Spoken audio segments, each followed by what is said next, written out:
This Honorable Senate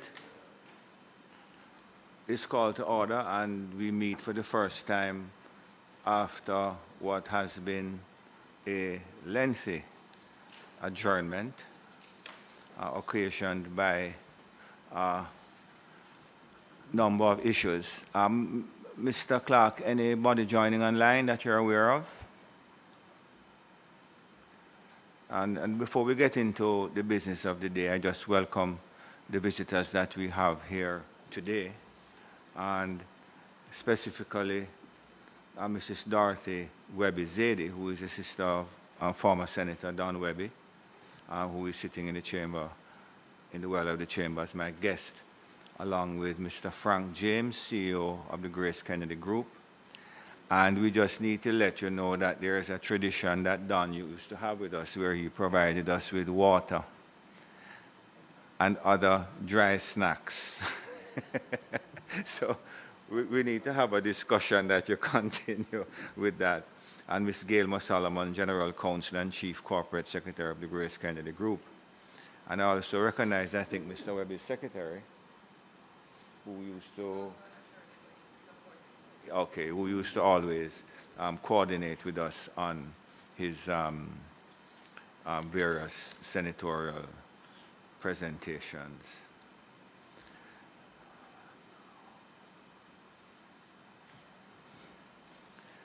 You know, just getting into the business of the day, it would be remiss of this body if in the wake of Hurricane Melissa, that is now being described as one of the strongest hurricanes ever recorded, if this Senate did not express its sincere concern, empathy, and sympathy for our citizens who have been affected by this devastating event. We, as a family in the Senate here, must express to those families who have suffered loss, injury, damage to their homes, livelihoods, and indeed their very lives. And we also, as a Senate, recognize the courage and resilience of many who continue to endure the aftermath with strength and faith. As a Senate, as a Parliament, we affirm our full support for the efforts led by the government of Jamaica, and we especially commend the critical role played by our local authorities, the Office of Disaster Preparedness and Emergency Management, ODPEM, various community organizations, regional bodies, which are working tirelessly to deliver relief and to restore essential services and rebuild affected communities. We as a Senate ask you also to express our profound appreciation for the solidarity shown by our international partners, whose resources and humanitarian support have strengthened our national response during these challenging times. I also wish to acknowledge and commend the extraordinary dedication of our first responders, faith-based groups, members of the sport and entertainment fraternities, and volunteers from across the spectrum who have provided shelter, distributed supplies, offered comfort, and ensuring that no communities are left behind. In that regard, we pay a special recognition to the members of the Jamaica Defense Force and the Jamaica Constabulary Force, members of the Fire Brigade, who have all stepped up to serve this Jamaica land we love. I encourage all Jamaicans, we as a Senate must encourage all Jamaicans to continue to support the recovery effort through organized relief, community initiatives, and simple acts of kindness. I heard the Minister of Social Security, Pernell Charles Jr., saying today that he is of the view that family members who have not been affected should perhaps, ought to reach out to family members who have been affected adversely by this weather event, even if you haven't spoken to them in years, offer some support and perhaps even accommodation where possible. So let us as a Senate demonstrate the love, unity, and compassion that defined our people, and recognize that together we will recover and rebuild. During the process of recovery, we have identified, I am told by the relevant authorities, at least 45 persons who lost their lives during this terrible event. There are persons who continue to suffer, and there are persons who are in dire straits. In keeping with the usual custom, I would ask the Senate to rise for one moment of silence in recognition of those who have passed and those who continue to endure great hardship.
May their souls rest in peace and light perpetual shine upon them.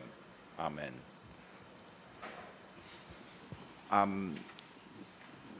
I just recognize that Senator Scott Motley is absent today, and sitting in her place is Senator Professor Morris, and of course, Minister of Foreign Affairs, Kamina Johnson-Smith, leader of government business, is absent, in fact, overseas, continuing the recovery effort in another forum. Likewise, Senator Aubin Hill is away attending a quoted meeting, result of which would be to the benefit of Jamaica. Now, before we begin our usual business, the Senate is today recognizing the passage of former Senator, the Honorable Don Webby, OJ, CD. Don passed while the Senate was in recess, and the tongue of good report was heard on his behalf from all quarters of the society. But as I said it this morning, we would like to formally place on record the passing of our former Senator, the Honorable Donald George Webby, who passed away earlier this year. While it is that we as a Parliament and our colleagues have acknowledged his passing in various capacities and expressed condolences to his family through other means, we place on record of the Senate today his passing and note in the way that we do as a family, members of the Senate, often recognize the passage of our colleagues.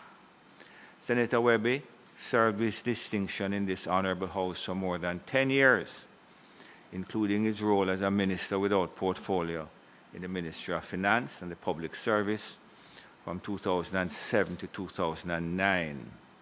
Senator Webby, or Don as we refer to him, was also an inspirational and innovative leader who oversaw the modernization of the Grace Kennedy Group. Senator Webby was a recipient of the Order of Jamaica and commander of the Order of Distinction. Order of Jamaica, I think, was earlier this year. And he was named the 31st inductee to the Private Sector Organization of Jamaica Hall of Fame. We recognize Senator Webby for his service to the Senate and the nation. I must just tell you before I ask my colleagues to contribute that when Don came to the Senate for the first time, it was the opening session of the Senate. And Don came to me and said, well, this is at the end of the session. There seems to be quite a bit of confusion, but my driver dropped me at the front of the Parliament building. Where do I go now? So I said, well, when you go to the front of the building, turn right and go down. Turn right and go down Duke Street. But for those of you who would not be aware, I was sending him into the gathering of PNP supporters who gathered to the right of Duke Street. So the next time I saw him, I was roundly chastised, but he managed to talk his way out of the situation. Don was a dear friend to us all. Senator Fitzhenley.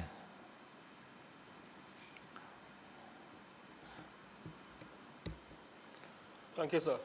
Permission to speak from a seat other than the one assigned to me. You know, it is often said that the future casts its shadow into the present. What you said, not this time around?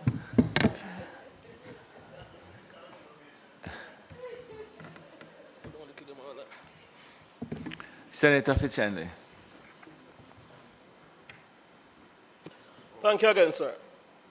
The irony of life is such that it was approximately 2 years and a month ago that Don Webby bestirred from a seat 2 spaces to my right, incidentally the one now assigned to me, and he assumed a perpendicular posture and paid glowing tribute to the Honorable R. Danny Williams, a man who my father, who worked at Life of Jamaica, alluded to as the gold standard in terms of leadership in corporate Jamaica. Myself and Senator Gale sat behind Don as he described Danny Williams, there's the image, as a true Jamaican icon, a visionary businessman, a nation builder whose legacy will continue to inspire for generations to come. I don't usually achieve consensus across the political aisle when I speak, but I believe even my colleagues on the opposition side will agree that those descriptors, a true Jamaican icon, a visionary businessman, and a nation builder whose legacy will inspire for generations to come, are very much opposite in alluding to the life and contribution to Jamaica of the Honorable Donald George Webby, Order of Jamaica, Order of Distinction at the rank of Commander. The awards which I just alluded to, which were bestowed on Don, were not perfunctory in nature, but indeed due to his dedication and hard work and his contribution to his country, which he loved and was deeply passionate about. The legacy, sir, of men and women who give outstanding service often speak for themselves. But as you quite rightly adumbrated, it is quite in good order to place recognition of Don in the parliamentary record. I will highlight a few of his outstanding achievements, including his leadership of Grace Kennedy, expanding, as you alluded to, into significant markets, including Africa, deepening ties in the United States. Indeed, under Don's leadership, Grace Kennedy's revenue increased from Jamaican $58 billion in 2011 to approximately $155 billion in the year of his passing. And in so doing, the nexus between how well the private sector is doing and a country's economy is well known. He played a great part in assisting the turnaround of the Jamaican economy. Don Webby was a man of strategic vision. He championed the listing of Grace Kennedy on the stock exchanges in Jamaica, Trinidad, Barbados, and the Eastern Caribbean. In my many conversations with Don over the years, he often said, one of the greatest things a citizen can do is to give service in the public sector, or to give public service. Of course, Don was a man of his word. He served as a senator and minister without portfolio in the Ministry of Finance and Planning under the administration of Orrit Golding at a time when the Jamaican economy was in the doldrums, and Don played a key part in the major turnaround of the Jamaican economy. Don was a firm believer in entrepreneurship and prudent fiscal management. Of course, he was one of the pioneers of the junior stock exchange, which is of great benefit to small businesses, business owners, and their families. He served as well as chairman of JAMPRO, where he promoted the idea of red carpet, not red tape, in treating with investors and in a bid to galvanize the Jamaican economy. Among his lasting impacts as well is his work with the West Indies Cricket Board, and he often spoke about his desire for the operationalization of some of the ideas he put in writing, which he hoped would drive a reversal of the fortunes of the regional side. He was passionate about the sport of kings and the king of sports, that is cricket and horse racing. And what I just alluded to are some, just a very few, of the contributions of Don, which led to him being, as you advised the Parliament earlier, President, awarded the Order of Jamaica, the Order of Distinction, and being inducted into the PSOJ's Hall of Fame. But despite all those accolades, encomiums, or achievements, the part of this tribute I consider most important has not yet been uttered.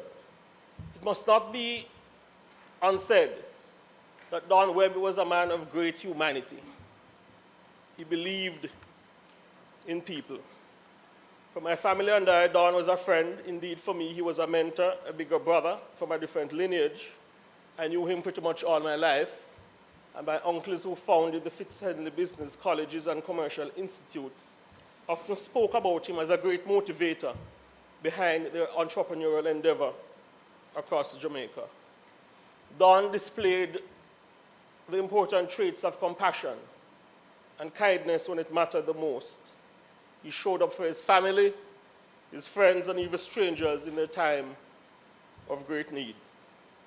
I will not forget him being late for a board meeting, but stopping by at my home and offering condolences and support on the passing of my elder brother in 2019. Don played a vital part in our moment of loss. Don Webby was not a partisan, but he was not shy or bashful about being strident and being prepared to defend Jamaica. He was slow to anger. But if you wanted to make him upset, say something negative about Jamaica, which is not true, or take steps which do not enumerate to the interest of our country. I recall during his parliamentary tenure how upset he was when the opposition voted to discontinue states of public emergencies in Jamaica, despite the data showing that the vast majority of areas where the enhanced security measure was declared, Jamaican lives were saved. And even on that point, as we acknowledge that there's much work to be done, I am certain that Don would have asked me to include in this tribute our congratulations to the Security Minister, the Prime Minister, the Police Commissioner, and every man and woman of the Jamaica Constabulary Force and the Jamaica Defense Force, whose sterling efforts have caused the current approximately 42% reduction in murders this year when compared to 2024. To the men and women of the JCF in particular, I know Don would want us to say, keep going, keep going. The Jamaican state supports your lawful efforts, and we are hopeful that the current trajectory and gains are indicative of a turning point in the fight against violent crime.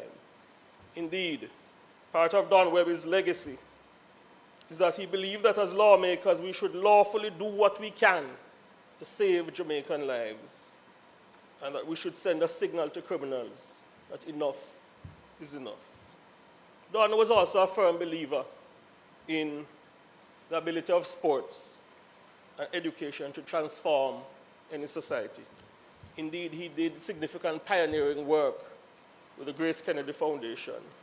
Many young people I've come across have spoken about the influence and the mentorship that Don provided. For me, among the lasting value of Don's contribution to Jamaica is how he talked about believing in people from all walks of life, but his preparedness to take tangible action to support them. He always put the interest of the people of Jamaica first.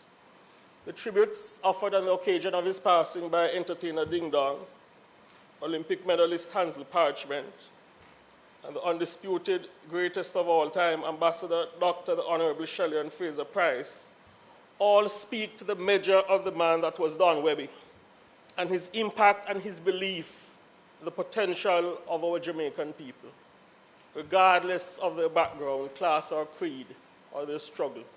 Don believed in their potential, and he offered tangible support. Indeed, Shelley spoke well when she said that Don was the kind of leader who had the uncanny ability to make people feel seen and capable of much more.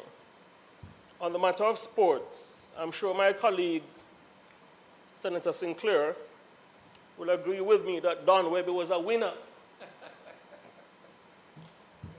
For the life of me, President, I cannot yet figure out how a Jamaica Observer article ostensibly in Senator Sinclair's honor ended up with a headline speaking about how Don Webby won gold and defeated Charlie Sinclair into a commendable bronze at Champs 1978.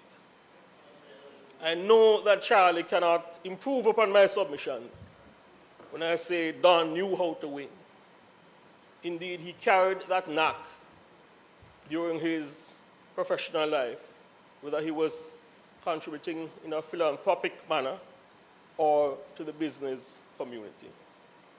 In closing, we live in a society where I find that many in my generation often not place enough value on our word. What I appreciated about Don Webby is that he did the simple but important things right. He was a man of his word. He did what he said he'd do in the way he said he'd do it, and often when he said he'd do it. I join the many Jamaicans and people across the region who regret the passing of Don. We again pass on our condolences to his family, including his lovely wife, Hillary, his sister, Dorothy, and his beloved offsprings, Nicholas, Abigail, and my friend, Stephanie. Let the annals of history be supplemented by the parliamentary record, which accurately indicate that when Don departed to the eternal or ecclesiastic pavilion on Saturday, July 26, 2025, Jamaica lost an ambassador and one of our finest and most patriotic sons. But to his family we say, we are confident that the Honorable Donald George Webby is comfortable in the arms of our Lord and Savior. Thank you, sir. May God bless you, and may God continue to shine light upon the soul of the Honorable Don Webby.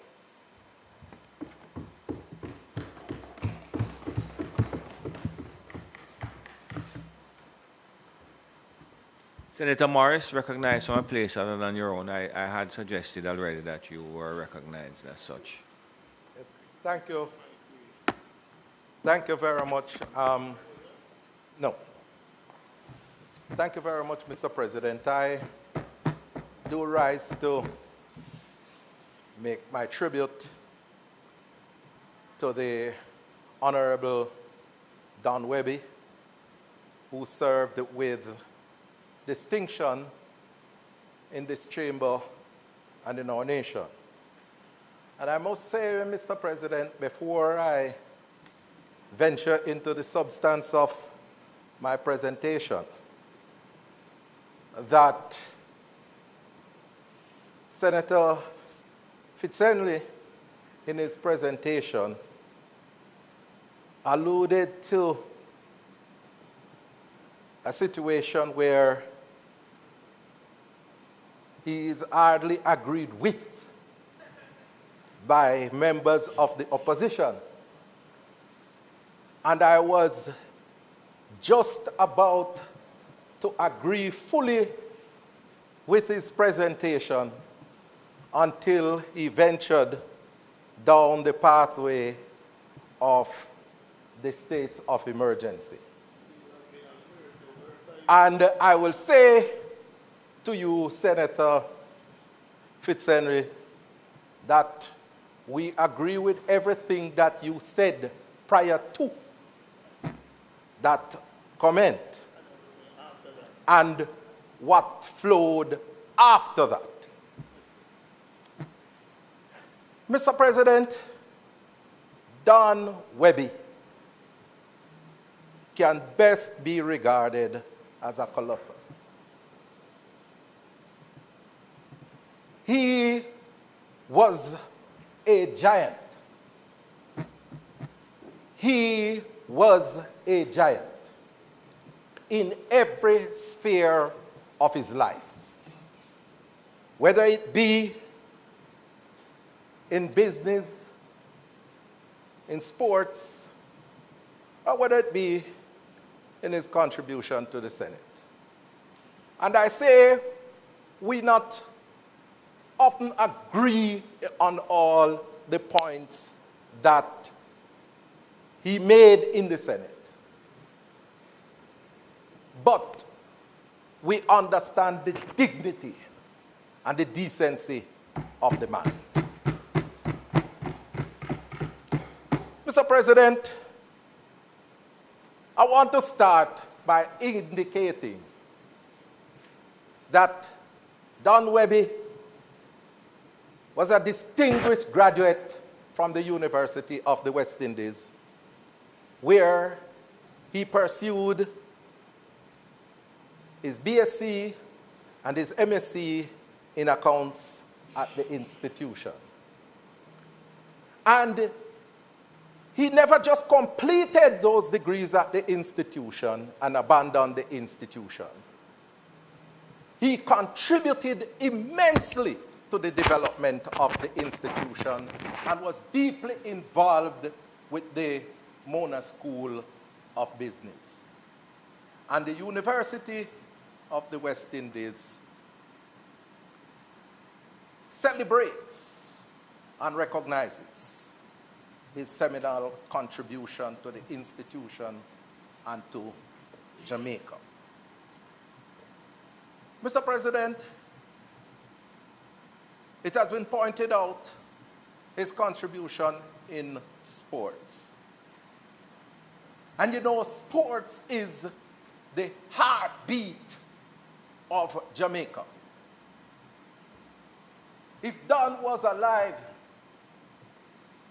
Senator Lambert, he would be very disappointed that having gotten the opportunity to just walk through the door to the World Cup, Jamaica thus far blew the opportunity that was given. It is one of those moments, Senator Abka, that he would be furious because of his disappointment. But, Mr. President, Don contributed immensely to the sporting arena, as demonstrated in cricket, in boys' champs, boys and girls' champs. He was very much instrumental in their development. And I know that his passion for cricket, even though there's dwindling support across the region, he was always encouraging people to rally around the West Indies. Mr. President, I couldn't take my seat and don't talk about Don's philanthropic endeavors, because Don gave willingly to worthy causes. And I remember a couple years ago, the Combined Disabilities Association was facing immense cash flow problems.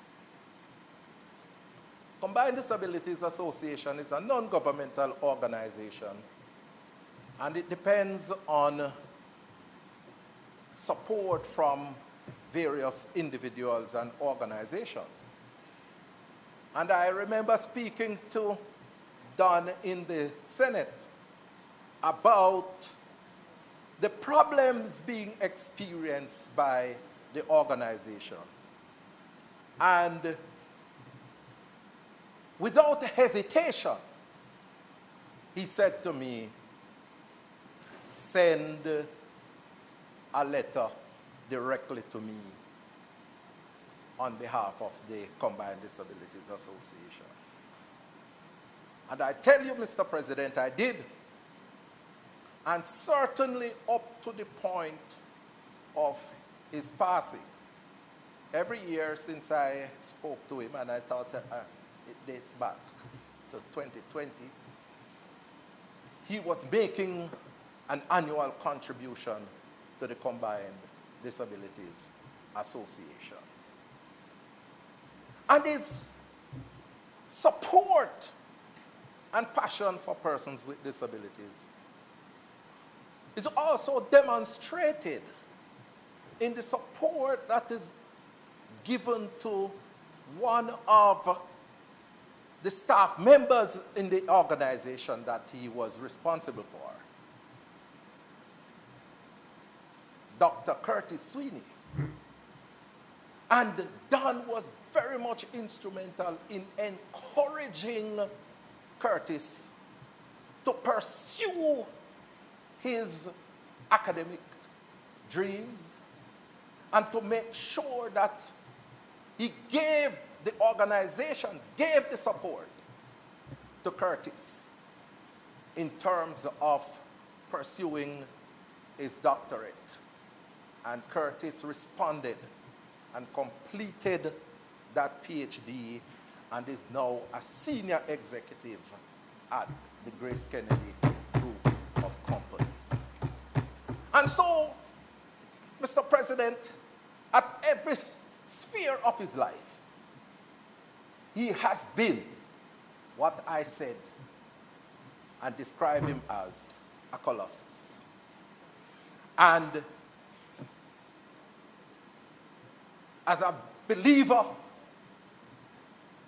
in God, and one who is looking forward to that great resurrection, I'm looking forward to seeing Don again. He's now resting in his grave, waiting for that great getting up morning. And I say to his wife and his family that Don might be gone, but can never and will never be forgotten. May it please you, Mr. President.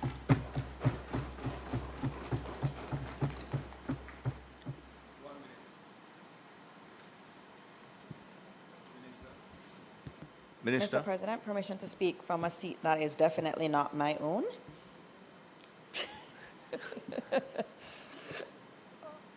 Today is quite a somber day as we remember those who passed from Hurricane Melissa, but also we're paying our tributes to the Honorable Don Webby.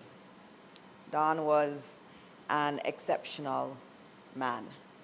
And I actually now realize that I met him before I really met him. His mother taught me Spanish at Campion College, and she used to talk about her children.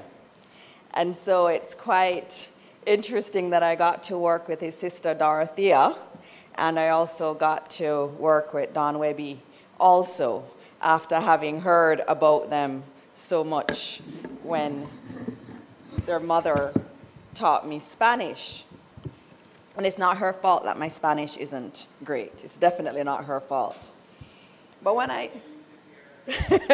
Exactly, like we saw in the house, right? When I met Don officially many years ago, I was so happy to meet him because he was one of those persons that you see on your TV all the time and that you just admire.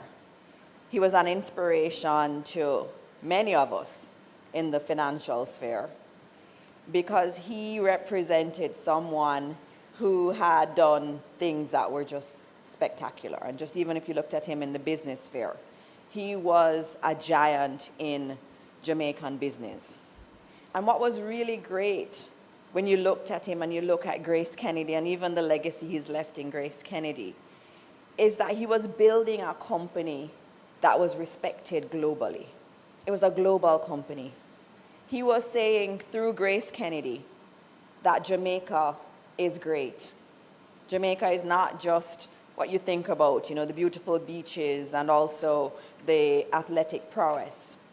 We're great at building global brands and global businesses.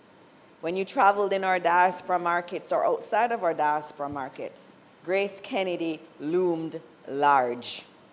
And a lot of that was because of the work of Don Webby. And I know as a young executive in the private sector, I looked to Don for an example. And he showed what it was like to build a business. And I've had conversations with him about Grace Kennedy and how he was able to do a lot of that international expansion that was done. And he always was willing to give of his time to younger persons in the business sphere. He was always generous with his time, and we learned so much from him. Another example I learned from him was the importance of service and the importance of going outside of yourself. He was doing really well in Grace Kennedy. And then he decided to heed the call to public service and to go into government as a minister without portfolio in the Ministry of Finance. And I remember looking at that and thinking, why would you leave your nice role in the private sector and go into the government? And he did it with so much grace. And you looked at him and you were just proud of him. Yes, Don Webby did that. It showed you how much he loved this country, that he would leave that very lucrative world and that very stable world to come into public service. And I know I looked at that. And many years later, when I was asked to do the same, I had to look at Don's example. And Don said it could be done, and he showed it could be done. And so I decided to do it because of that example of Don Webby. And so I'm here because of that example. And I say it all the time, the way we change things, the way we change our country is through persons doing things that may not have been done that way before. And Don was a great example of leaving behind the private sector for a while to come and give service to our country, and it was tremendous service that he gave. When I came into the Senate, he spent time talking to me about how the Senate works and also about how to treat with matters that would come. He never needed to do that. He had so many things going on in his life, but he decided he would take time to help me to adjust to being a senator. And I will always be grateful for that. After every time I spoke in the Senate, in the early parts, he would call me after and he'd say, "You did so good today." And that encouragement meant so much to me. And that says a lot about this man. And at that time, he would have been treating with his illness. He had so much going on, but he still found the time to take up the phone and to encourage a new young senator. He also understood that young people were the future, and we always say that. But he didn't just say it, he did it. Through all the work that he did with Boys and Girls Champs and other initiatives and scholarship programs that he initiated, he showed us that truly the way to get Jamaica to the kind of future that he dreamed for us and that we dreamed for ourselves was through really working with our young people. He understood the importance of sports, not just in and of itself, but also because it taught the value of excellence and the value of discipline. And he always said that if you pursue excellence and you're disciplined in it, that you are going to go places in your personal life, but also as a country. If those values epitomize the way our young people pursue their lives, that we're going to have a better country. So it wasn't just Boys Champs for Boys Champs' sake. It was because he truly, truly loved this country.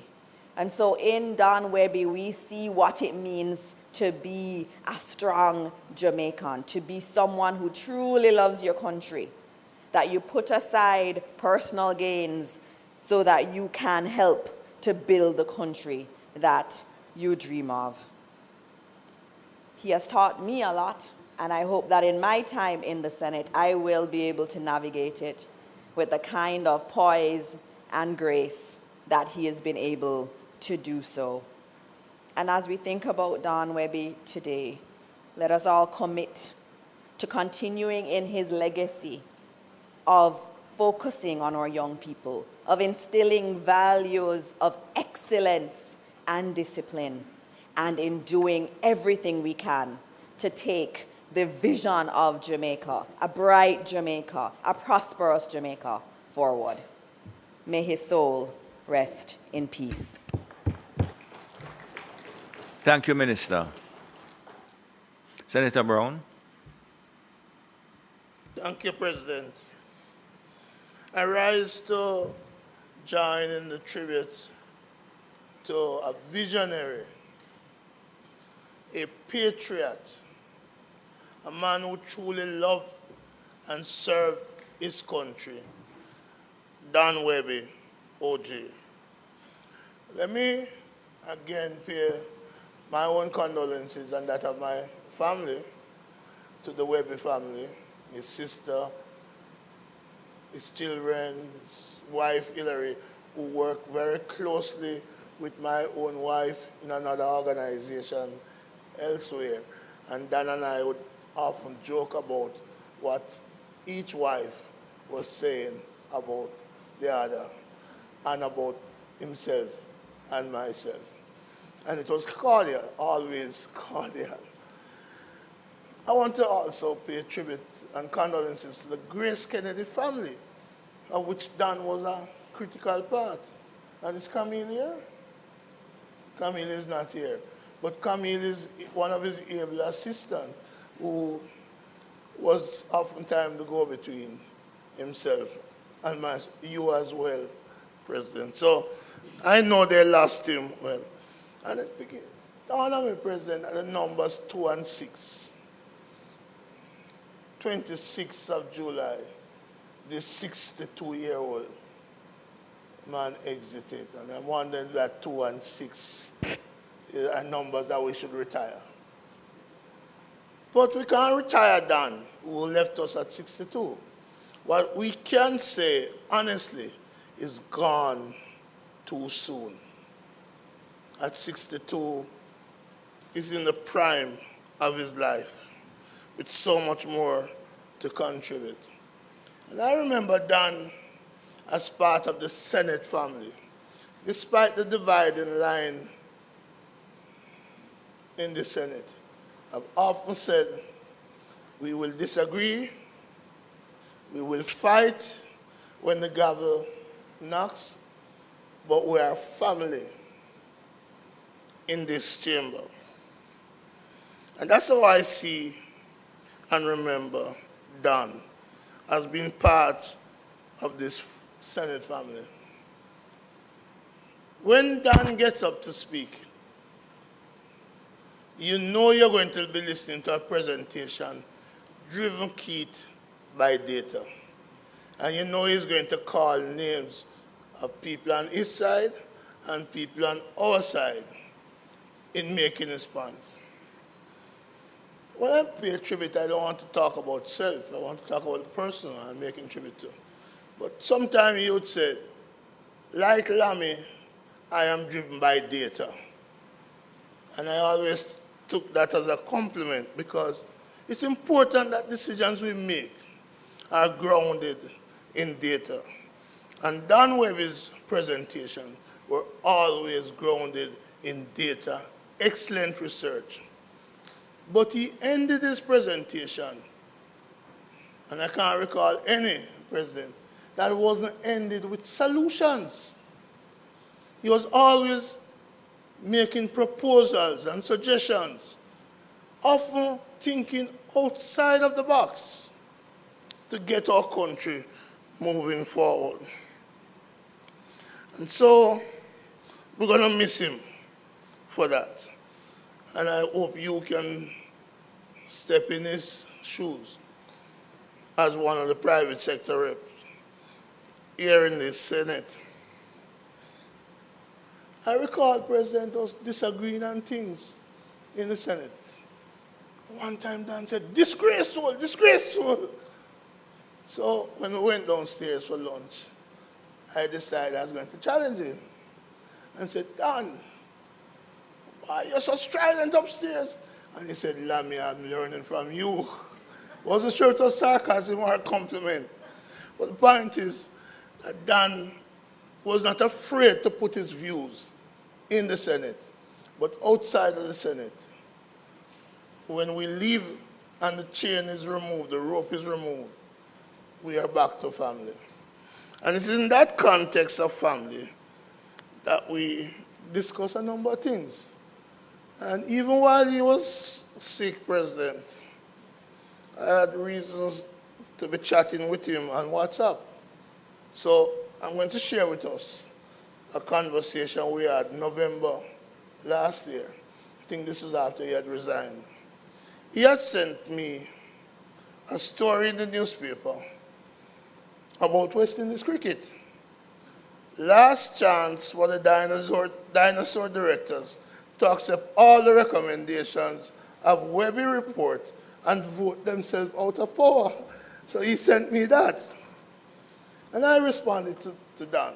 I said, oh, sorry. He ended it by saying, any bets, with a smiley emoji. So I responded to Dan as follows. I am betting that after 5 years of the report sitting on someone's desk, that the Webby wisdom will elude them. West Indies cricket will continue to suffer, not because there is no vision, but when the vision was handed to them on a platter, procrastination overtook them. I doubt they are serious. You gave them a workable and excellent roadmap. It is still in their hands. And to that, Dan responded, I agree, Lammy. I agree. and our conversation continued. But I thought I'd share that because he loved the region, not just Jamaica. So we talk about cricket. On a personal note, President, I have some friends, 3 ladies, two lives abroad, one is in Jamaica, retired. They went to St. Diego, but they are avid track fans. They go to Penn Relays every year, and they go to Champs every year. But you know, the hardest thing in around March or April in Jamaica is to get tickets for Champs. And they were determined to fly into Jamaica to go to Champs. And they relied on me to get the tickets. Well, it was easy. There's a guy named Dan Webby. So I go to Dan, I call Dan, and Dan says, talk to Camille. Camille will handle it. And so for several years, at Champs time, I'd call Dan, and sometimes I'd have to pay for the tickets. Sometimes Dan insisted that they are gratis. But that was the nature of the man. But he never went and tell anybody, oh, you're talking to me in the Senate and you're debating me, but remember you came and you got tickets for Champs for your friends. No. And neither before today am I going to say that we were having a debate in the Senate. And I mentioned a trip I made to St. Elizabeth. And how I had gotten all of these Robin, they call it Robin in St. Elizabeth, Robin mangoes. And Don expressed his love for Robin mangoes. So I had to go home. Reluctantly, I picked out the best dozen I could find and delivered them to Harbour Street, where I'm sure Don, I knew he received them, and I'm sure he enjoyed them. But that's the type of relationship we had. And that's the way we interacted. Fierce debate on the floor of the Senate, but family before and family after. I remember Dan insisting, Frank, that the overseas Jamaicans of second and third generations should be brought to Jamaica. And I remember him bringing a set here to this Senate. So his love for the country, there's no doubt about it. His vision for grace continues, and the legacy has been passed to Frank, but it came from the great Carlton Alexander, through Rafael Diaz, through Dougie O'Reilly, and through himself. And grace is strong and stronger today because of the service of people like Dan and those who went before him. And the baton has been passed in true relay style to Frank. Because one thing that Dan reflected on was succession planning. Succession planning while he was still junior, that led to him, and succession planning after, so that there'd be continuity. He was a visionary. We're going to miss him. Gone too soon, I've said about this patriot. Above all, President, he was a wonderful human being. And you want to see the real Dan Webby? Go look for a guy in the crowd at the stadium, just in a t-shirt, and a ganzi, and jeans. Down to earth. Anyone would come in and not recognize that that man is the one who has sponsored so many great athletes, so many gold medal winners. He didn't take himself too seriously. He just simply thought himself as a servant of the people. He served well. He deserved every honor that our country has bestowed on him. My friend, I suspect the angels have already welcomed you into paradise. We will miss you. You're gone, Dan, but you're not forgotten. May it please you, Mr. President. Thank you very much, Senator Brown.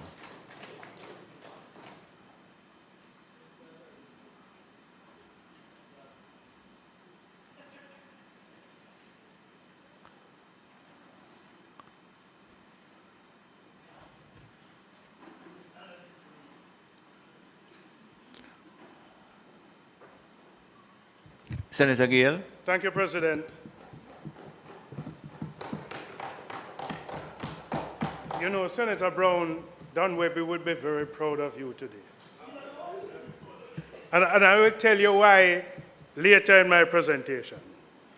You know, I want to acknowledge and recognize his immediate family and members of the Grace family. And I offer my continuous condolences, because today we honor a Jamaican whose service to this honorable Senate and his national life has been defined by integrity, discipline, and unwavering commitment to Jamaica. Senator Webby served this chamber with distinction. His contributions were always measured, well-reasoned, and grounded in genuine desire to see Jamaica realize its true potential. You know, President, he always exemplified bringing the private sector insight to these debates, but understanding a deep sense of national purpose. You know, noteworthy for part of his parliamentary legacy was always his support to start the State of the Nation debate. Whenever on this side we wanted to identify someone to start the debate, we never had to ask. Don would always give himself to start the debate. And we saw that as part of his legacy. And in doing the debate, he highlighted always the urgent need for sustained economic growth, fiscal prudence, and, you know, there's a common thread that for Jamaica to grow, Don always promoted that we must strengthen our institutions. And he reminded that these national debates were not merely procedural requirement, but always an opportunity to charge a positive direction for our country. Don was a person that believed in his country. And, you know, not only the State of the Nation debate, but I recall, and I went back to look at one of his presentations in the appropriations bill. And his contribution, he spoke powerfully, always about Jamaica's growth agenda. But one of the common theme, one of the common thread in Don's presentation was always around the need for productivity in Jamaica and how we measure productivity. If there was one voice in this country that spoke about national productivity consistently, it would have been Don Webby.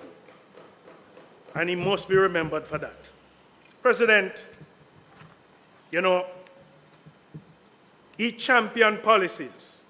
He was always one who stimulated investment and strengthened competitiveness. One of the things as a trade unionist I liked about Don Webby is that he was very forceful in advocating for employment generation and the protection of the working class. And as a private sector leader, it was always inspiring in my ears to hear someone from the private sector speaking about the working class.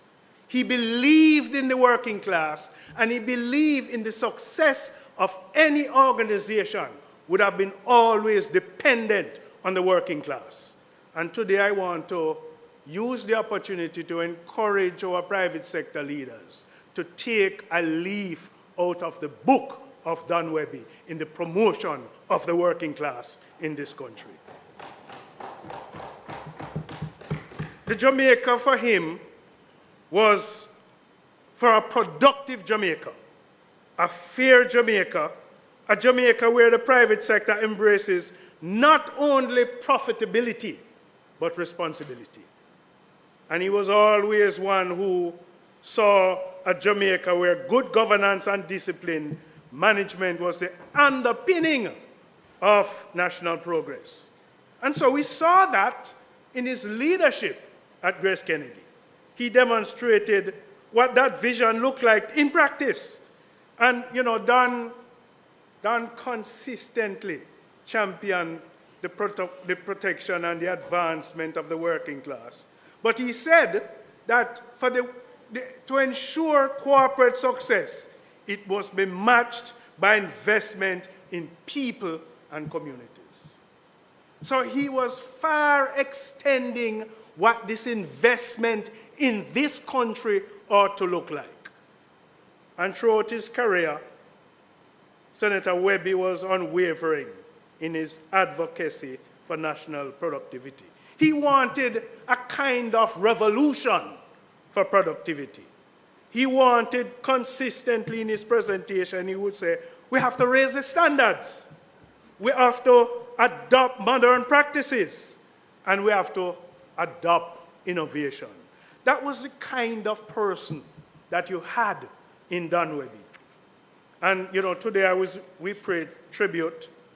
We not only will recognize his achievements, but we have to acknowledge the example that he set. Because he never just spoke, he walked the walk. That was Don Webby. And his service is a model of principled leadership. You know, on a personal note, Don would always greet you and ask you about your family. He would ask me what the union is doing now. And he and I had a kind of arrangement that we had some shut-in delegates, some retired delegates. And every Christmas, Don would offer us some supplement that we could extend to these people. His passings to the Senate. And I remember Senator Brown receiving one of the largest tins of corned beef that I've ever seen. But he was my neighbor in the Senate, only separated by this aisle. And I recall the number of sidebars we would have had. And for the long sittings, when you were hungry, Don always had a bag of sweetie. You know, you would never have known that. That's fortunate. We were fortunate. Sometimes, though, we don't know how long that sweetie stayed in the bag.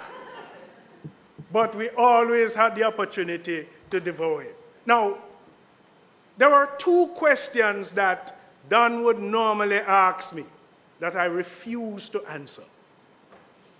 One question was, Cav, how long you think the Senate going to last today?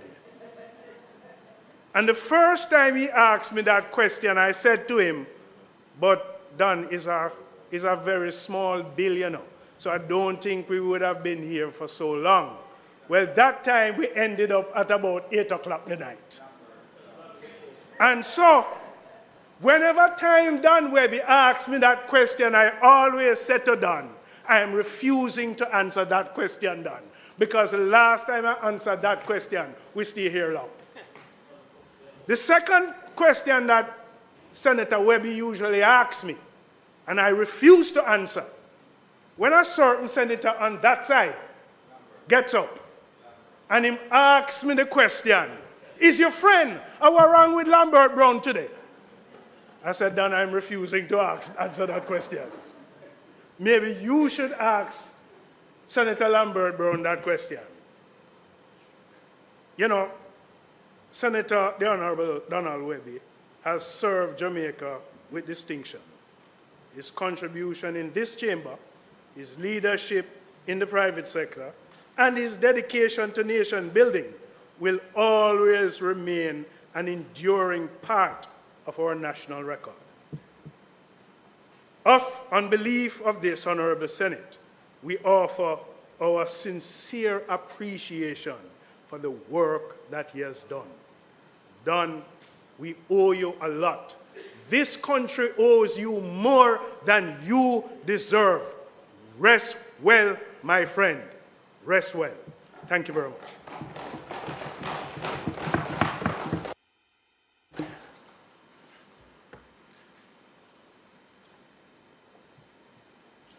Thank you very much, President General, Senator Gale, Senator Small Ferguson.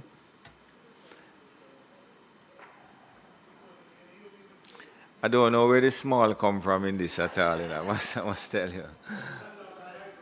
I ask the members to recognize Senator Ferguson, who is on his maiden presentation. Thank you, Mr. President. But I don't expect you to be overwhelmed by the occasion because your father has a long history in this parliament, and I'm sure that some of his experience would have worn off on you. So welcome to the Senate again. I hope so, Senator Mr. Ferguson. President. Thank you very much. And your father and I are friends, by the way. That's good. I hope you'll be the same for us, I'm sure.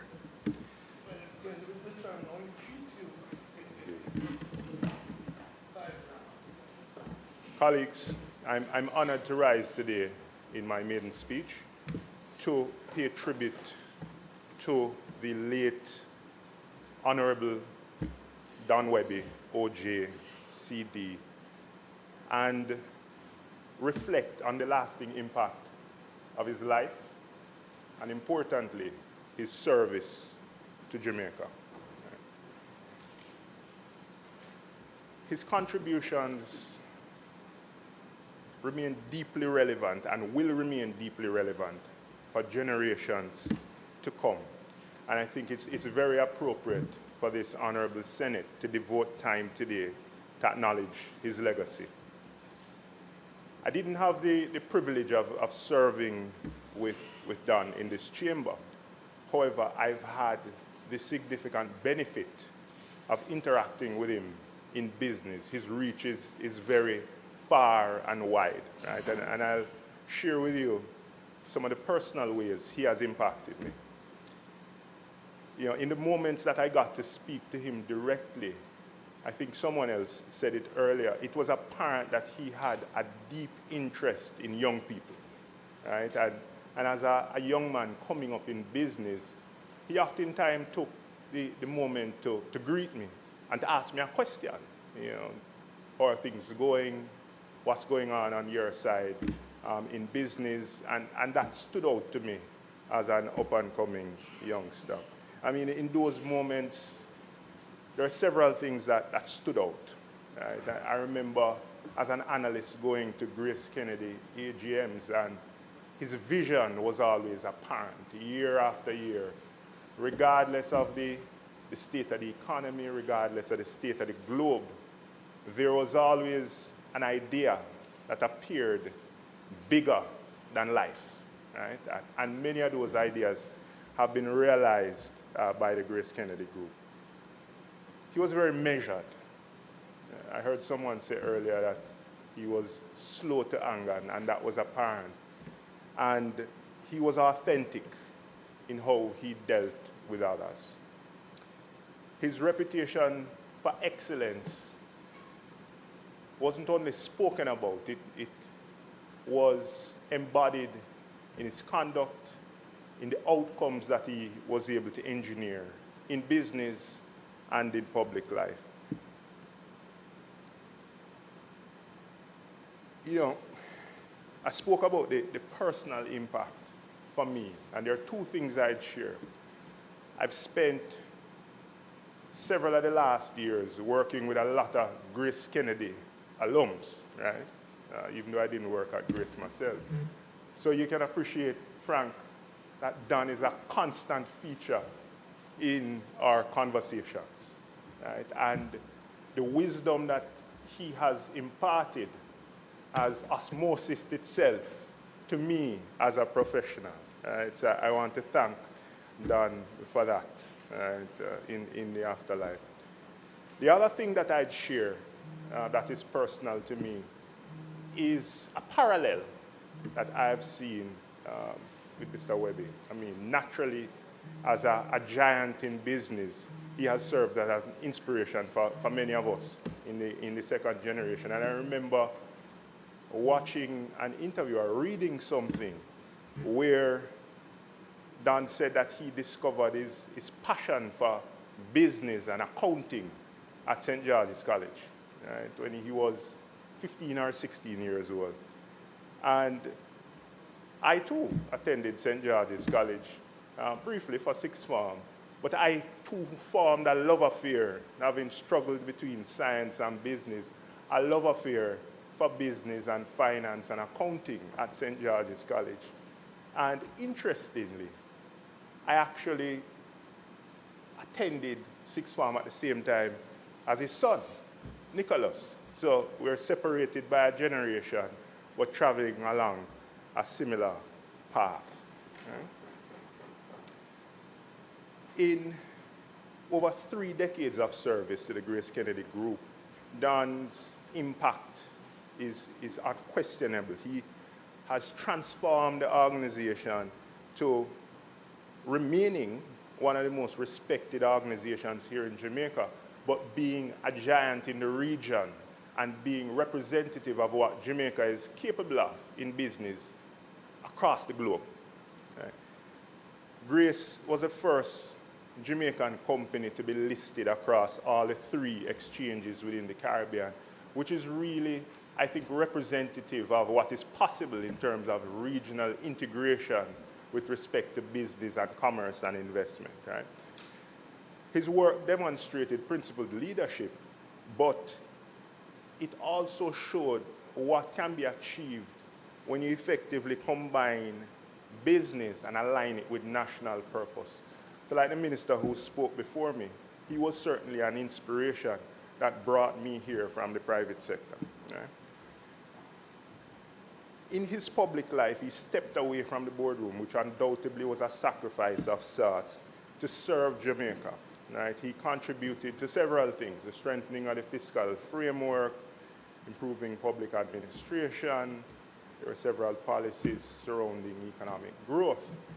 But what resonates most with me, given my antecedents in finance and the capital markets, is the role he played in the development of the junior market of the Jamaica Stock Exchange, which has proven to be a tremendous success in expanding access to capital for small and medium-sized businesses, to supporting entrepreneurship, and certainly to job creation. Right? I mean, that is a lasting legacy in and of itself among his many accolades. President, I don't think anyone on either side would agree, or disagree rather, with the fact that Don is in every sense a patriot of Jamaica. Right? His passing represents a significant loss to this country, but a significant loss to his family, to the Grace Kennedy Group, to all who would have held him in some capacity or the other, mentor, friend. And, you know, Don has left an example, I think, for many of us, of how you can embody a commitment to nation building while still pursuing your endeavors in the private sector and business and commerce, to build a more resilient and stronger Jamaica. On behalf of myself, my family, I'd like to again extend condolences to those who are close to him, in particular his immediate family, his wife, Hillary, his children, Stephanie, Nicholas, Abigail, and of course the Grace Kennedy family. May his legacy continue to guide us, and may his soul rest in peace. Thank you. Thank you very much, Senator Ferguson.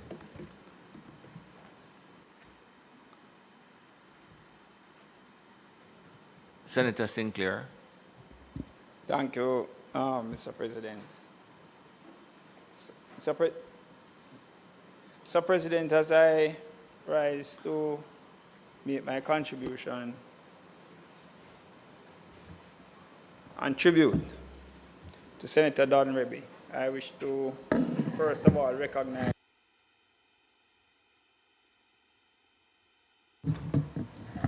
immediate family, his wife, children,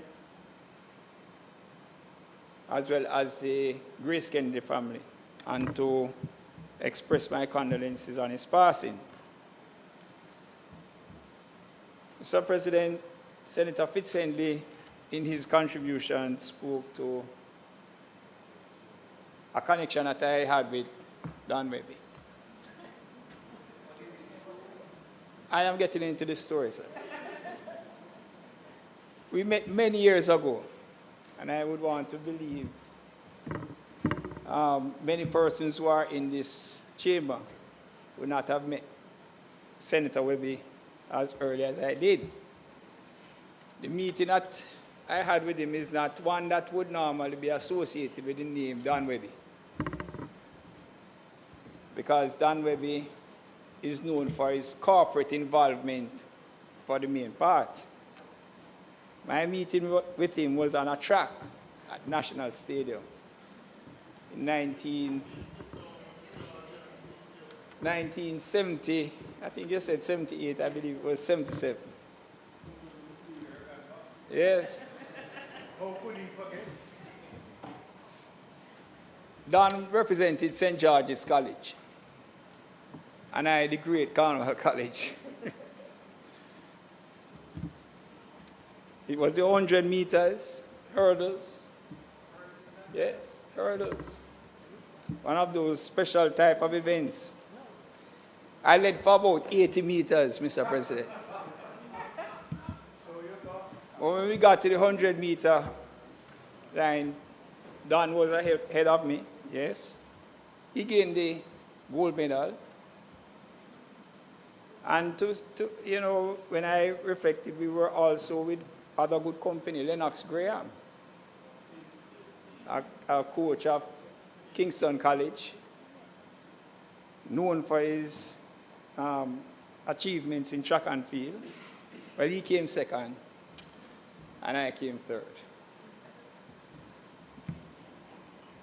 You know, ever since that time, and coming to the Senate in 2016, where I again met up with Don, and we would reflect on that particular day. I said, Don, let us have a rematch. I wanted to turn the tables on him. But you know, well, it never materialized, Mr. President. It didn't materialize. And I won't put the blame on him, because I believe that both of us equally did not want it to materialize at the years that we had achieved at the time. I don't think it would be good for anybody's viewing. But although Don retired his spikes, he clearly did not give up on his love for the sport. And well, he was involved in so many sports. Horse racing, cricket, as we have heard, and of course, track and field. As the CEO of one of the largest corporate bodies in Jamaica, he made them, that is the Grace Kennedy Group, the primary sponsor of the boys and girls champs. And we know that that event has spawned many of our great champions that represent Jamaica at the highest level internationally. And Don did not just ensure that cash was put. He turned up at the events himself. And I believe that presence was an inspiration to those who were looking to say that somebody really cared about what we were doing at these events. And not only was he present when his voice had to be heard on any issue that related to the boys and girls champs, issues primarily that, and in one particular event when he spoke out because of an issue that touched upon what persons were debating was one involving a disciplinary matter. And Don spoke out. After many others would have spoken, but once he said what he had to say, the waters were calm. And that was done. Mr. President, he ensured that our top athletes became ambassadors of the Grace Kennedy Group. And they, in turn, would become mentors and a source of inspiration and support to other Jamaicans. And being from Montego Bay, Brianna Williams was one of those ambassadors. And she has connection with the city of Montego Bay. Her parents are from that city. And she has been into several of the communities, being supported by the Grace Kennedy Group in being a mentor to children and to provide them with support in other areas. Mr. President, Don was a giant in the private sector and equally made his contribution to public life as a minister of government and as well as a senator. And many have spoken about his involvement in those two areas. And as someone who intends to be concise, I can just say ditto. I concur, and I have nothing more to add because much has been said in respect to his involvement there. I admired his passion, his gentle and calm demeanor, his compassion and advocacy for integrity. As a member of the Senate, he considered bills, and he was objective, not partisan. He didn't get that from that. He was not clouded by partisan considerations, Mr. President, but what was in the best interest of Jamaica and its citizens. Don could easily be described as the ultimate patriot. On every occasion that we met, he wanted the details of the latest happenings in Montego Bay and Western Jamaica on a whole. And I had to ensure that I provided accurate information because although Don was from the east of Jamaica, he seemed to have known everything that was taking place in every nook and cranny. And he tested your knowledge on it. But he showed great interest in what was happening in Montego Bay, and I got the impression that he had a special love for Western Jamaica. And I want to believe if Don was present with the passing of Medisa, that he would have reached out, not only himself, but through the Grace Kennedy Group, in ensuring that the hardships that is being currently felt by many in that part of the island would be lifted by his involvement. Don was a man for every season. He exhibited love for people, he exhibited love for country. And though he walked with kings and queens, he never lost the humble touch, Mr. President. So as I reflect on his life and his contribution, I'm reminded of that famous quote of President John Fitzgerald Kennedy. And I quote, "Ask not what your country can do for you, but what you can do for your country." I think that was the mantra of Senator Don Webby. And Don did a lot during his life. And he's deserving, as Senator Brown said, of every award and accolade made to him. I salute Don Webby, and I believe that his legacy will live on, Mr. President. Thank you very much. Thank you very much, Senator Sinclair.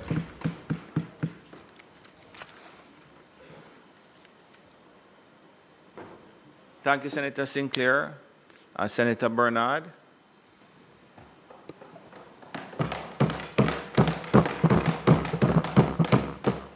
welcome to your feet in your maiden presentation, Senator Bernard. Thank you, Mr. President.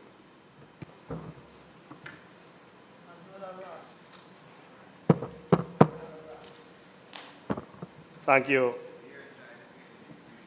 very much, Mr. President.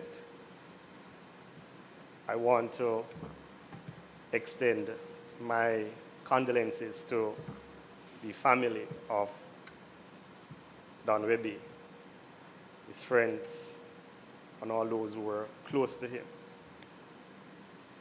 I stand to give a tribute to Don Webby, the person who I know not as corporate, but someone who would have shared, like I do, in promoting and advancing the power of social intervention as the way to transform Jamaica. I spent a number of years, Mr. President, working in a space that provides resources, technical direction to programs, NGOs, community-based organizations, individuals, provide support to interventions that would have had important impact on the transformation of our country and our people. And it is in this regard that I would have interacted with Don Webby, but not through this Grace Kennedy Limited and the CEO, but in our support during my tenure, previous to now, to organizations like the Grace and Staff Foundation. And so I came to know of him.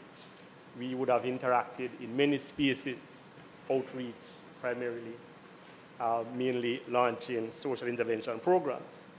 And I would have also interacted with the people who would have worked with him at the Grace and Staff Foundation. And I want to describe him in a particular way that we'll talk about social interventions in the academy. And Don Webby would have used strong business principles to create social value. The way in which he interacted through the Grace and Staff Foundation and interacted, with beneficiaries of the initiatives that came out of the Grace and Staff Foundation, you could see a different approach in how he utilized his strong knowledge of the business sector and how he translated that into creating social value. I would have heard my colleague, Senator Lambert Brown, earlier mentioned Don's keen interest in data at a time when we were supporting a number of social intervention programs and we could not determine whether or not those programs were having impact. Don had an important phrase that he would oftentimes use, and he would say, what gets measured is what gets done. And at that time in the space, we were talking a lot about evidence-based programming. And so his engagement in a very direct way with the Grace and Staff Foundation in particular would have transformed the operations of the foundation to ensure that it was evidence-driven and, in fact, it gets measured so it can get done. And he had done so in a number of moves that he made. And none of these moves that he made in terms of his engagement as CEO of Grace Kennedy Limited, none of these engagements that he made was in any attempt to micromanage the Grace and Staff Foundation, but in an attempt to demonstrate that he was keenly interested in what the foundation does. And so the foundation would know that they have his ears and they have his support. Two of the things I think that stood out at that time was his decision to have the manager, the CEO, as it is now, report directly to him. And when the opportunity presented itself, he took on the role as chairman of the Grace and Star Foundation as well. And I think that displayed his keen interest in the work that the foundation was doing, in really trying to transform, through its initiatives, the lives of Jamaicans. Mr. President, I see the minister. You would have been happy to know that one of the key interests of Don Webby was education. He was keen on the interventions of the Grace and Star Foundation and how, as he put it, how he would like to see these initiatives expand the opportunities for access to complete education. I think that in one conversation that I would have had with some of the staff members, he wanted that to be a legacy of his.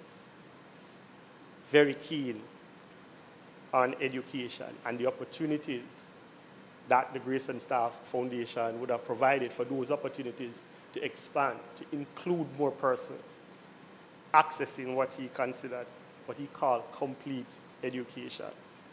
And so he would have worked closely with the team and designed a full suite of education intervention, social intervention programs that include field support, psychosocial support, parenting support, and academic guidance. But the important thing to note here is, again, committed to evidence-based programming and wanting to stay true to his mantra that what you get measured is what gets done. He worked closely with the team to increase the number of beneficiaries under this sophisticated comprehensive education intervention program from 500 to 1,000 between 2018 and 2020. And he pushed hard, worked hard with the team, and they did achieve it. Having served or having only 500 beneficiaries under the program in 2018, in 2020, it increased to 1,000, which was, in my mind, a very, very significant achievement, and his commitment to the data. And again, what get measures gets done. As I said earlier, we would have been engaged in a lot of outreach. If you know of the work of the foundation, a lot of outreach. And one of the things that I recognized that he enjoyed a lot, I want to say the most, but I'm going to say a lot, was to serve people. I would have heard from some of our presenters before that he would just be sitting in the stadium in a regular jersey. He wouldn't even know that this was the great Don Webby. But he loved to serve on these outreach programs. And he would encourage his staff, his corporate staff that is, to join him, to come out with him, and to serve on many of these outreach programs. He particularly enjoyed the Christmas treats, where he would serve the seniors and the most vulnerable. But he would not only serve, he would get to know them and they would get to know him. First name. First name. That's the kind of way in which he engaged. And he enjoyed this immensely. I recall during the construction of the new headquarters that Don insisted that an appropriate percentage of the labor comes from the community. He wanted to ensure that they were engaged and they were a part, because that is how he sees the Grace Kennedy Foundation as a part of the community. And it happened because he insisted and he shared that value or that vision of Grace Kennedy to be a truly community industry. Even at the opening ceremony of the new headquarters building, he would have invited a beneficiary to share with all the dignitaries who were in attendance. Again, wanted to project that holistic value of the foundation. And it was something that he would have not had any other way. At the opening of the building, a lot of dignitaries, but a member of the community was given a prime platform to show what Grace Kennedy's holistic approach was and how keen and focused he was on community. He was CEO of Grace Kennedy, but he, again, not micromanaging, he would ensure that people who would have written to him directly with proposals or with requests, that some follow-up was done. Remember, he was always out there, was interacting, people knew him. He would respond and ensure that follow-ups were done because, again, he recognized the importance of what he does for the community and how it is that he wanted to project a legacy. Mr. President, I believe that Senator Webby offered new meaning, if not a new appreciation for the moniker "one done." Yeah. One done. One done. And this is not in the pejorative, but really in the immense love and the respect that communities show to him, and the love and respect that he gives in return. And so, Mr. President, I joined with my colleagues and I say, hail the man, Don Webby, OJ, CD. May his soul rest in peace and life perpetually shines upon him.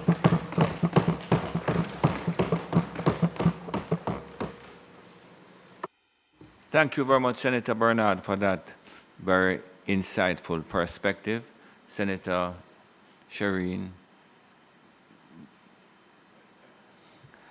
1E Golden Campbell.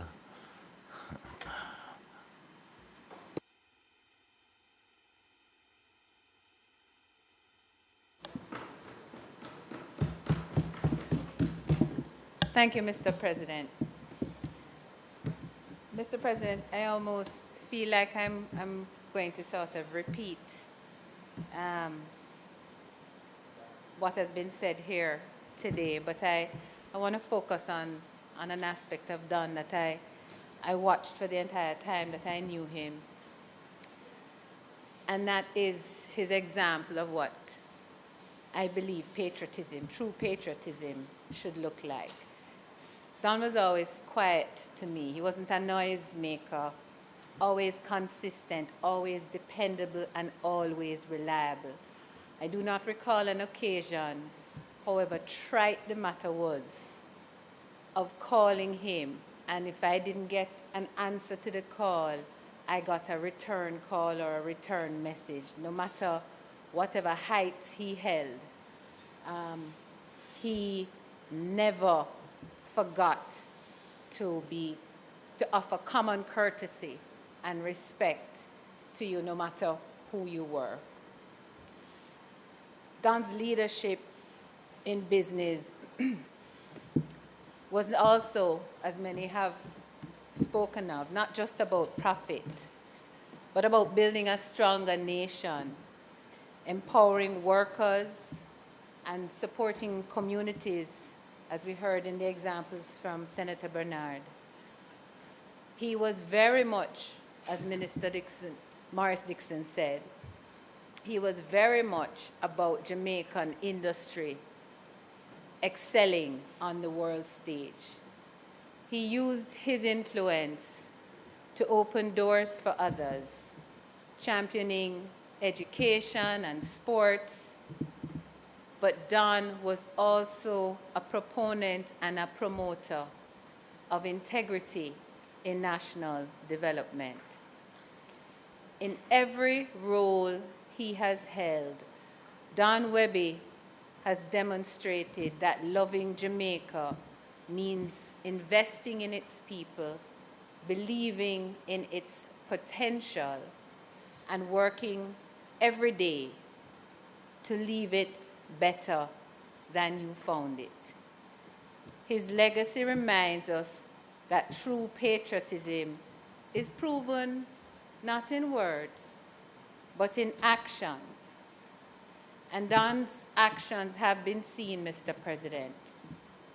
One of the most noteworthy examples for me, and there have been many that have been shared here this afternoon, is when I think back to September of 2007 and the then formation of a new government which had just been elected. Don was at the time the deputy CEO of the Grace Kennedy Group. And incidentally, he had been elevated to that position, I think, about a year, maybe just more than a year before that September 2007 election. But he was most definitely seen then as the heir apparent, as the person who would succeed the legendary Douglas O'Reilly. In spite of the challenging demands that confronted him, and Minister Dixon spoke about this being inspiring to her, in terms of his own future and that of his company, he was invited to and accepted the invitation to join the cabinet, and he did it by taking a leave of absence in order to serve as senator and minister without portfolio in the Ministry of Finance and the Public Service. I was fortunate then to know Don. I, in fact, got to know him because of that experience, as I served really as a legislative aide to the then leader of government business in the Senate. But Don had made it clear from the outset that he could only serve in that capacity for no more than 2 years. And I'm talking about that part of his service, Mr. President, because the entrance of Don Webby to the Cabinet of Jamaica at the time was a strategic move. From as early as the mid-2007, that very year, there were clear signs that the global financial landscape was heading into turmoil, with a large number of subprime mortgage companies in the United States then filing for bankruptcy. And even if you recall, the behemoth-like Bear Stearns eventually was forced to do the same thing that following year in March 2008. By that time as well, the contagious effect of the crisis in the US had spread to Europe and Asia, and everybody knows now it became the worst global financial crisis since the Great Depression of 75 years before at that time. Jamaica's precarious fiscal situation and its heavy reliance on the international capital market, as well as the impact that would be felt on critical sectors like tourism and bauxite, left it in a very vulnerable position. And then in came Don Webby. Don's principal assignment in the cabinet was to help Jamaica to navigate this ferocious storm, a task for which his training in finance and his experience as a leader in the Grace Kennedy Group with its global reach would prove to be invaluable. The global crisis, Mr. President, did not leave Jamaica unscathed. Hardly any country in the world escaped its wrath. In fact, all but one of our own bauxite and alumina plants were shuttered due to plummeting demand and commodity prices, and our economy, in fact, declined by 5.7% over the next 3 years before returning to modest growth in 2011. But, Mr. President, I ask this Honorable Senate to recognize that Jamaica's experience could have been so much worse. A large number of financial institutions across the world, big and small, collapsed, wiping out the assets of investors and life savings of millions of ordinary people. Not one financial institution in Jamaica went under. And I ask this Senate to join me in recognizing the credit that must be given to Don Webby, who skillfully helped to guide Jamaica through what was for us unprecedented turbulence.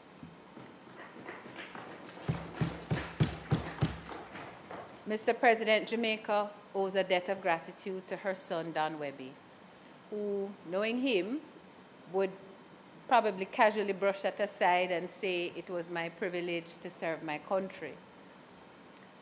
I, Mr. President, was grateful to have known him and will always be thankful to him for his own personal warmth and love towards me and my family. It was mutual, Don. May his soul rest in peace, Mr. President, and may his family always be comforted by his very patriotic legacy. May it please you.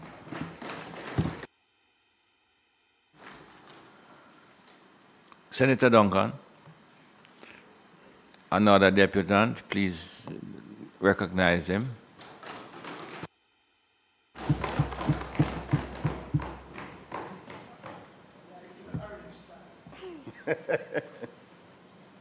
Mr. President,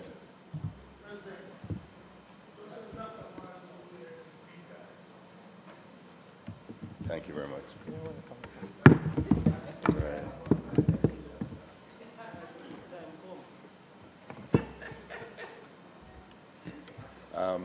Mr. President, sir, thank you very much. And colleagues, the Senate family, because I hear we're one family, one Jamaica family, right? I feel compelled to speak. I feel I have a duty to share some words because of who Don Webby was, who Don Webby was for Jamaica, who Don Webby was for the private sector, who Don Webby was for the people of Jamaica. I think I have to say a few words, right? I hadn't planned to speak because they have me so busy as co-chair of this private sector medicine recovery, keeping me really busy. So, you know, we really want, but I have to say a few words this morning. I really stand here on the shoulders of Don Webby, on what he has brought to this house and to Jamaica. And I believe when Don passed and when Don was left the Senate, and I was asked, one of the driving reasons for me taking on this role was because I believe I had a responsibility to do so and stand on the shoulders of Don Webby, right? Because he and I were friends, we were like-minded, we wanted the best for Jamaica, we didn't have a political lens that we looked through. We saw sitting in this honorable house as service to Jamaica, as service to Jamaica. And I do endorse the policies of the government of Jamaica, on which I am a senator and will always continue to serve as a senator in the best interests of Jamaica. So Don was a nationalist, a patriot, a private sector leader, the Carlton Alexander, the private sector, founded the Private Sector Organization of Jamaica. I have served as the president of the PSOJ, and the Grace Kennedy Group has always had representation within the PSOJ, keeping it going active as an umbrella organization for private sector groups. And Don has always been in the wings, keeping us on our toes in the Private Sector Organization of Jamaica. We have Frank, James, who is here today, Gail Solomon, who is here today, who both occupy positions within the PSOJ at this point in time. Don ensured that there was always a presence within the Private Sector Organization of Jamaica of the Grace Kennedy Group.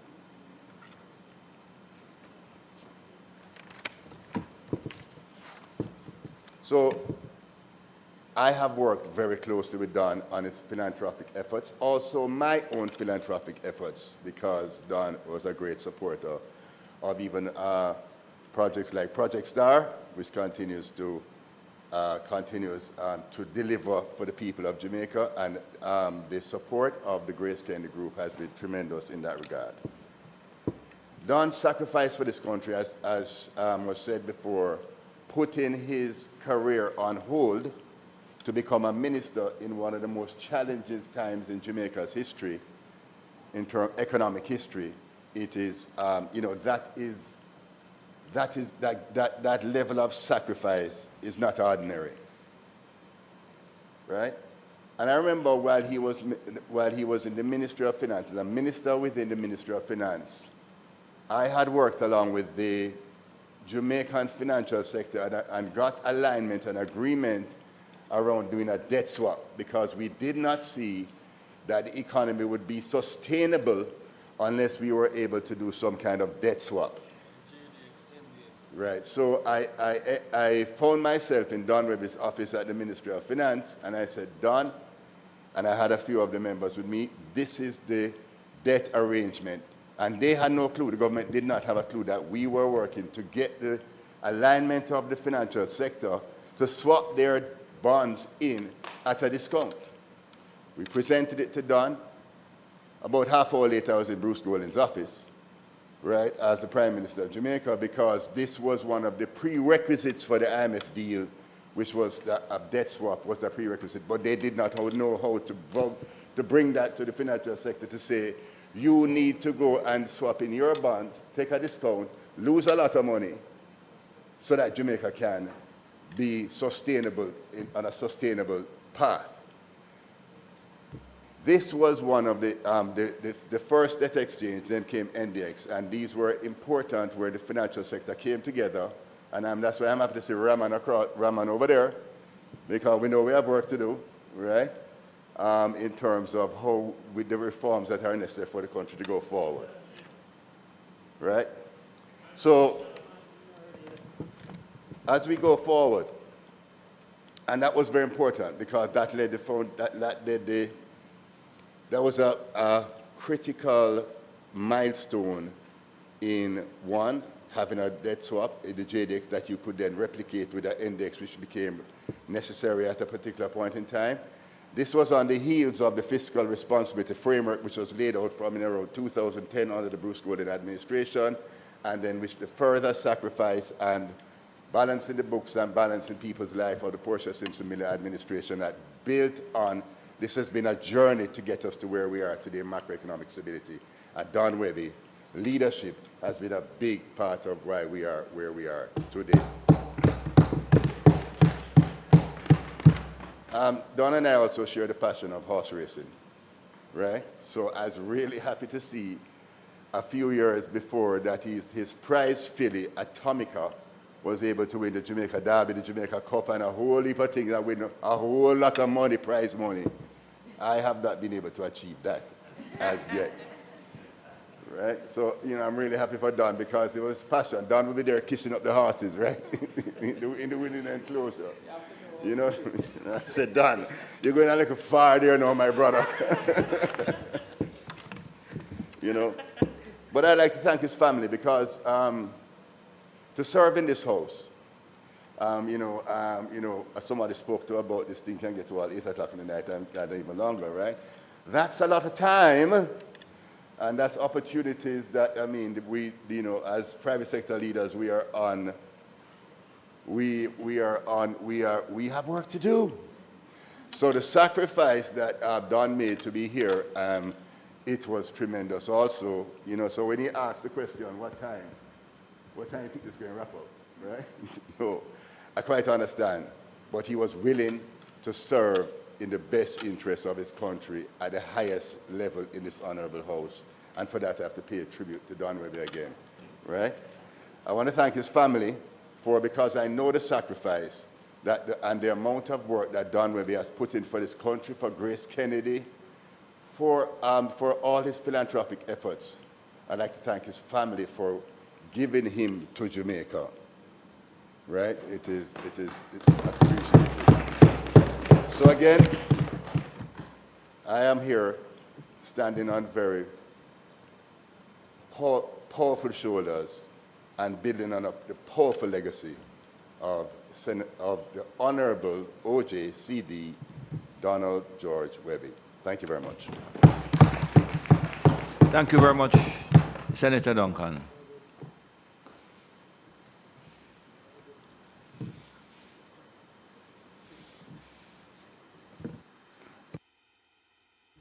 Senator Tavares Finch, another deputant.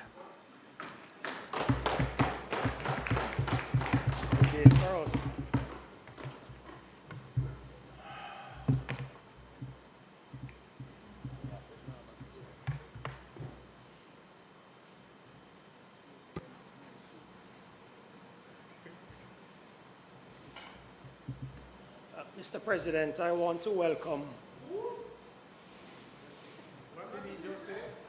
the friends and family of Mr. Don Webby, in particular Yelma Solomon, who I know personally, and of course Mr. Frank James, who our sons play football together.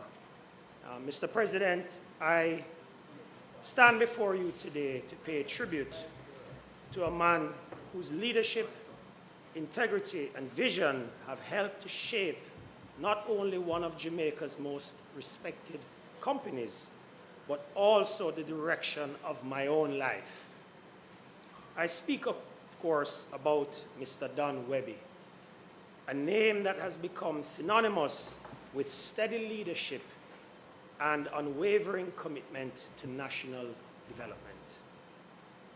Many Jamaicans know Don Webby as a distinguished CEO, a strategist, and a guardian of the values that guided Grace Kennedy for generations. Under his stewardship, the company had continued to expand its global footprint while maintaining the cultural authenticity and community focus that make it a beloved Jamaican institution. But what has always struck me most about him is something deeper than corporate success. It is the way he carried himself, with humility, discipline, and an obvious love for his country. In an era when leadership is often defined by noise, ego, or spectacle, Don Webby had always reminded us that true leadership is quiet, consistent, principled work. He showed that influence does not come only from holding public office or commanding a microphone, but it can come from being a steward of people, a builder of institutions, and a voice of reason.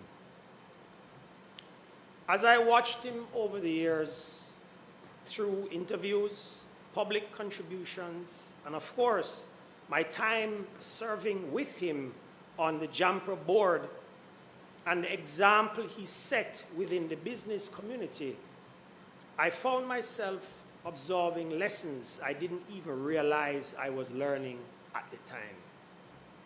Lessons about discipline, about preparation, about the courage to make decisions knowing that they may not always be popular, but must always be right, Mr. President. Most of all, I learned that leadership is service. Don Webby has always emphasized the importance of giving back to Jamaica through education, community development, and creating opportunities for our young people. And it was this philosophy of service that resonated with me most powerfully. It planted a seed in me, the belief that each of us has the responsibility to leave our beloved country better than we found it.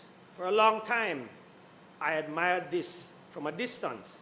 I thought leadership like his was reserved for boardrooms, corporate corridors, and major institutions. But gradually, I realized something important. His example wasn't telling me to follow his path. It was telling me to follow my own path, to find a place where I could serve Jamaica with the same sense of commitment. That realization is what influenced my decision to enter politics. I didn't step into public life because I dreamed of power and visibility. I stepped into it because I saw in Don Webby a model of leadership grounded in purpose. I saw that you can be firm without being harsh, ambitious without losing your values, and successful without leaving your community behind. I saw a man who navigated challenges with calm and clarity, who uplifted others and who reminded us that leadership is not a performance. It is an ethic. When people ask me what inspired me to take this journey, I often say that politics for me is simply another avenue to serve my country. In many ways, it is the lessons I learned from observing Don Webby that gave me the courage to take that step. His example showed me that Jamaica needs leaders, both in the private sector and in public life. We are guided by integrity, accountability, and a commitment to long-term national growth. He taught me that progress is not built on slogans or quick wins, but on hard work, thoughtful planning, and a willingness to put Jamaica's interests above personal ambition. He taught me that leadership is not about being the loudest voice in the room, but about being the most consistent, the most honest, and the most committed. And so today, as I reflect on my own path, I say with gratitude that Don Webby is more than a corporate leader. He's an example of the kind of Jamaican who inspires others to step forward and serve. Mr. President, in honoring him, we honor the values that Jamaica desperately needs: integrity, discipline, humility, and a vision for a better future.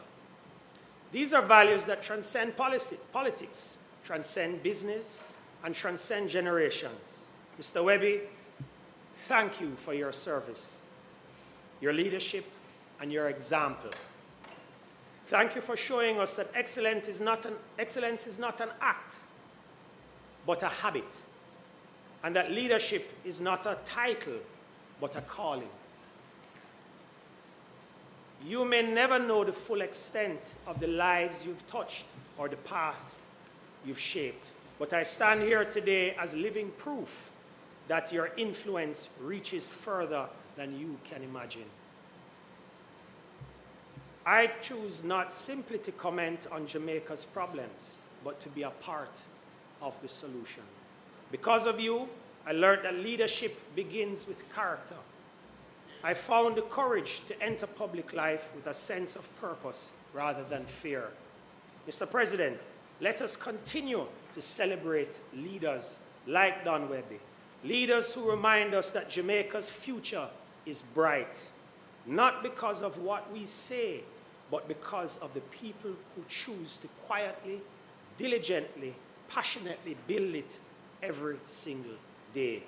May his soul rest in peace. Thank you, Mr. President. Thank you very much. And I thank you all the members who contributed to this debate.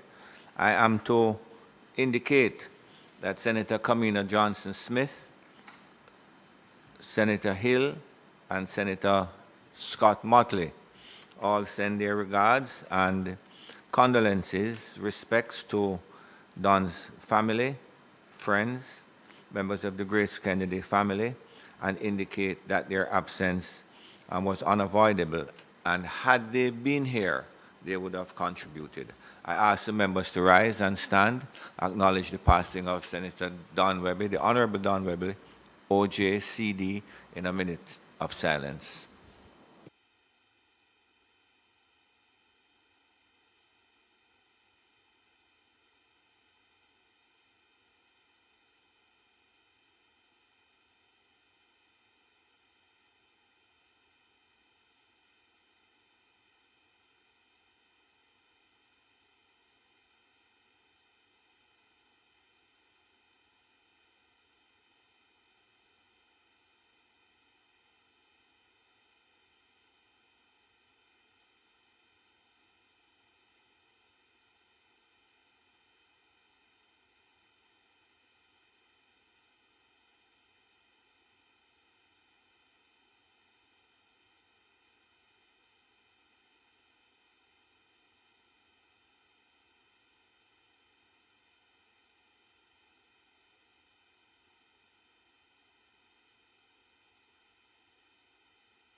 May his soul rest in peace and light perpetual shine on him.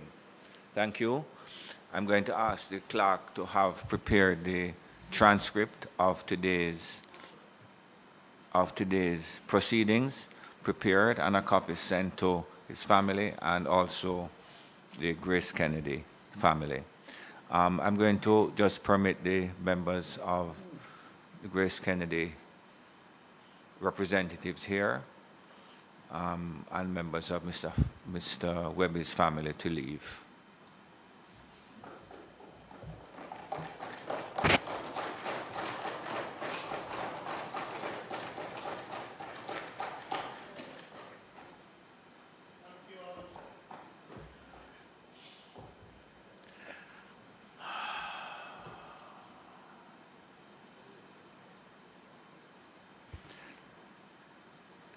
Statements by ministers.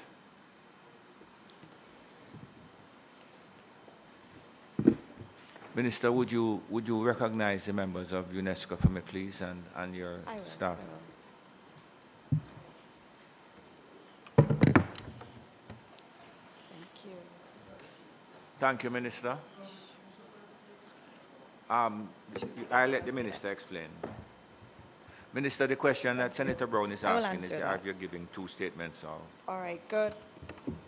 Thank you, Mr. President, and good afternoon to my colleagues. Just noting, I have two statements. I have the general statement on Hurricane Melissa, and I also have the one on education. I will put them together and just do one statement. So I'll just go through. I'll only speak once. I have to acknowledge, Mr. President, a number of individuals who are here. And I thank them for their patience. It was really important for us to honor Don Webby today. We have with us from the Ministry of Education, Dr. Kassan Troop, the Permanent Secretary. We have Mrs. Terry Ann Thomas Gale, the Acting Chief Education Officer. We have other senior reps from the ministry, including Mrs. Vivian Johnson, Carrie Brown, Latoya Harris-Garrity from the National Education Trust. From the ODPEM, we also have Commander Gale, who is the Director General, and we have Ms. Sophia Mitchell, also here from ODPEM. In terms of Ministry of Labor, we also have Audrey Deere-Williams, who is CTD in that ministry, who has responsibility for Social Security. We also have a rep from the NWC, Mr. Delano Williams, who is Acting Corporate Public Relations Manager. And then we have some very special guests here with us from UNICEF, who is a key partner with us in education. We have Olga Isesa, who just came from the airport straight here, who is the country representative for UNICEF. We have Mohammed, who is our deputy country rep for UNICEF. There is Dr. Tortello, who is our education specialist at UNICEF. And you have Marianne Badas, child protection officer with UNICEF. Those are all the guests, Mr. President, and we welcome them and we thank them for being here with us today. Mr. President, senators, leaders from the ministries. Sorry. Yes. Complete your presentation, Minister. Sorry about that. Could you just indicate when you are transitioning from the general statement on the hurricane to your specific portfolio on education? Because we are going to have two separate responses to the statement. Yeah, just to indicate, I will. to indicate, Senator Morris, we did recognize this, you know, so the two responses will accept a general response from yourself, I would imagine, and then from your portfolio personals. And for the benefit of the new members of the Senate, in doing so, it gives the person who is responding a longer time to ask their question by way of what is referred to as a run-up. Minister, thank you. Right. Yes, thank you. Mr. President, senators, leaders from the various ministries, departments, and agencies that are represented here, members of the international community, my fellow Jamaicans watching at home and abroad. On Tuesday, October 28, 2025, Jamaica endured one of the most punishing natural disasters in our modern history. Hurricane Melissa made landfall near New Hope in Westmoreland as a Category 5 hurricane with sustained winds of 185 miles per hour and a minimum central pressure of 892 millibars. Its force was so immense that seismographs hundreds of miles away registered its passage. Mr. President, it literally shook the earth. Melissa is the first ever Category 5 hurricane to make a direct hit on Jamaica, surpassing the previous benchmark set by Hurricane Gilbert in 1988, which made landfall as a Category 3. What we experienced 3 short weeks ago was unprecedented and unpredictable in nature. Melissa crossed the island with catastrophic winds and many feet of torrential rain, inflicting widespread damage, most severely across St. Elizabeth, Westmoreland, Hanover, Manchester, St. James, Trelawney, and St. Anne. I acknowledge the immense trauma felt by so many who lost their homes and their livelihoods. I also salute our first responders, public servants, local authorities, community leaders, and volunteers who have worked around the clock to protect life and begin the recovery. Many began their work in the days leading up to landfall. Many continued their service during Melissa's passage and immediately after. Our essential workers did not waver in our hour of national hardship. In keeping with the Disaster Risk Management Act, on October 29, 2025, the government formally declared the entire island a disaster area, upgrading the status from a threatened area as declared on October 24, 2025. These orders under the Disaster Risk Management legal framework activated the powers needed to prioritize life-saving actions, open emergency funding channels, and coordinate an all-of-government response. We also issued mandatory evacuation orders for specified high-risk communities in the immediate lead-up to landfall. These decisions were taken on the advice of the Meteorological Service and ODPEM to save lives and expedite the restoration phases now underway. Mr. President, it is important for the Senate to know that long before Hurricane Melissa made landfall, the government had moved decisively to prepare the nation for its arrival. From the moment the Meteorological Service signaled the potential for rapid intensification and the possibility of a direct strike, all national response protocols were activated and the country was placed on high alert. Early warnings were issued by ODPEM and the Met Service. Emergency communication channels were engaged to deliver timely, accurate updates. And as forecasts worsened, we escalated our preparedness, posture, and public advisories. Hundreds of designated shelters, which were schools, churches, and community centers, were opened and manned by trained personnel with relief supplies pre-positioned in the most vulnerable parishes. Simultaneously, the government engaged the food, fuel, and transport sectors to safeguard supply chains, while the Fair Trading Commission and consumer agencies monitored markets to uphold the zero-tolerance stance against exploitation of Jamaicans during this period. Public communication remained constant and transparent, with frequent press briefings and emergency bulletins emphasizing vigilance, community support, and protection of the vulnerable. Mr. President, we had over 7 days of consecutive press briefings starting on October 21, 2025.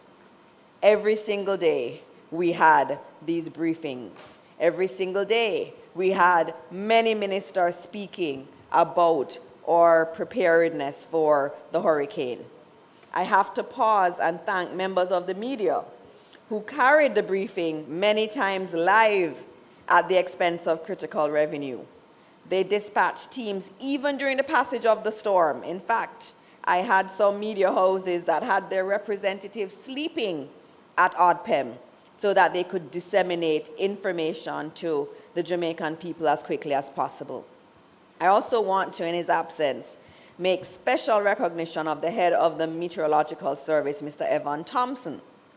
Jamaica watched a lot of these press conferences because they wanted to hear what Evan was going to say and where the hurricane was going.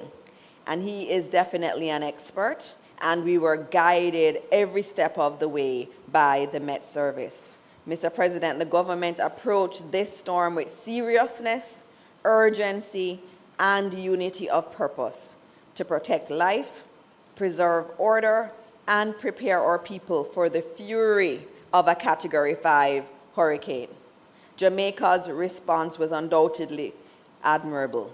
We stood united in faith and purpose as one people.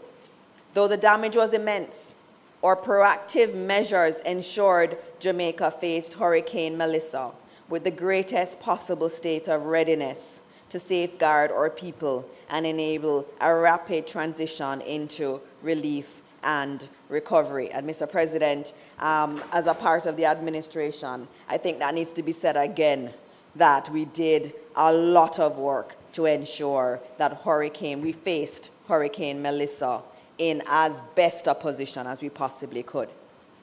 Mr. President, as we move forward from the initial shock of Hurricane Melissa, the government's response has been guided by a clear, structured, and disciplined framework. We're pursuing recovery through 4 overlapping phases: immediate relief, emergency relief, stabilization and recovery, and long-term reconstruction and rebuilding. Each phase carries distinct priorities, but all share a single purpose: protecting the lives and dignity of our people and restoring our nation with greater resilience than before. It is important to also emphasize the overlapping nature of the phases. So you don't go from one to the next. You are actually having them overlap. The scale and magnitude of this disaster necessitates a posture and mode of agility. Several activities, therefore, must be executed in parallel. The immediate relief phase began even before the hurricane had fully passed.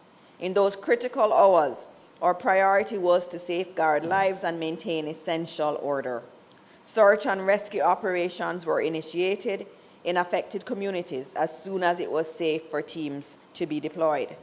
Emergency shelters continued to operate at scale, ensuring food, potable water, and medical service for displaced families. Our uniformed services secured critical infrastructure, while ODPEM, municipal disaster teams, and volunteers coordinated life-saving interventions. This phase focused on urgent humanitarian needs, clearing access routes for emergency response personnel, and stabilizing high-risk areas to prevent secondary loss of life. We then entered the emergency relief phase, which we're still in, more on the tail end of it. This phase includes clearing and reopening primary road corridors, accelerating the restoration of power and water systems, and expanding mobile and community-level distribution of relief supplies. We have also mobilized medical outreach to shelters and affected districts, while ensuring psychosocial support for children, elderly persons, and vulnerable families. International humanitarian assistance, including airlifted supplies and technical teams, began to arrive and integrate with Jamaica's national response system during this stage. The central aim of this phase is to relieve suffering, reestablish safe access to communities, and stabilize essential services across the island. Mr. President, I'm pleased to note that as it stands, all marooned communities are now accessible, and the ODPEM had pointed that out a couple days ago. Over 133,000 food packages and hygiene kits have been distributed island-wide.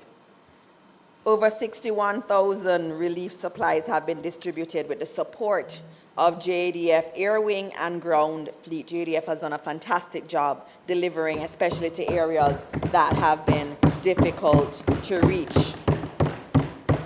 70% of all JPS customers have been restored as of earlier this week. And last night we were so happy and pleased to see power restored in Negril, which is, we had thought that would have taken a much longer time, but thanks to the work of Minister Vaz and the JPS in response, we now have power in Negril. With respect to water, 76% of NWC customers have access. Over 90% of all blocked roads have been cleared. And in fact, it's less than 30 roads that remain closed, and I believe by today it will be much less than that.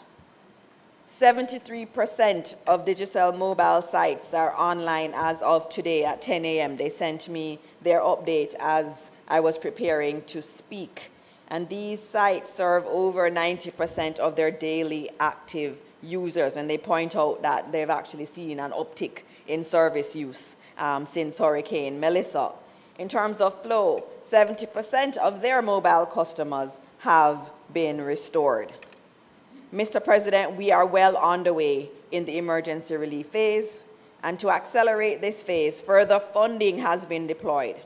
In addition to the $1.5 million that was allocated to each constituency before Hurricane Melissa to support preparedness and early response activities, an additional $1.5 million per constituency was also made available after that initial sum has been utilized. Furthermore, there have been targeted top-ups for hardest hit parishes. So we've not just allocated funds to everyone, but you focus on the parishes that have been most affected.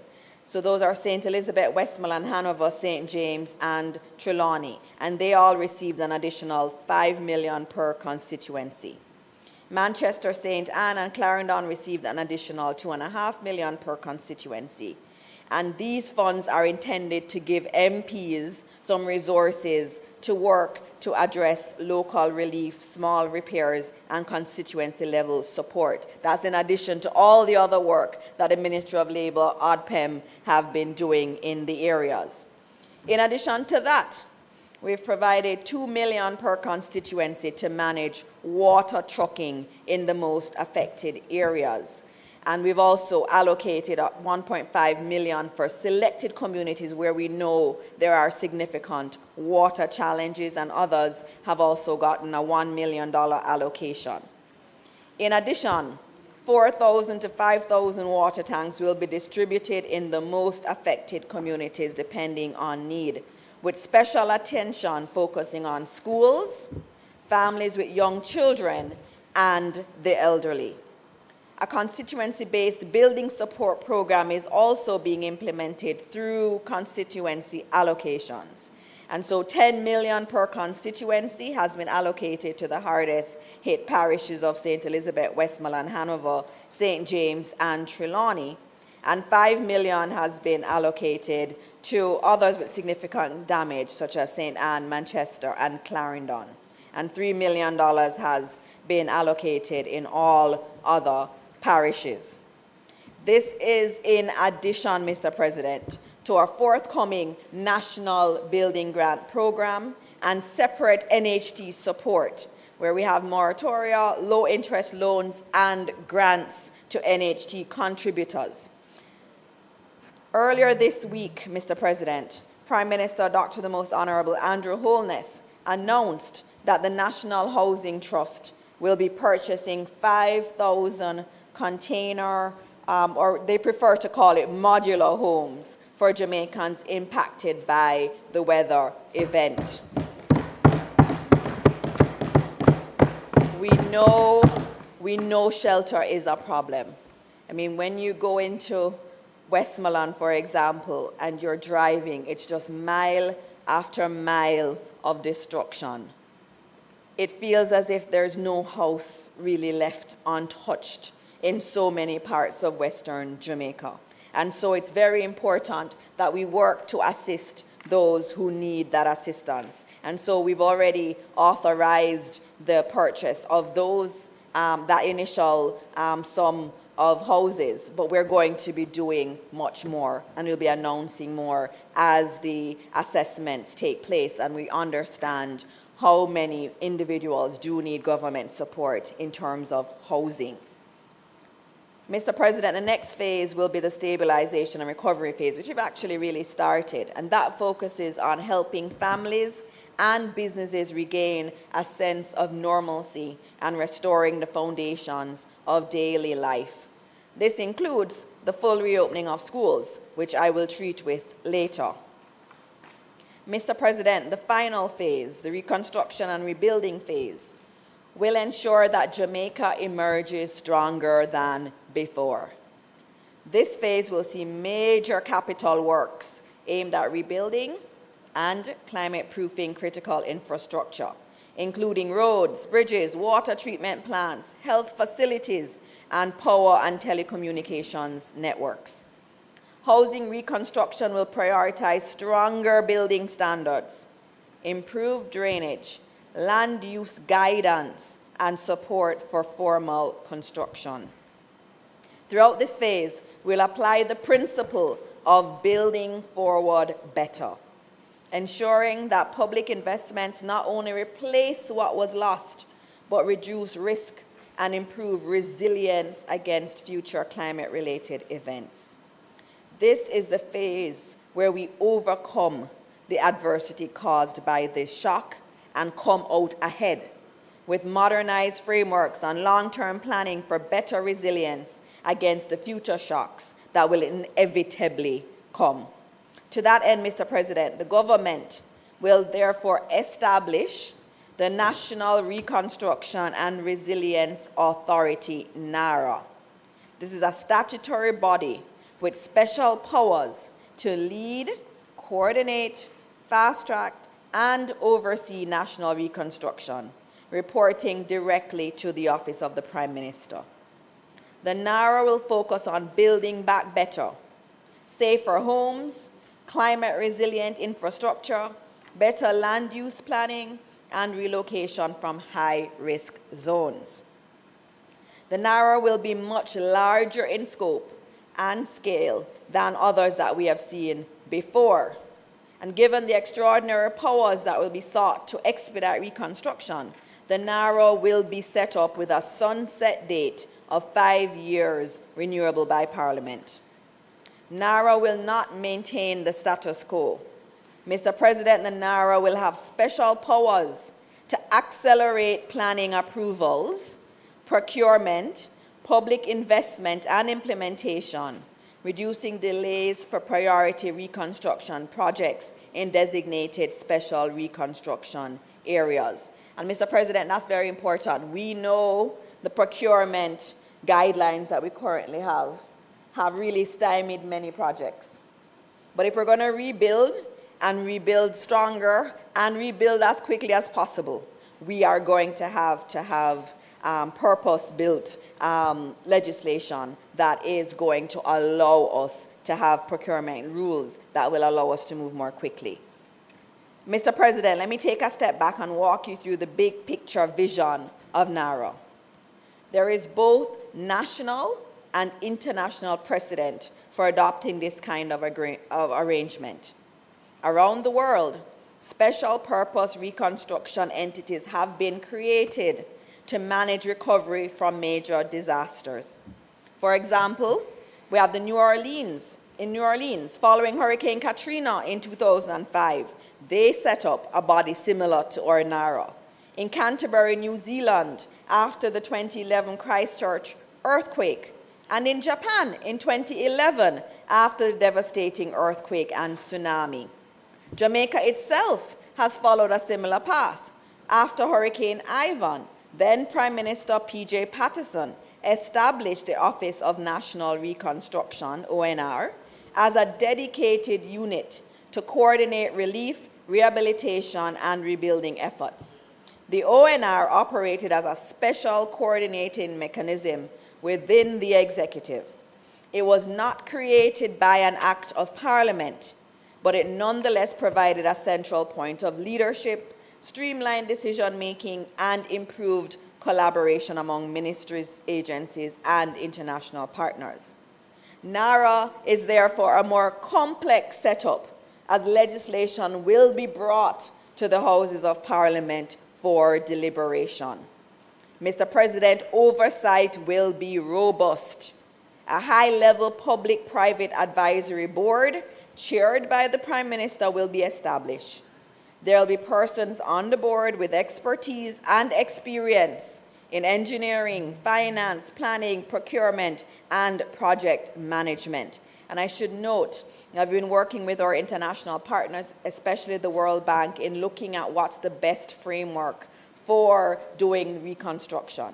And so we've not sat by ourselves and come up with this. We've actually worked with experts in this area to come up with this mechanism.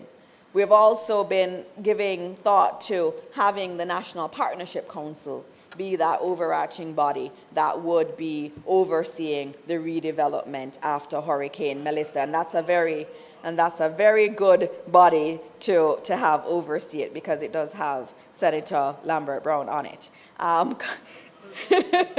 To safeguard our development gains, we must move forward under a new dispensation, Mr. President, and we believe that NARA will be a good mechanism through which we can effect the reconstruction. Mr. President, it is clear that Hurricane Melissa will have a profound economic impact on our country. The storm struck the heart of Jamaica's productive belt. It tore through our breadbasket parish of St. Elizabeth. It disrupted our tourism corridor stretching from Westmoreland through St. James and into Trelawney and St. Anne. And it inflicted heavy damage on housing, community infrastructure, commercial operations, and public utilities across multiple parishes. Thousands of households now face the loss of homes, crops, equipment, and small enterprises. This is not only a humanitarian crisis, it is a shock to livelihoods, incomes, and local economies. Mr. President, detailed damage assessments are still being finalized, but based on estimates from the World Bank, approximately US $8.8 billion has been lost. That's in capital loss, US $8.8 billion, and that's the assessment coming from the World Bank and the IDB. In other words, Mr. President, in excess of 40% of fiscal year 24-25 GDP has been wiped out in the span of one day by one hurricane. This is only infrastructure damage, though. When you hear that US $8.8 billion figure, it is only infrastructure damage. It does not include lost economic opportunity. So it doesn't look at the loss that we see from the tourism industry being closed in many parts of the country. That's not included in that US $8.8 billion.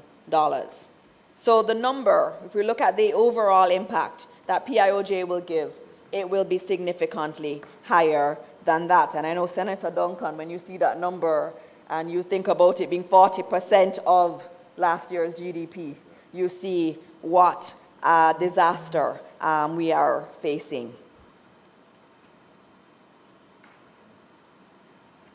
Mr. President, we anticipate a temporary slowdown in economic activity, particularly in the most affected parishes. Agricultural output will decline in the short term as farmers replant and livestock operations recover. The tourism sector, while resilient and working swiftly to reopen, will require targeted support to restore capacity and confidence.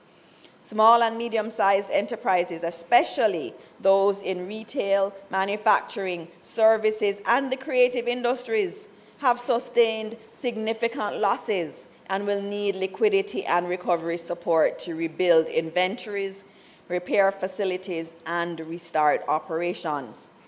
Mr. President, this means that revenues will decline as economic activity slows, even as expenditures must increase to finance emergency relief, recovery, and reconstruction. This will place pressure on our fiscal targets. In this regard, it will become necessary to activate the lawful provisions under Section 48C of the Financial Administration and Audit Act, which allow for the temporary suspension of the fiscal rules in circumstances of national emergency or extraordinary economic disruption. Unfortunately, Mr. President, we must expect a rise in the debt-to-GDP ratio in the short to medium term as resources are channeled into rebuilding for resilience. And you're correct. That's why we shouldn't party with the red money. And that's why it was so important, the work that has been done to secure our fiscal accounts. And importantly, Mr. President, we were at 62% debt to GDP ratio at the end of the last fiscal year. That was 2 years earlier than we would have expected to be there. We were on a fantastic track with the lowest unemployment we had seen in history and the highest level of net international reserves. We were really on our wonderful path. And then we have Hurricane Melissa. But the good thing is, because of that path we were on, we are best placed to recover from Hurricane Melissa. So, Mr. President, it is Jamaica's record of disciplined fiscal management that provides the credibility and space to respond decisively. We have been building in fiscal buffers over many financial years for such an event. Following Hurricane Melissa, Jamaica will receive a full payout of US $150 million under the catastrophe insurance coverage. Funds will be disbursed on December 1, 2025. And while we talk a lot about this bond, is the one you talk about the most, we have several layers that have been activated, several insurance layers. And together, these amounts will total approximately US $650 million. Earlier this week, the Prime Minister has signaled that it is likely that the government of Jamaica will have to borrow to finance reconstruction. The $650 million funds only represent roughly 7.3% of what we lost. So I hear a lot of talk about, oh, there's all this money coming in. But it's not really so. US $8.8 billion in losses, and that's just infrastructure losses. But if you look at the insurance payments, we're nowhere near that level. As a result of the numbers before us, we must be open to other financing options. And we're actually currently working with the IMF, and through the IMF's Rapid Financing Facility, we also have immediate access to approximately $500 million in credit to supplement existing funds. Mr. President, I'm going to move from here into education. There's a lot more I could have said, but given that there are two statements, I'm going to stop there on the general piece until I get to the end. Mr. President, as I now turn to the education system. The education system was not spared Melissa's wrath. Assessments are still underway, but we already know that many schools, especially in the western parishes, have been severely damaged or destroyed, and others across the island have been affected. To date, we have recorded 21 public tertiary institutions and 679 schools as having been impacted. To allow for management and efficiency, the nature of the impact has been categorized in 3 priority areas as follows. Priority 1, severe damage, which may affect school opening. Priority 2, moderate damage, where you need significant repairs, but these schools can operate while repairs are being done. And priority 3, minor damage. Schools can operate while repairs are also being done there. Within these categories, Mr. President, there are 239 priority 1 institutions. That's a whole heap of institutions. And some of these schools, Mr. President, I will tell you, when you go there, you don't see a school. The hurricane has completely destroyed it. We have one that just, you go there, you don't see it. You see the wall to the school and you see no evidence of the school. You just see some foundation, and that's what tells you there was a school there at one point. 339 are priority 2 institutions that had moderate damage, and 101 are priority 3 institutions. The majority of our priority 1 institutions are in the affected parishes, as we know. Region 3, which is St. Anne and Trelawney. Region 4, for us in education, these are the regions we use, St. James, Hanover, and Westmoreland. And Region 5, St. Elizabeth and Manchester. And that's where we had the greatest damage from the hurricane overall. It should, however, be noted that every educational region experienced damage. There was damage in St. Andrew, there was damage in Portland, there was damage across the entire country. But I want this chamber to not only think of the schools, but also the students and the staff who use these structures. Approximately 111,177 students, a total of 111,000 students have and approximately 5,000 staff members have had their daily routine disrupted and their lives upended. And this is across our public institutions. But Mr. President, many of our private independent schools have also been severely impacted by Hurricane Melissa. Reports to date indicate that 126 of the 520 independent schools have been impacted. Many of these institutions, though private, have been partners of the ministry, supporting thousands of students, staff, and families across Jamaica. Many have experienced significant damage to their infrastructure, learning resources, and essential services, threatening their ability to reopen and continue delivering education in a timely and safe manner. The devastation extends to our tertiary institutions. 6 publicly funded higher education institutions report major damage to their main campuses, with 5 having been classified as priority 1. Several heart training facilities and administrative offices experienced roof failures, heavy water intrusion, ceiling collapse, and utility loss, resulting in significant operational disruption. 43 Jamaica Library Service locations were also impacted with moderate to severe damage that requires intervention to secure the public assets, ensuring safety of patrons and staff, and to restore a comfortable working environment. Mr. President, our places of safety and our children in state care were also impacted.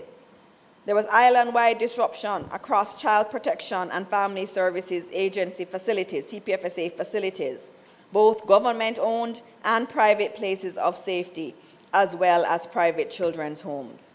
Damage was recorded to roofs, perimeter security fences, electrical systems, and vulnerable structures, along with instances of water ingress. Once you drill past the physical infrastructure, you start to see the psychological toll of this disaster. The emotional and logistical damage of Hurricane Melissa on educational personnel and learners is significant and widespread. If you look at our staff, which is our teachers, our administrators, our auxiliary staff, you see lots of psychosocial distress. Many of them have lost everything. They have no house. Many of them are still trying their best under immense operational strain to bring back a sense of normalcy to their environment.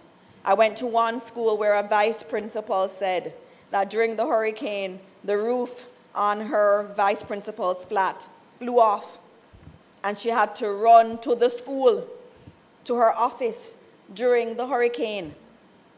That's the kind of trauma people all over the West felt.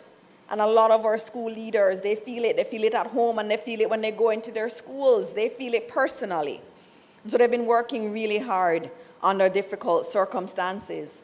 And it's the same for our students. Our students have lost so much. There's a dislocation, yes, and there's also learning losses. We've been dealing with learning losses from COVID, and we're starting to see things turn. And now we're back at another potential for significant learning losses as they spend extended time out of the classroom. And that's compounded by the stress from displacement. As I saw this little girl, beautiful little girl, in Trelawney, and she came to me and she hugged me. And I asked her how she was feeling. And she told me she didn't live in Trelawney. She lived in Montego Bay, but her house mashed down. And she was relating her story of the hurricane. And you can see that pain, that trauma is going to be there for a long, long, long time. And so we have to deal with that trauma across our system. So while we're talking about the learning losses, we also have that trauma to deal with. The ministry was swift in expanding access to psychosocial support to the Education Committee. A national framework was activated to address trauma, led by the Guidance and Counseling Unit. Support is delivered through national, regional, and school-based interventions, including wellness activities and targeted counseling. One significant support activity is access to clinicians who can provide our stakeholders with relevant coping skills tailored to their identified needs. Additionally, 53 guidance counselors are available to provide tele-counseling support, so you can call if you need that support. I should note, Mr. President, that the ministry will cover the services provided by private clinicians. So we have an arrangement with private psychologists and psychiatrists, and any student or teacher who needs that support can make use of it. And the ministry has already sent out a bulletin that had the list of all the clinicians and volunteer counselors that they could use and they could make contact with. Mr. President, the ministry is leveraging its established framework to address the school community's psychological needs. Parents are important too, and we're providing service through our helplines and also using our mentors in the system to support our parents. In terms of school reopening, Mr. President, due to the tireless work of the ministry and our principals and board chairs, as of November 19, 2025, 78% or 791 schools are reopened. That is a major achievement given what happened with a Category 5 Melissa, to have 78% of our schools, 791 of them. We have about 1,000 schools in Jamaica, and 791 of them are reopened. Obviously, the focus is on those that are not opened right now. I want to thank my opposition counterpart in the lower house, Mr. Damian Crawford, for joining me in supporting the quick resumption of classes where possible. And this is important. The psychologists will tell you that after a disaster, it is extremely important that our children get back to their normal routine. It actually helps them to deal with the trauma. And so it is extremely important that we do everything we can to get our students back in school as quickly as possible. And that's why I commend all of our principals and board chairs under very difficult circumstances to have done this. And as I had said to them, we are not making the decisions in the ministry. The board chairs and the principals on the ground must make the decision around reopening. We don't know in the ministry what's happening on the ground, and so we've left reopening to them. The Ministry of Education is also actively supporting the resumption of learning through the Rapid Resumption Grant. The ministry is providing initial cleanup funding ranging from $300,000 to $1 million based on the severity of impact. Our schools all have to clean up. And so this includes debris removal and sanitation, restoration of utilities and essential amenities. So for those who have generators, they can use the money towards fuel for the generators, or they can buy water tanks, for example. The recurring activity across all schools that I've visited is cleanup. School leaders, staff, community members, students, volunteers, all across Jamaica, they are helping our schools to clean up. In fact, the principal of St. Elizabeth Technical is looking forward to using that school as a way to propel the community to normalcy. Schools are an important part of the social fabric of a community, and I commend our school leaders who are going above and beyond to reestablish a good school environment. Yes, there is. Mr. President, $325 million in cleanup grants have been disbursed across over 500 schools to date. So 500 schools have already gotten in their account the cleanup grants. I'm pleased that our school leaders have been moving quickly to utilize these funds. Mr. President, recognizing the critical threat to students preparing for external examinations, the ministry has adopted targeted strategies. And so we know this is something that a lot of Jamaicans are wondering about, CSEC and CAPE.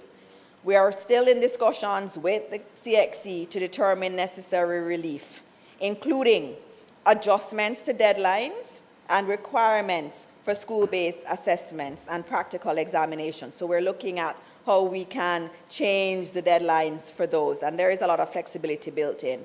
We're also looking at flexibility in syllabus coverage and also cost implications. So we're negotiating with them to bring down the costs given what has happened in Jamaica. Also, provision of options for students who may want to reduce the number of exams they sit based on their situation. Sorry, Minister. 120.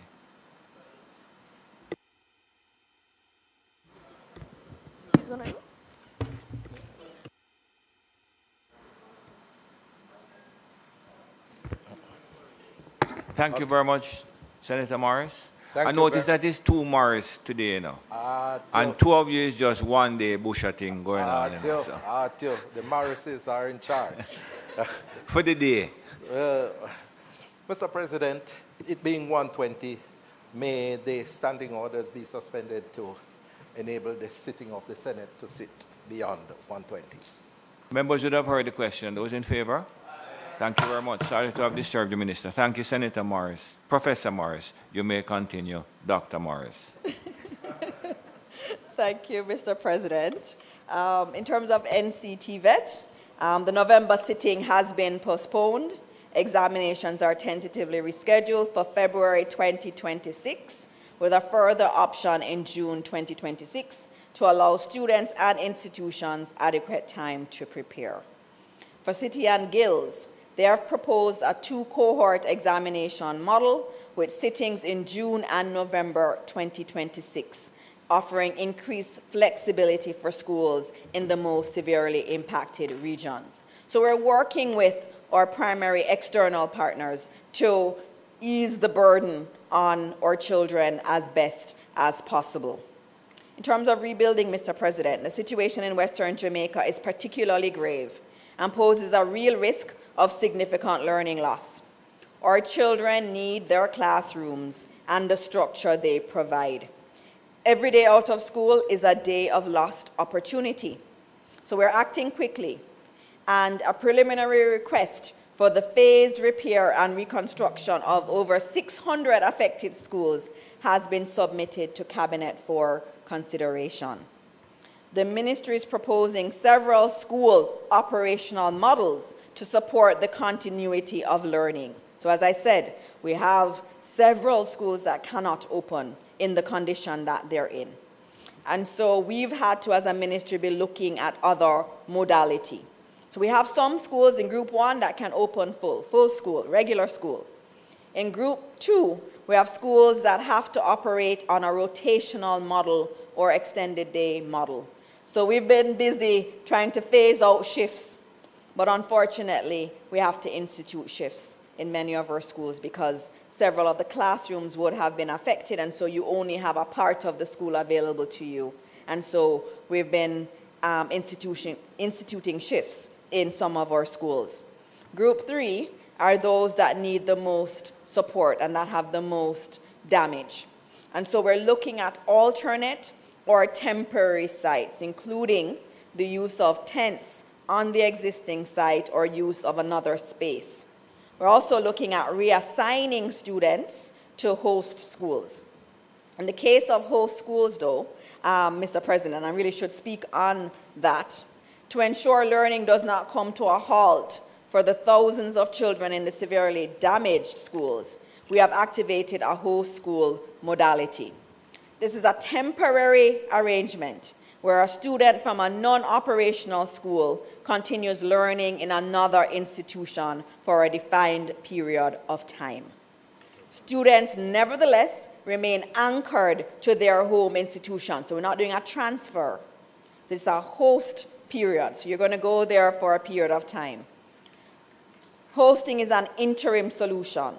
As a ministry, we understand that different institutions have different cultures.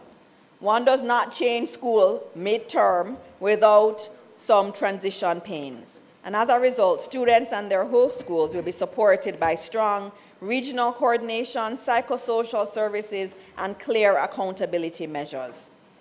Mr. President, I find it encouraging that many schools, both public and private, have already volunteered to host displaced students. And I want to thank them, and I'm going to actually look for those schools because I do think there are times when we have to acknowledge those who are doing really good work in terms of trying to support our schools. Many principals have reached out to the ministry indicating their interest already, and this is demonstrating the very best of our national spirit and our shared commitment to Jamaica's children.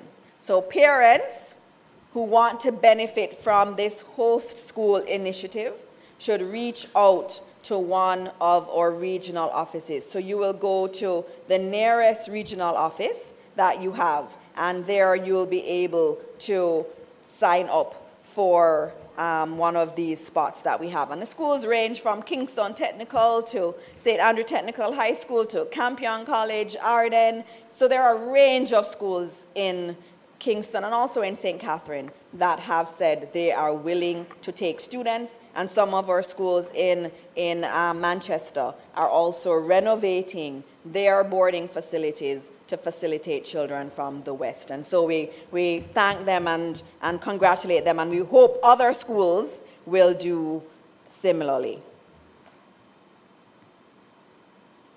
Mr. President, use of these many models that we have, which is full day or part day, will be complemented using other remote strategies that we have. Sometimes we'll have to print kits and take them out to the children in their communities.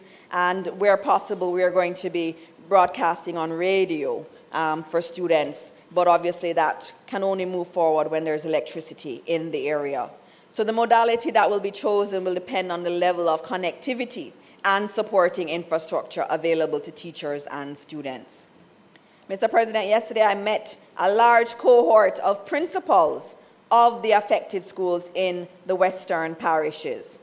Mr. President, many principals have stepped up with remarkable courage and clarity, moving swiftly to stabilize their schools and their communities in the wake of Hurricane Melissa. I am very impressed with the crisis leadership exhibited in many institutions. They are designing creative timetables. They're sharing spaces. Some schools are sharing spaces. So you have two schools that have been damaged, the one that's least damaged, they're pooling together and having school there. Jamaica's educators remain among our most resilient and resourceful nation builders. Yet, Mr. President, we must also be pragmatic. The doors of many schools cannot reopen immediately. So while we move with urgency to repair and rebuild, we must also act now to resume learning through innovative and flexible arrangements so that no child is left behind. As we think outside the box, we have to use all available options to support our children's education. We are considering the temporary consolidation of some of our schools, starting in regions 3, 4, and 5. I will say that when I was in White House, I had a teacher come to me with a suggestion, and she was perfectly correct. She said there were 4 schools in the area, and that one of them wasn't too badly damaged. The other 3 were terribly damaged. And she said, why don't we have all our exam students from the 4 schools just go to school at the one that's not damaged? And I said, you're perfect. So we listened to our teachers, and we're going to be instituting things like that. Yes. It may take, just like the partnership, it may take some time before they can be restored. Therefore, in the interim, the ministry is proposing, I've already gone there, and so we'll also be looking at busing students. So we'll have to bus some students from where they live into schools, especially if that school may be a little further away. The ministry is actively exploring also the immediate deployment of temporary solutions to resume face-to-face instruction. Already we have received some solutions from the international donor community, and those will be deployed in short order. Mr. President, UNICEF is here, and they have been a significant partner in our education response. Already, they have come to the table with essential supplies to facilitate the resumption of teaching and learning. They have given us some specialized tents that will be deployed. I think we've started with 10. They have over 60 more on their way to Jamaica. So we will be making use of those across the education system. And UNICEF has done this before. They have been able to operate schools and assist governments around the world to operate schools after disasters. And so we're using them for their expert guidance and support on this. We welcome. Yes, very good. Thank you. Thank you, Olga and team. And I can tell you, while the hurricane was raging, Olga was WhatsApping me saying she's ready to go. And so I really thank you for that kind of partnership, Olga. So we need more partners like UNICEF. So I say it publicly, if you're willing to support the recovery of our children, our schools, our education system, the ministry is ready to work with you. And so where possible, we're going to be erecting the tents. We're also looking at prefabricated containerized units. The key thing with that, ceiling has to be high because we have to be mindful of cooling. And so anything that we do, any solution has to provide a safe learning environment for our children. Mr. President, our long-term recovery strategy will prioritize the creation of a fundamentally more resilient education system. The education system cannot continue business as usual. We must wake up to the realities of today. In line with general directives, the ministry has been instructed to prepare a resilience upgrade plan. Our recovery plan will be intertwined with a phased multi-year overhaul of school infrastructure that emphasizes long-term protection against future climate events. Mr. President, last year we had Hurricane Beryl, and we had a huge repair bill in the billions, and we repaired the schools. This year we have Hurricane Melissa, and some of those same schools got hit again. And remember, our schools also act as shelters. And so it's important that our schools are robust in their construction because they are what the community relies on in the face of a disaster. And so, Mr. President, we are going to be focused on resilient infrastructure. So we're looking at new design. We have a new building standard for schools. We have shared that with the World Bank for their comments from their experts so that we make sure that we have the right kind of technology in our schools in terms of building technology. We're also going to be building in resilience into our schools.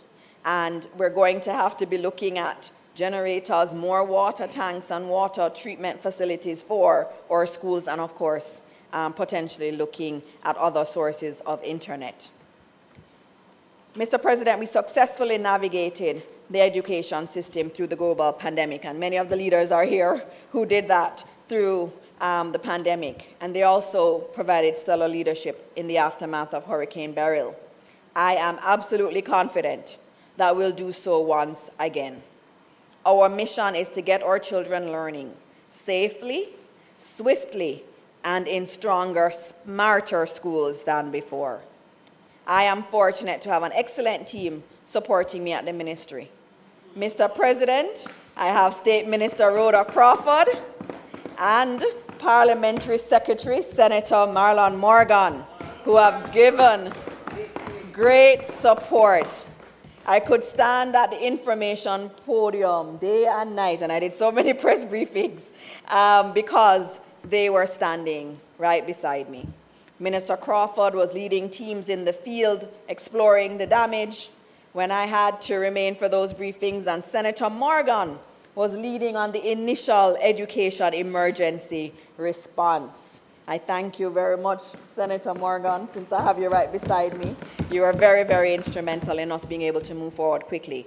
Permanent Secretary, Dr. Kassan Troop, was right there providing stellar leadership also, and our acting Chief Education Officer, Mrs. Terry-Ann Thomas Gale, and other members of the senior team have been amazing. I have to say, the technical team at the ministry has been stellar. They have been putting together the data, they've been using satellite data, they've been going across the school, they've been doing the assessments, Carrie, so wonderfully, and I ask them some very hard questions and they come with the answer day in, day out. And so I thank you, I thank our education officers, our building officers, the entire ministry, and I commend all of you for the work you've done. Mr. President, and I'm coming nearer to the end, Mr. President, Hurricane Melissa was not only a national tragedy, it was a warning of what can come.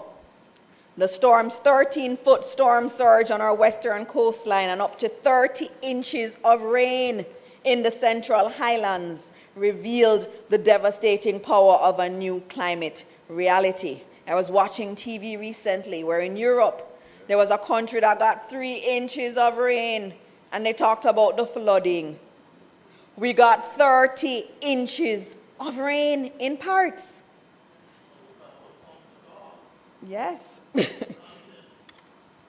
So the devastating power of this new climate reality is there for us to see. The era of once-in-a-generation hurricanes is over. Climate science and our own experience confirms that storms are now intensifying faster, moving slower and carrying more rain than ever before, emerging from warmer oceans and testing the limits of our infrastructure and preparedness. The combination of wind, storm surge, and rain, as we saw with Melissa, creates cascading failures of infrastructure that storm scientists call a glimpse into the Caribbean's future. At the same time, Jamaica's vulnerability is not limited to hurricanes. That's the painful part. We are an island in a seismically active region. We have earthquakes. Our communities remain at risk of earthquakes and associated hazards such as tsunamis. The multi-hazard risk profile of Jamaica means that our investment in resilience must span across sectors and hazards rather than being narrowly focused. So when we're in schools, when we're thinking about our schools, we're thinking about future fitting them for hurricane, but at the same time we have to think about, does that make it more prone to damage from an earthquake? But Mr. President, nature's power does not have to determine our fate. Resilience is not beyond us, it is within our control.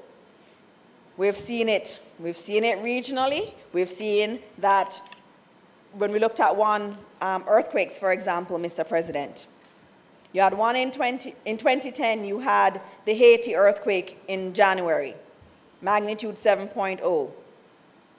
And in Chile, in February 27, they had a 8.8 earthquake. The Chile earthquake was more powerful, but it resulted in 800 deaths. Whereas Haiti's earthquake, which was weaker, resulted in 300,000 fatalities. So that tells us everything we need to know. It's about the infrastructure.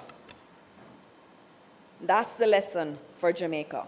Every time we repair a bridge, every house that's re-roofed, every rebuilt school must be designed for the disasters of tomorrow, not the disasters of yesterday. A lot of our facilities were built for a Cat 3. That's what Hurricane Gilbert was. They were built for Cat 3, not a Cat 5. Our hospitals, water systems, and power grids must be restored and upgraded to higher standards. Our coastline strengthened through mangrove, reef, and natural defenses. Our agriculture diversified and climate smart. Investing in resilience is a strategic necessity. For a country whose GDP is highly concentrated, a single large-scale disaster can wipe out years of progress and impose long-term fiscal and social costs. We will bounce back.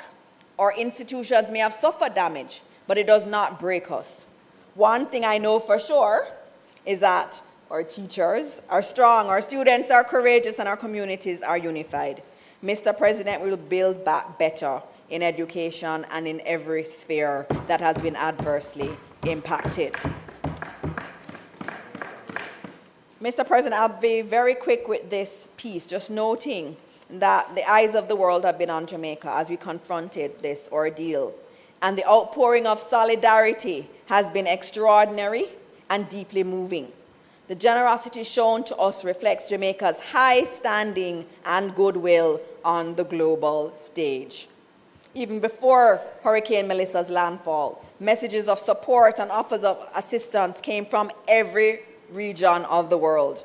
Since then, our relief efforts have been fortified by early and tangible aid from our bilateral partners, regional and international organizations, non-governmental organizations, and the Jamaican diaspora. And we want to thank all of them. There's so many of them, our CARICOM partners who were here recently that pledged their support to us, from SEDIMA, CARFA, the CDB, all of them.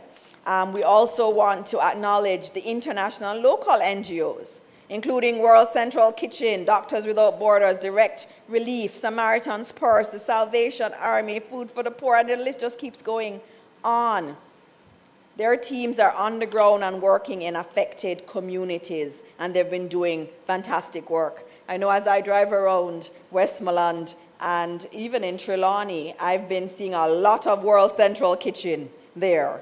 And they've provided over 1 million hot meals. 1 million hot meals. And I met Mr. Jose Andres, who's the founder of World Central Kitchen, and he said, no matter what you want, and as long as I need to help, I will do so. And we thank all those who have opened their heart to Jamaica. And we have to thank the diaspora, Mr. President. They've been fantastic. They've been concerned over the situation at home and are going through this experience with us. They felt like they were here with us. We have had an influx of pledges from our brothers and sisters overseas. We thank all our members of the diaspora for the abiding interest and assistance, whether it's human, technical, and financial, and we look forward to your continued support in the rebuilding of the affected areas. And of course, Mr. President, I can't not acknowledge our foreign minister and the work that she personally has done. The Honorable Kamina Johnson-Smith. She has been a woman on a mission. Day and night, she's been out there raising awareness and lobbying our friends all over the world. What we are seeing today is a result of years of sustained relationship building and the tremendous goodwill that she and the Ministry of Foreign Affairs team have been able to generate. Mr. President, I also want to thank our private sector, whether by personal initiative or coordination through the team led by Senator Duncan and Ambassador Marks. Our private sector has shown up for Jamaica. Our banks, our hoteliers, our manufacturers, our distributors, our entertainers, people of the business community from all stages and ages have set aside their profit interest and reoriented towards the social good. I have to recognize one special one who wanted me to not come to Senate today, and that was Ramesh Major. He called and he said, I want to fix a school. And then he said, actually, I want to fix many schools. And we gave him one school. And Senator Professor Morris, my relative, he said, we spoke about it, and he really wanted to help. And we came up with a special school in Region 3. And it's the St. Christopher School for the Deaf. And they have other students who are there who have special needs. And that's the school that they're at today, and they will be fixing that. And there is a dance tomorrow. Apparently, they said I'm not really a dance person, so I don't need to come. But there will be a dance tomorrow night, a street party, Mr. President, that will also be raising funds for the repair of the St. Christopher School for the Deaf.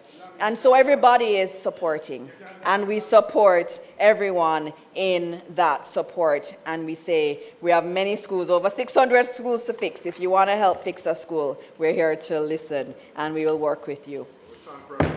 Yes, we have to thank him. And all the other entertainers. There have been many entertainers who have been coming to our assistance. Mr. President, as I conclude, the government recognizes both the gravity of what our people have endured and the resilience that defines Jamaica. We grieve with families who have lost loved ones. 45 families are mourning today. 45 families, and we're still investigating 9 other deaths. We understand the pain of thousands whose homes are uninhabitable, those whose farms are submerged, and whose small businesses are shuttered. This is a trying time for so many, but we will not leave anyone behind. As difficult as the situation today looks, I want Jamaica to know that together, with faith, with discipline, and with unity of purpose, we will recover, we will rebuild, and we will emerge stronger and better than ever before. We are a God-fearing people. and we put God first. And when this hurricane was coming, many of those press conferences, I had a pastor pray.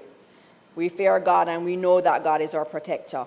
And now we have been tested, but we remember our faith, because blessed is the one who perseveres under trial, because having stood the test, that person will receive the crown of life that the Lord has promised to those who love him.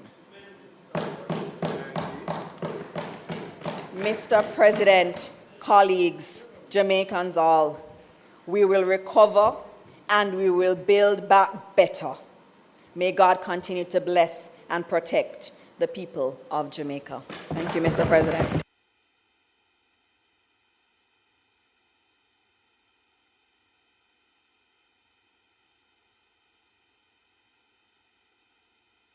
Thank you very much, Senator Morris Dixon. Senator Professor Morris, hang on, we just bring in the lectern.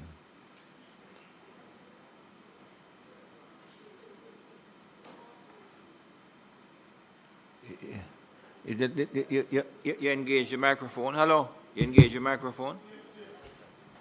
Okay, thank you very much. Senator Morris, Senator Morris, recognized. Thank you very much, Mr. President, and thank you very much, Minister, for the statement that you have just presented.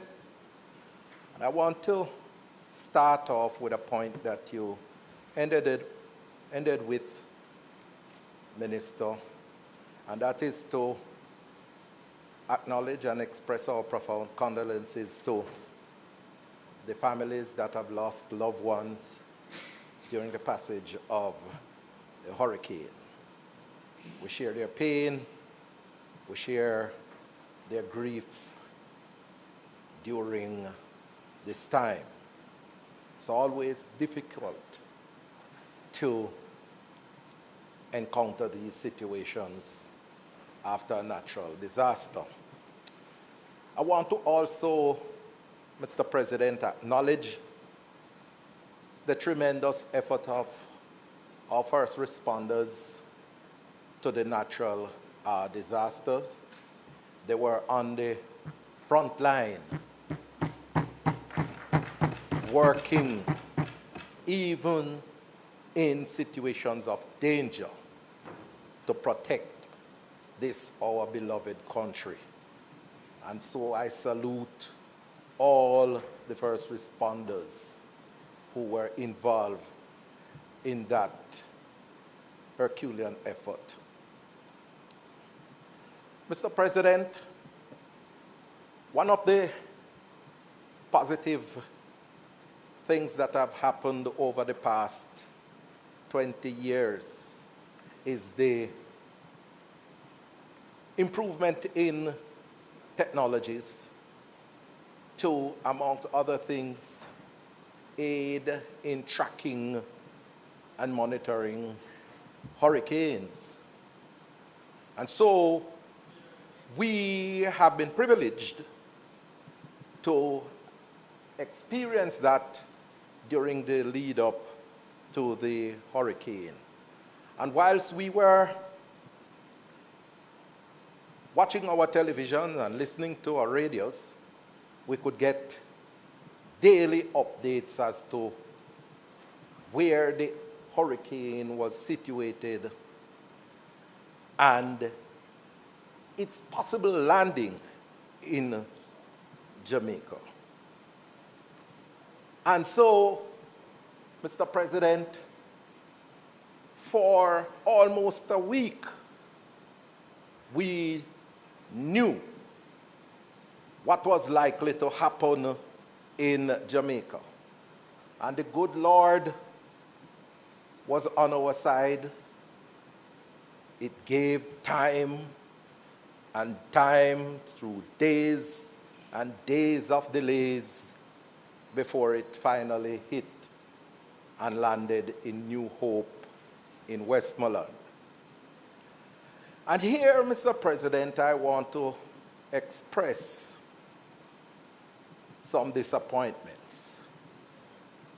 Because whilst the hurricane was moving along the coastline, and we had the privilege of tracking what was happening with the hurricane, I wonder why is it that there wasn't a systematic movement of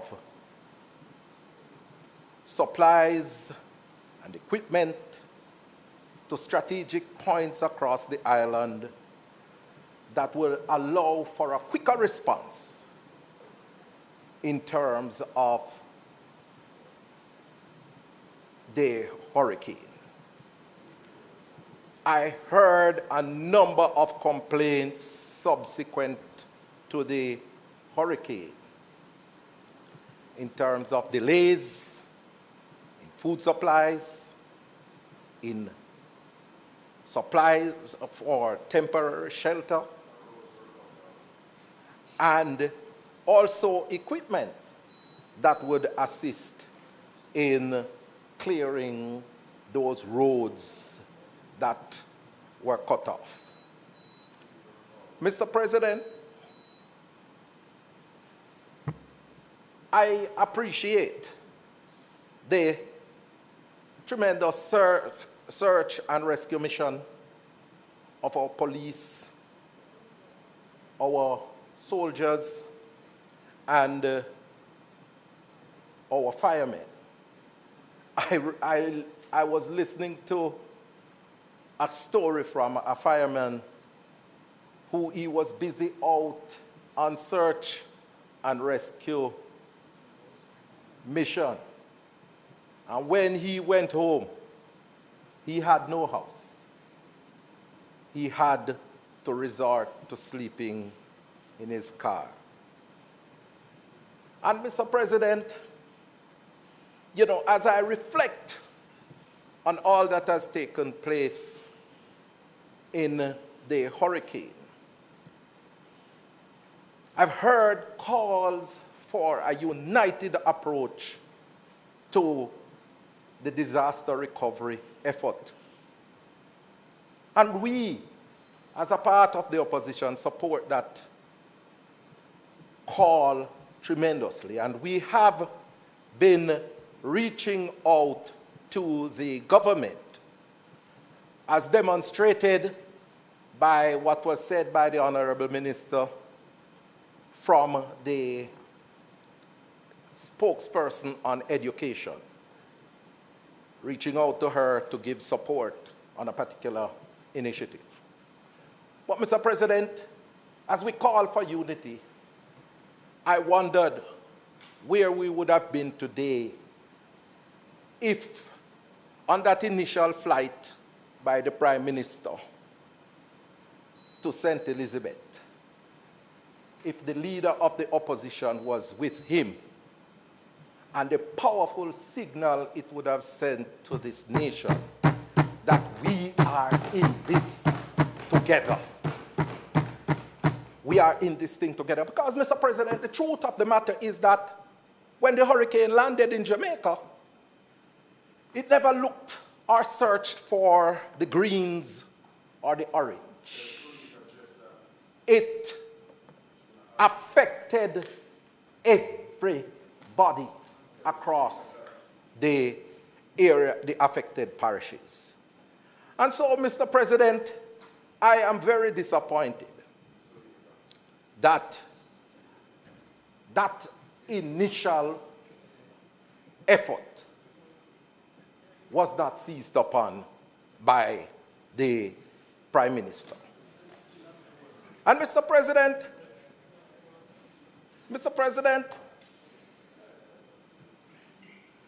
I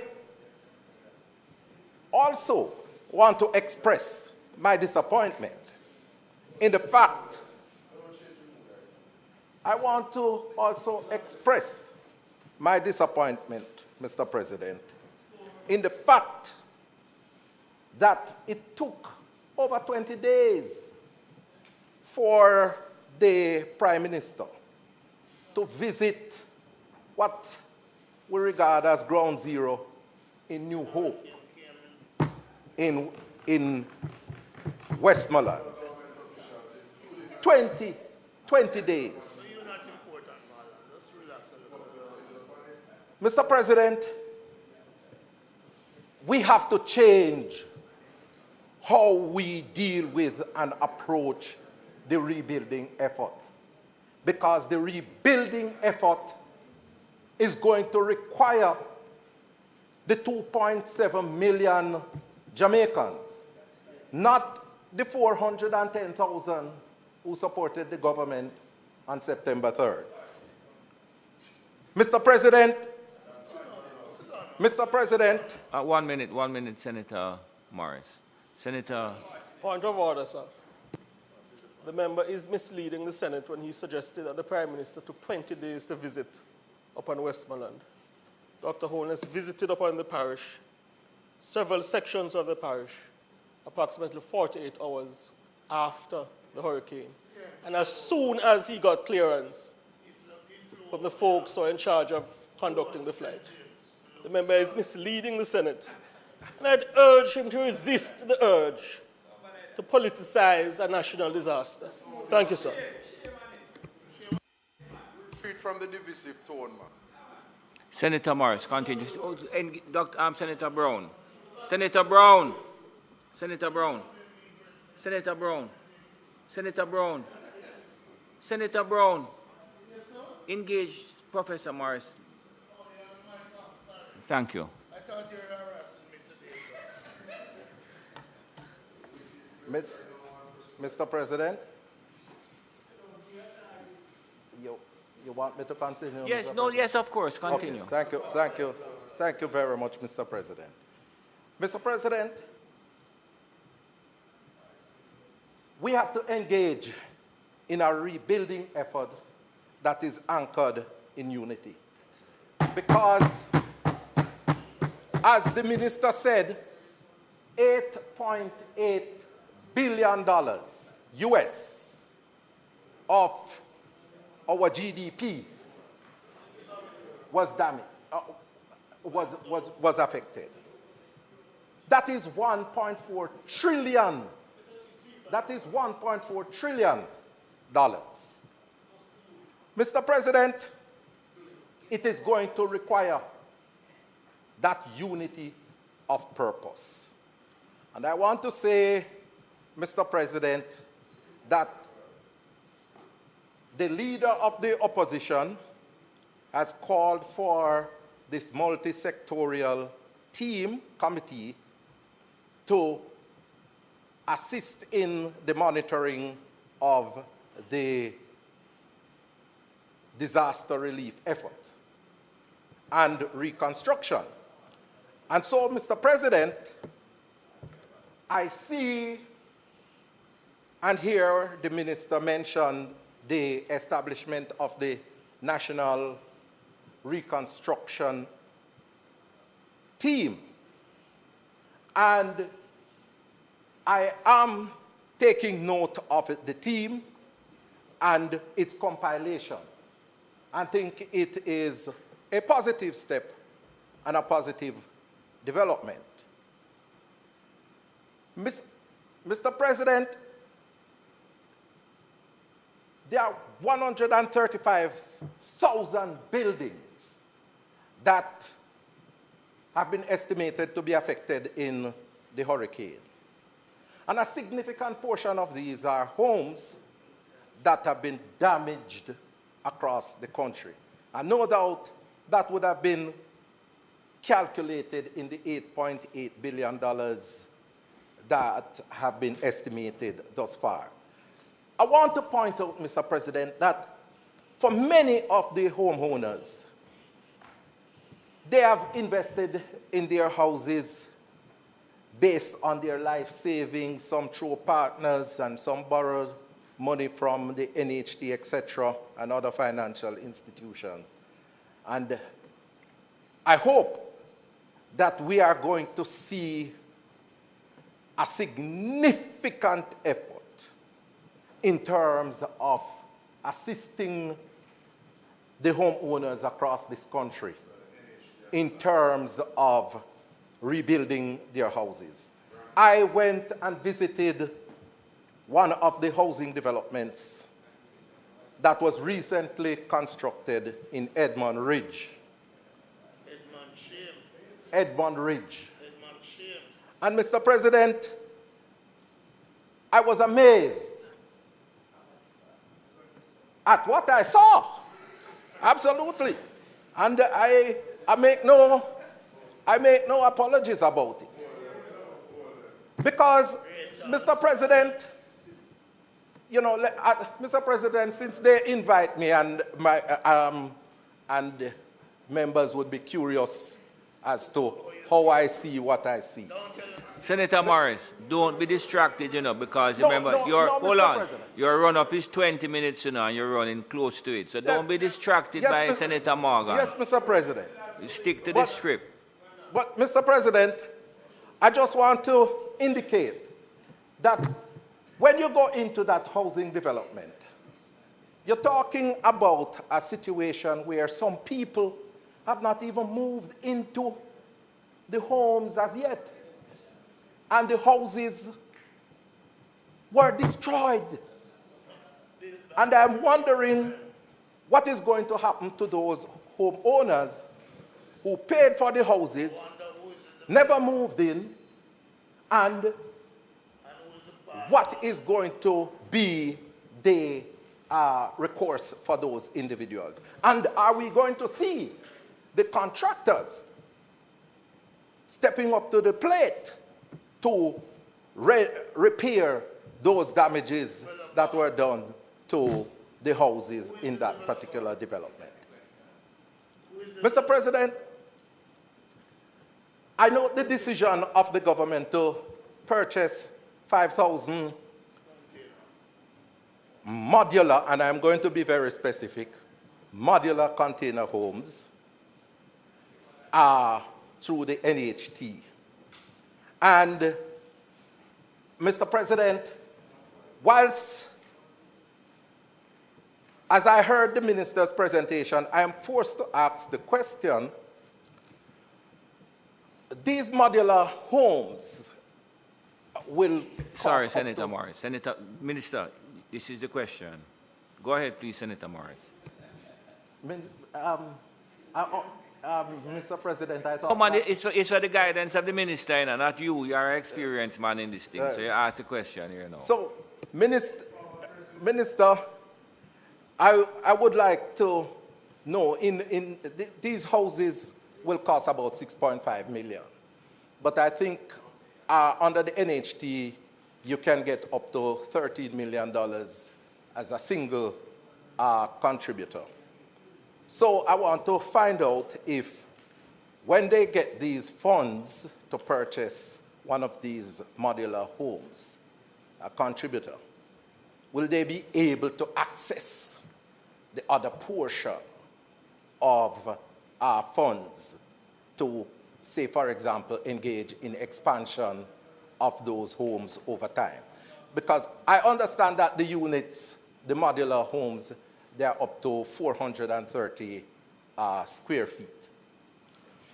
And I also want to find out, Minister, what, in light of the situation that exists with land tenure in some of these parishes and affecting some of these homeowners, will we see some form of flexibility in terms of government policy, in terms of how we treat with the land?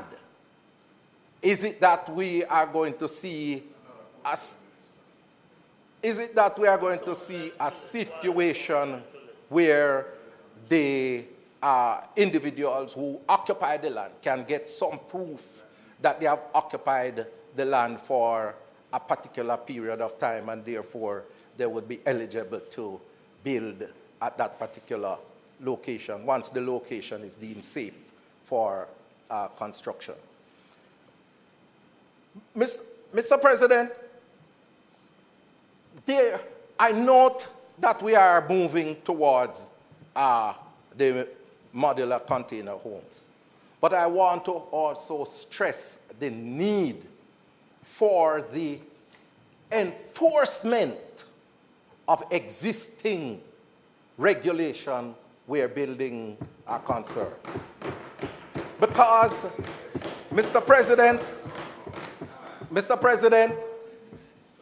the fact of the matter is that a lot of what we have seen happening across the island in the devastation of homes and buildings are attributed to poor construction. And a part of it is that the monitoring and evaluation systems have been lapsed.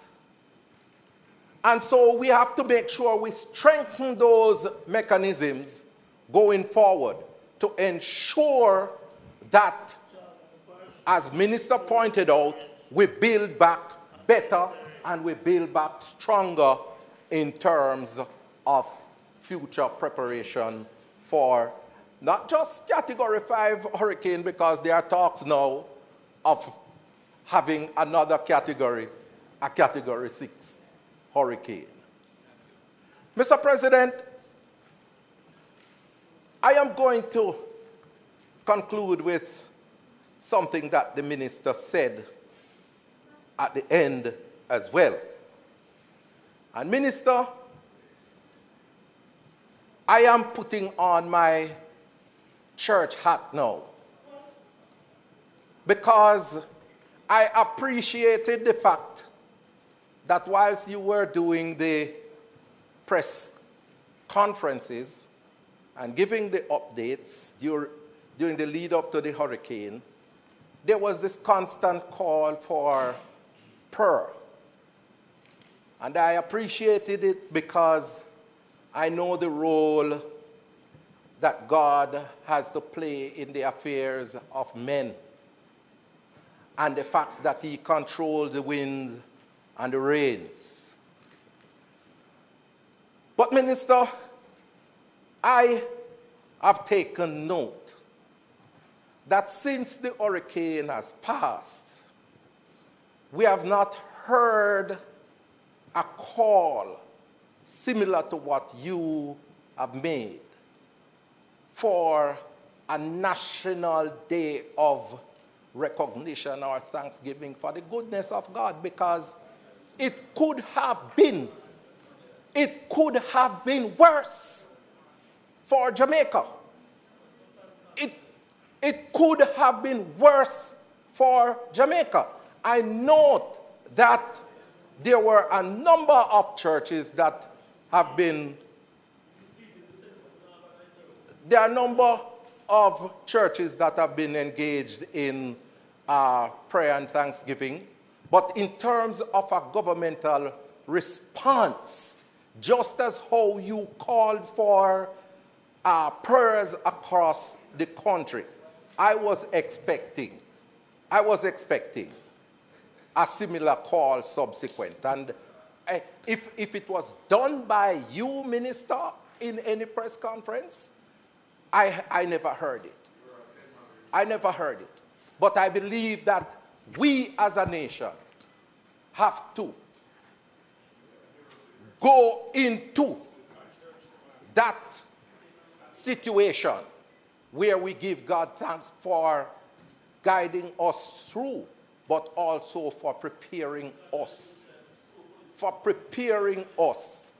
for the recovery efforts, because we are going to need godly intervention in terms of driving the reconstruction process, because losing $8.8 billion of our GDP and counting, because I heard my friend Minister Samuda in Brazil saying $10 billion. So we're gonna have to. Nothing go wrong if it is US dollars. Thank you. Because, Thank you, Senator. Thank you, Senator Morris. Don't be distracted. We understand the flexibility in terms of the figures.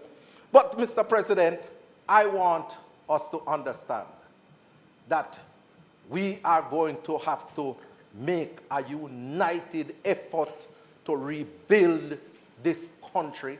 And in that united effort, we have to make sure that all hands are on deck, including the opposition, government, private sector, the church community. All hands must be on deck to ensure that we recover stronger and faster. May it please you, Mr. Thank you very much.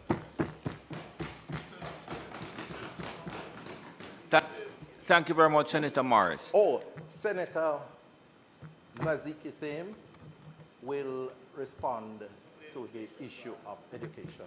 Yeah, I am aware of that.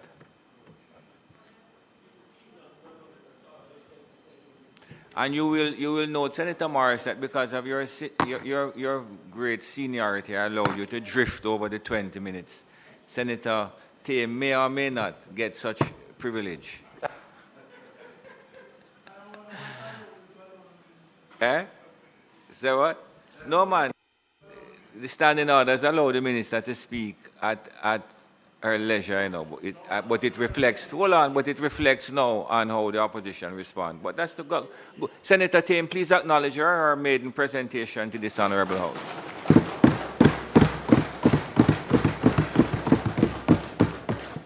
Thank you, Mr. President. And lucky for me, I was misinformed about the time allocated, so I won't be as long as Senator Morris, and you won't have to put me back in my seat.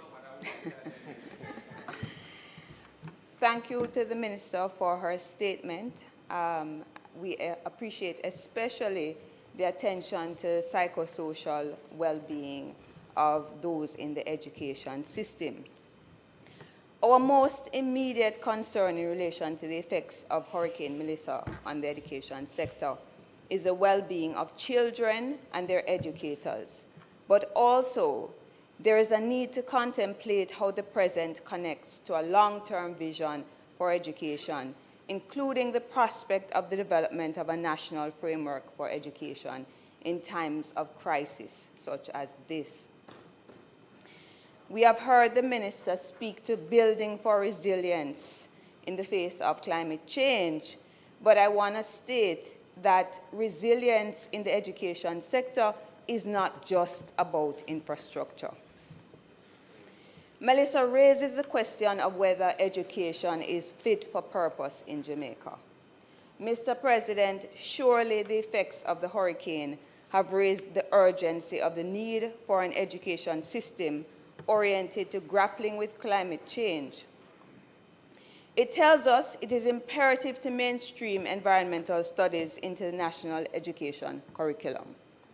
The approach to education must engender curiosity about our land use, very important, generate and collect local data on the environment, whether we are talking about rainfall, floods, bushfires, river behavior, tide levels, shore erosion, hillside erosion, and such.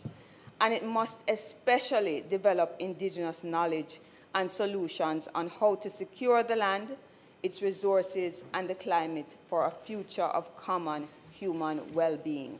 Our knowledge is very important to how we construct this nation. On the matter of human well-being, I note the provisions, and we appreciate them very much, as I said before, especially in relation to the psychosocial well-being of children and parents. We note, and since education is so important, we note that the JTA had announced a $30 million grant for teachers, and we wonder whether the Ministry of Education is making similar arrangements for teachers, given the very important role that they play in their society.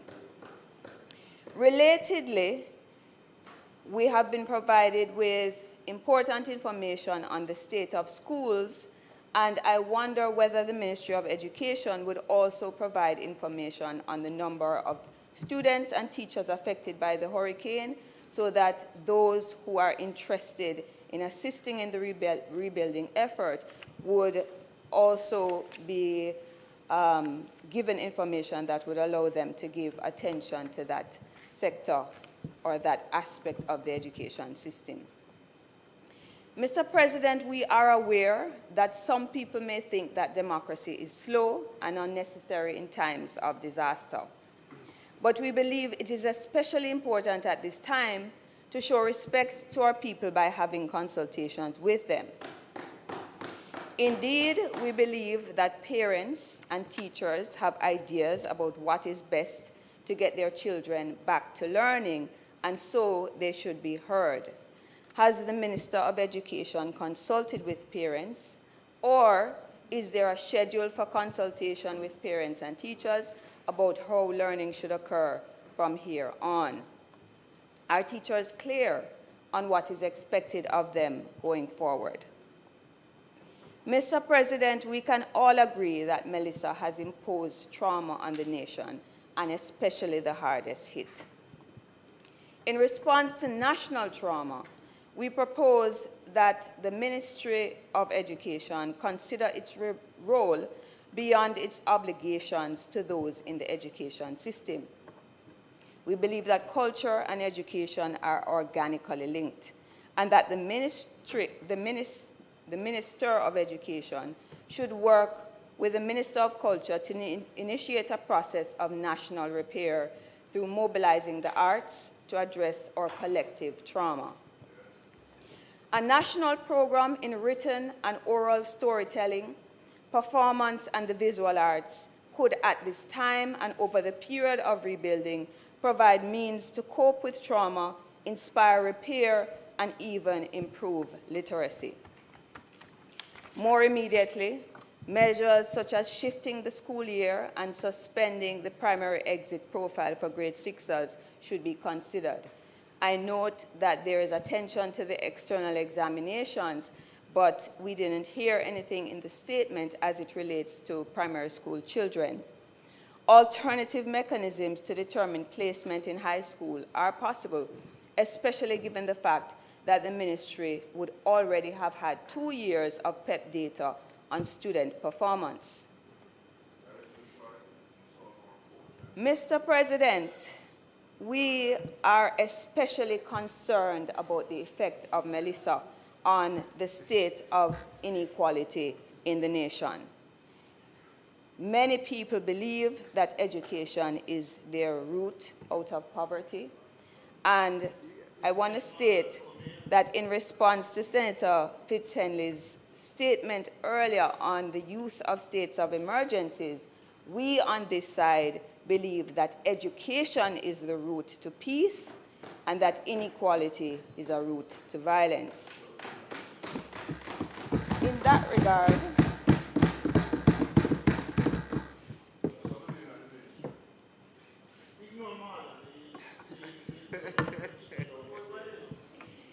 the Orlando Patterson-led Commission on Transforming Education, on which the Minister of Education participated, observed that there is a need to, quote-unquote, vigorously pursue equity in the approach to education. And I want to quote from the 2021 report in which they say, quote, there are two extremely different school systems in the country. One that is world-class and serves mainly the haves, the other pertaining to the vast majority that serves the have-nots, and that is largely failing. Surely we are now in an even more grave position of have-nots in the rural parishes hardest hit by the hurricane. Provisions must therefore be made not only to rebuild infrastructure in these zones, but to attend to learning gaps which would have existed, as the minister indicated, from the period of COVID. In that regard, the minister and the ministry could consider using the school year once school resumes to fill those learning gaps rather than simply teaching to the test. Conclusively, Mr. President, I want to state that our approach to recovery in education must look to the future and determine the kind of Jamaica that we want to build. We must do so through consultation and democracy, and that we must prioritize the most vulnerable so that we do not descend into an even deeper inequality in the nation and by extension the possibility of even further violence. I thank you.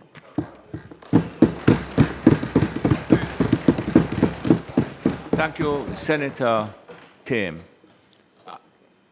Questions? The Minister is open to questions on both. And that is Senator Tomlinson, correct? Yes. Senator is on his maiden presentation, you know, so make him feel. Eh? No, his question will be formed. It will be received as a presentation. Engage your mic, please. All right, thank you. Thank you, Mr. President. And hang on, let me just say something. Okay, engage it again, please. Yes, thank you very much. And you are entitled by the standing orders to ask the Minister a question. Thank you, Mr. President. Well, let me put it this way. You are entitled to question the Minister. Okay. Thank you, Mr. President. And thank you, Minister, for your presentation. I have 3 questions, 2 on the general response from the government with respect to the different areas that I will talk about, and then 1 on the education sector. With respect to the restoration of electricity to the areas that are currently without, does the government accept that it erred when it prematurely announced the intent to end the JPS school license, which, according to what the Permanent Secretary said at PAAC yesterday, has put the company in a precarious position now to find financing to support recovery to the tune of US $400 million. And that they have requested an extension of the license. Is Cabinet considering to grant that extension? That's the first question. Please, don't interrupt me. The second question, Minister, is with respect to the establishment of the National Reconstruction and Resilience Authority. I know that the Prime Minister will chair an oversight body that will be comprised of private sector and public sector individuals. Has the Prime Minister considered that it perhaps would have been optimal for him not to be chairman of this committee, given that... No, she's Information Minister. She is Information Minister. Senator, please. Senator Morgan. Please. Minister Morgan, please. Senator Morgan. Thank you. That it would be optimal for him not to be the chairman and for a committee in Parliament to be established and oversight be provided by Parliament. The Prime Minister, there will be significant drag on the Prime Minister's availability. He's head of government. So for him to chair that oversight body... Mr. Tomlinson, ask a question. It's all right, I'm asking no, if it's optimal. No, he asked a question and he's commenting now. Right, Just ask the question. Well, Mr. President, I think the Minister can respond on whether it would be optimal for him not to be chairman. And then, with respect to the education sector, I note that you said in your statement that the government is intends to engage the Caribbean Examination Council to make special accommodation for Jamaica. Is the government contemplating requesting a revision to the examination window that would accommodate an extension of the examination date? So rather than having the traditional April, May, June, it could be July, early August. That would allow the schools the additional time to prepare, which would also necessitate CXC designing alternative exams to accommodate that revised window. That's it from me, Minister. Thank you very much, Mr. Tomlinson. No, that's not among Mr. Tomlinson.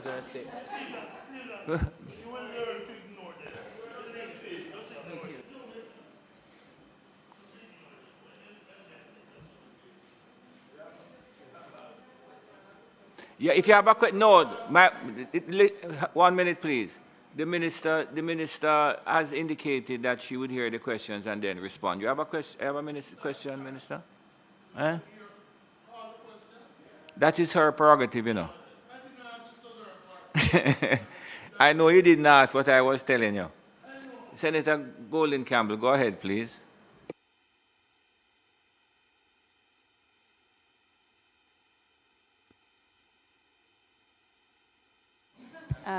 Thank you, Mr. President. Mr. President, Minister, you spoke to the hosting school initiative. Can you advise whether there are considerations being given to providing additional financial support to schools, the host schools outside the disaster zone, who are receiving and integrating some of these displaced students on a permanent, not just a temporary basis? And I'm speaking to any potentially increasing subventions to schools to allow for the additional cost implications, such as acquisition of furniture and so forth. My second question, I beg your pardon. My second question is the government contemplating specific financial assistance to these displaced students who are coming in to the receiving schools, no uniform, no books, having to do that all over again, for the examination students having to pay CXC fees in the midst of having to rebuild lives and homes and acquire basic materials and property again. And then my final question, Minister, in relation to the students who are being received at these host schools, is the Minister aware of the solutions being applied where students who come into these schools, and I'm speaking specifically about the exam years, the CSEC and CAPE years, where those students may have had a different set of core and mandatory subjects at their previous school and now are in a situation where maybe maybe IT is mandatory in this new school, but it wasn't mandatory in their other schools, so they didn't have that subject. So only 7 of their subjects can be considered towards the exam protocol subjects. And if Minister is aware of that, is that something that the ministry ought to be assisting schools in navigating? Because I think what is happening now is that schools are turning away those students because they don't know how to not disenfranchise them. May it please you, Mr. President.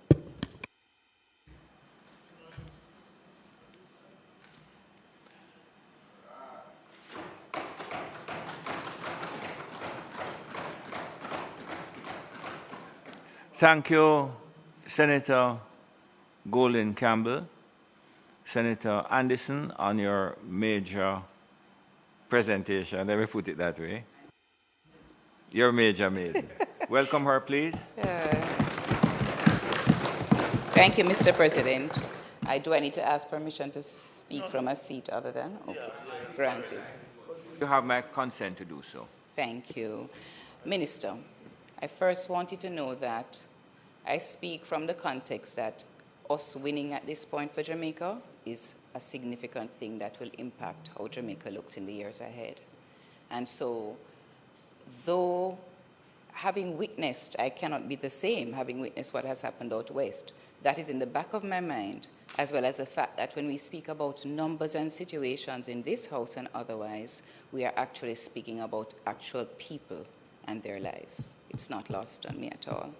So I had a few questions, and I think the first one is a principle, because I hear a lot of numbers bandied about when people speak differently. They speak about how many food packages delivered, what is the need, that kind of thing. I'm wondering if it would not suit us so that we can assess how we actually perform through this period, if there was some kind of overarching, I don't know, KPI or KPIs that indicate for each of the major areas how we are actually doing. Because when I hear 133,000 food packages and 61,000 relief packages, I'm sure that given how many days after and how many families are impacted, that it may just not be enough. So I would love if we could actually be tracking that to see whether or not we're doing well there. Then I wonder for the utility companies, in speaking and talking about 70% or restoration, that kind of thing, if it would not suit us better to do it by area that was impacted, because I know there are several communities out west that have not seen, and I doubt they'll see light for now, given the state of what happened with their poles, etc. So if we could ask utility companies to track it like that, I think it would be more meaningful and would help business interests in those areas to know how better plan for what they can expect to resume. I move on now, Minister, to the container housing, and I note the Prime Minister shared that 5,000 initially and others to follow. I'm thinking, as you know, every day I go to my bed, I think about the people, the mothers in particular. I'm sorry if I'm biased here, but who wash their children's clothes and the rain comes again the next day and they're wet and they have to start all over. So I don't know what is the immediate plan to help to alleviate some of that pain. And then as it relates to the container housing, I heard about it being houses for purchase. And I'm wondering how some of these people who lost their income will be able to purchase even with help from the NHT. I don't know if special consideration will be made for how they can actually qualify. The social housing I heard was a small portion, so I don't know what that is. So again, that's why numbers and data matters. And then overall, I am wondering which committee of the many will look at the loss of earning potential, because people like our artisans are going to clearly lose income for a long time, and I don't know how we'll assess their earning loss, and what special concessions we put in place to actually help them to be able to earn going forward, because I recognize we have to pass the stage of just distributing relief, but actually helping economies to restart in some of these areas. So I wonder who is considering, which committee is considering that. Thank you, President. Thank you, Minister.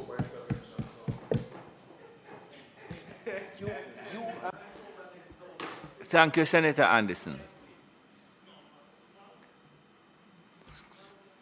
Senator Tavares Finson.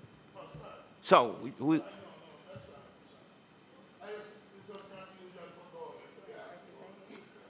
we are not in usual times. Engage your microphone, please.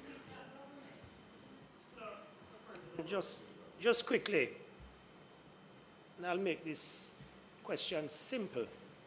There's a narrative in the public domain that the opposition was not engaged by the government either before or after Hurricane Melissa. Can the Honorable Minister indicate to us whether or not this is true? Simple question, Mr. President. Thank you.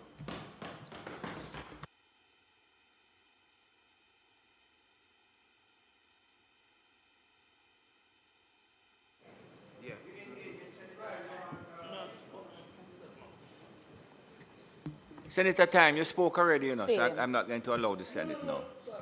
Okay, no, what? Sorry, there are two statements, President.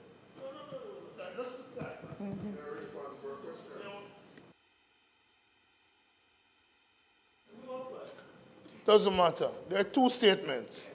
She responded to one of the statements. And the issue is she's now asking question, and I take on the other question. Okay.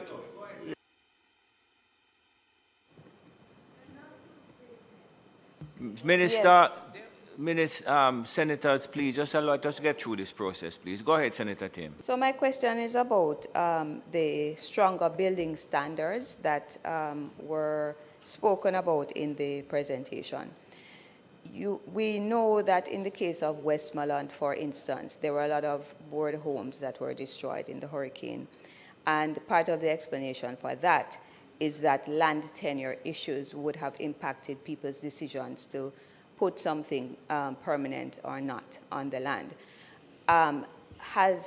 What considerations are being made for the high level of informal communities, what we call squatter communities, in terms of this issue of land tenure and building standards as indicated? Thank you, Senator Tim. That was a very similar question to one asked by Senator Morris. But yes, that's a good question. Thank you very much, Senator Tim. Any other questions? Senator Elon Thompson. Thank you, Mr. President. So I just want to rise to ask the Minister. Thank you, Minister, for that presentation. I found it to be very comprehensive. Just a few questions, just one question really. Are there any collaborations that are planned with any other ministries, namely Ministry of Health with regards to the psychosocial issues that may be affecting the students, the teachers, the other workers that are at the institutions? I mean, I'm just reflecting here on when I went to that side of the island a couple of times. I went to St. James, Westmoreland, and St. Elizabeth. And what I really found when I went there was that, especially in Black River, there was somewhat of you could feel a disconnect by the persons there. They were really affected, traumatized, and I think this is something that we're going to have to look at carefully, because in the short term, medium term, and long term, what's the government's plan really to help to, mitigate some of the trauma that was meted out from Hurricane Melissa to these persons. I really hope that we have a short, medium, and long-term plan for this. Thank you. Thank you very much, Senator Thompson. Unfortunately, time has run out for questioning.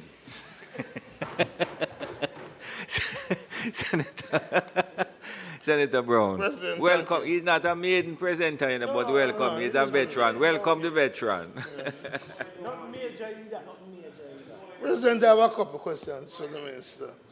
And first one I want to ask, is the Minister aware that between 1990 and 2022, that Jamaica has suffered 24 major cyclonic impact, and therefore Melissa is just but one, much more serious, but one of many disasters. Second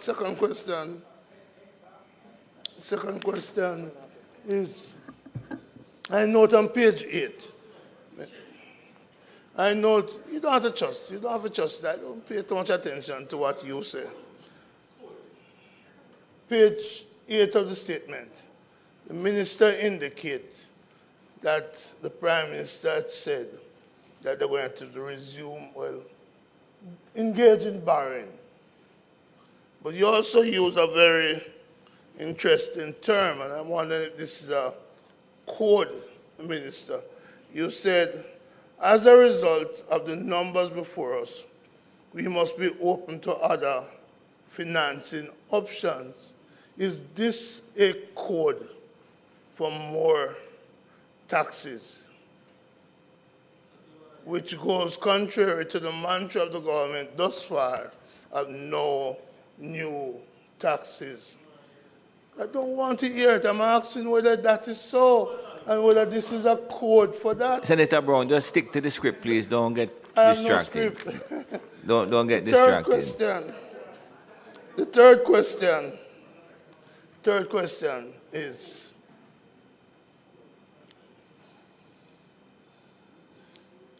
Minister, I listened to your speech, and in that speech, you updated the numbers from Digicel. But what I didn't hear from you, and I'm asking the reason for not hearing about leptospirosis and the fact that your colleague, Minister Tufton, today declared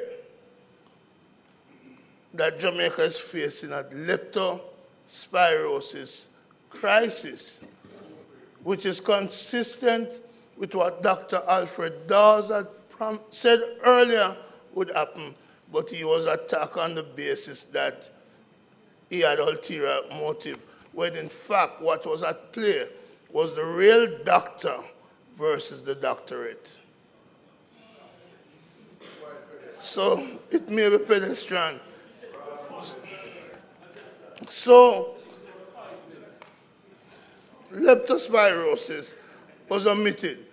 And I raise that because there is a way in which the speech comes across as all is well and downplay the danger which could lead to death and more fatality of leptospirosis. Then two other questions, Minister. I note in your speech, in your presentation, in one paragraph, one single entertainer was mentioned 3 times.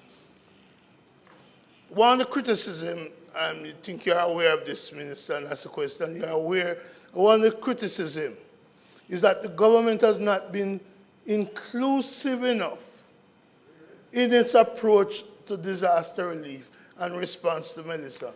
Could you explain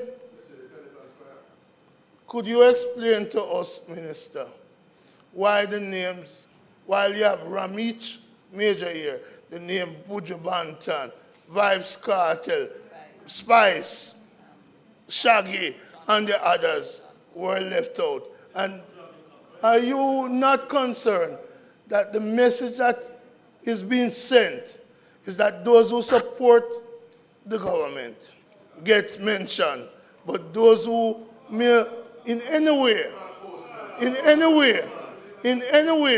be critical of the administration of the hurricane relief are ignored? And then the final question.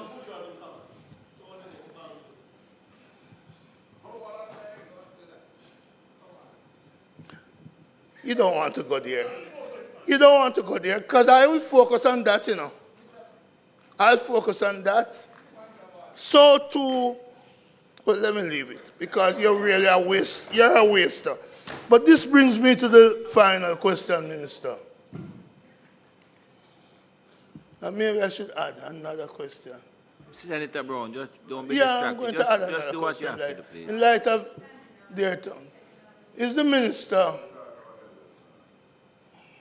could Minister explain to us why the real survivors and the real heroes who saved life during the passage of the hurricane are not the ones getting photo ops that the ministers are taking for themselves? And the final question,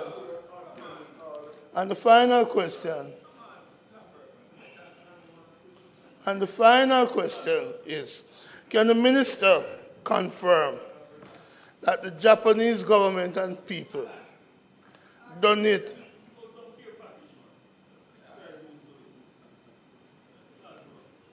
They finish? Because I'll give them time to speak. Good.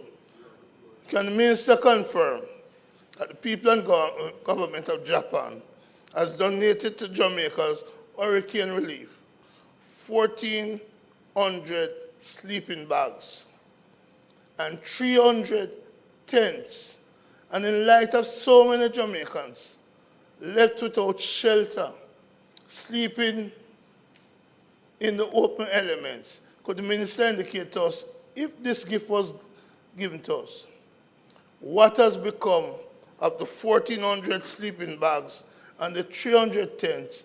Where are they? How have they been distributed? And above all, why haven't we seen any photo apps with people living or sleeping in these bags and living in the tent instead of facing the rain and the elements at night? And this affects babies, pregnant mother, elderly. What has become of those donations from the Japanese. May it please Thank you very much, Minister. Thank you very much, Senator Brown. Minister, you want to respond to?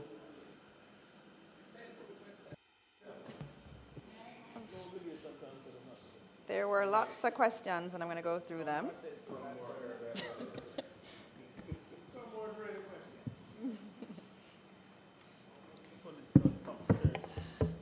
All right, thank you. Thank you very much for the questions. The first one I heard, I'm going to do the general ones and then education. I had just split them in two as I was writing them down. I'm going to start with the general statement and then the education specific ones. All right.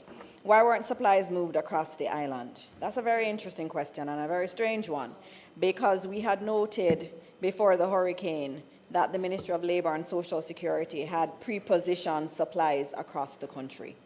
So we had supplies that were in every single parish.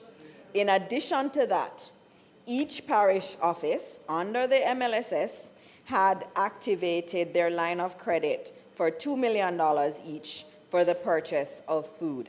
So we had pre-positioned supplies across the country. In terms of the NWA also, the NWA had reached out to all of our developers and asked, are you willing to give your equipment to the rapid clearing of roads after the hurricane? So that was preemptively done.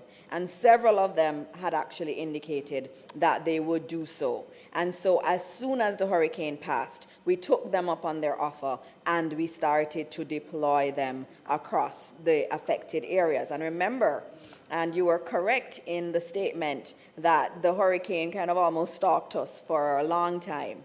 And it kept shifting its position. And I remembered as we were praying and it was going west, we were praying that it would continue to go west and not come to Jamaica. Remember in the beginning we were talking about Port Royal, we were talking about Kingston being affected, we were talking about Portmore, and then it kept shifting to the west. So the trajectory kept shifting, but the Ministry of Labor kept their pre-positioned food across the country because we were not sure what it would do once that system up north had moved. We weren't sure what was going to happen, and so we did pre-position food across the country.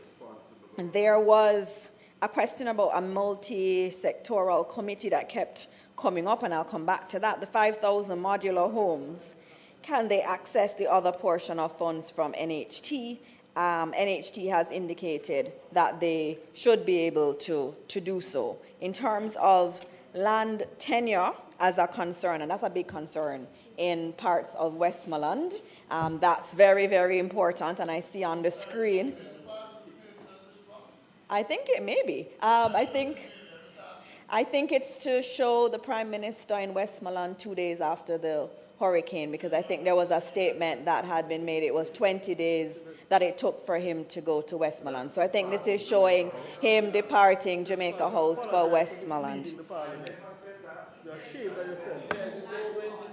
Oh, okay. He's clarifying now that it is New Hope that he is speaking of. All right. Continuing with the questions, the land tenure issue, flexibility on government policy, that's actually something that has been discussed. Minister Montague has that task in terms of looking at land tenure. So as a part of all of our solutions, that land tenure issue is going to be very important in there. Senator Professor Morris, you had asked about prayer, and you know, I'm very big on prayer. I think prayer does a lot and can change the trajectory of our lives. And so we did have a lot of prayer before. After the hurricane, we also... These things are offensive to you, right? These things are offensive to you. All right. All right, in terms... Senator? Mr. President? All right, so Mr. President, in terms of prayer, after the question was asked, why don't we mobilize prayer after the hurricane? After the hurricane, I did have Bishop, the Honorable Harold Blair, praying, and I also had Bishop Bengucci. In addition to that, we had a national days of prayer last weekend, which was on Saturday and Sunday, and all of the main church denominations participated in that and had prayer across the country for Jamaica. Professor Morris never go to church that Saturday. You missed that one. I'll carry you to church with me this weekend. And remember, there is also Minister Grange. The cabinet had authorized Minister Grange to have a faith-based committee, and she had met with the faith-based committee, and it was coming out of that meeting that the National Days of Prayer were initiated by that group. And so we're continuing to work with the church community, because at a time like this, we definitely need prayers. And also for us in education, we do believe that prayer is an important part of the psychosocial response that is necessary. I had a question on restoration of electricity in relation to the license. Did we err in ending the license? Absolutely not. Our country needs a license that works for the people of Jamaica, especially the poor people of Jamaica. We know electricity costs in Jamaica is one of the highest you will find. And so we as a government feel that we have a responsibility to the people of Jamaica. And so we did not err in announcing the ending of the license. We did not err. It is important that we noted that we said we wanted to renegotiate the terms so that it was more beneficial to the people of Jamaica. And I think we're standing by that.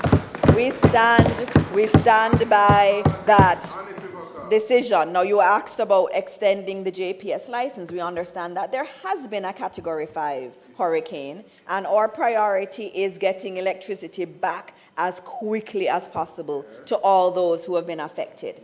Obviously, that means that there will be financing needs on the part of JPS. And so the government is exploring the potential of an extension.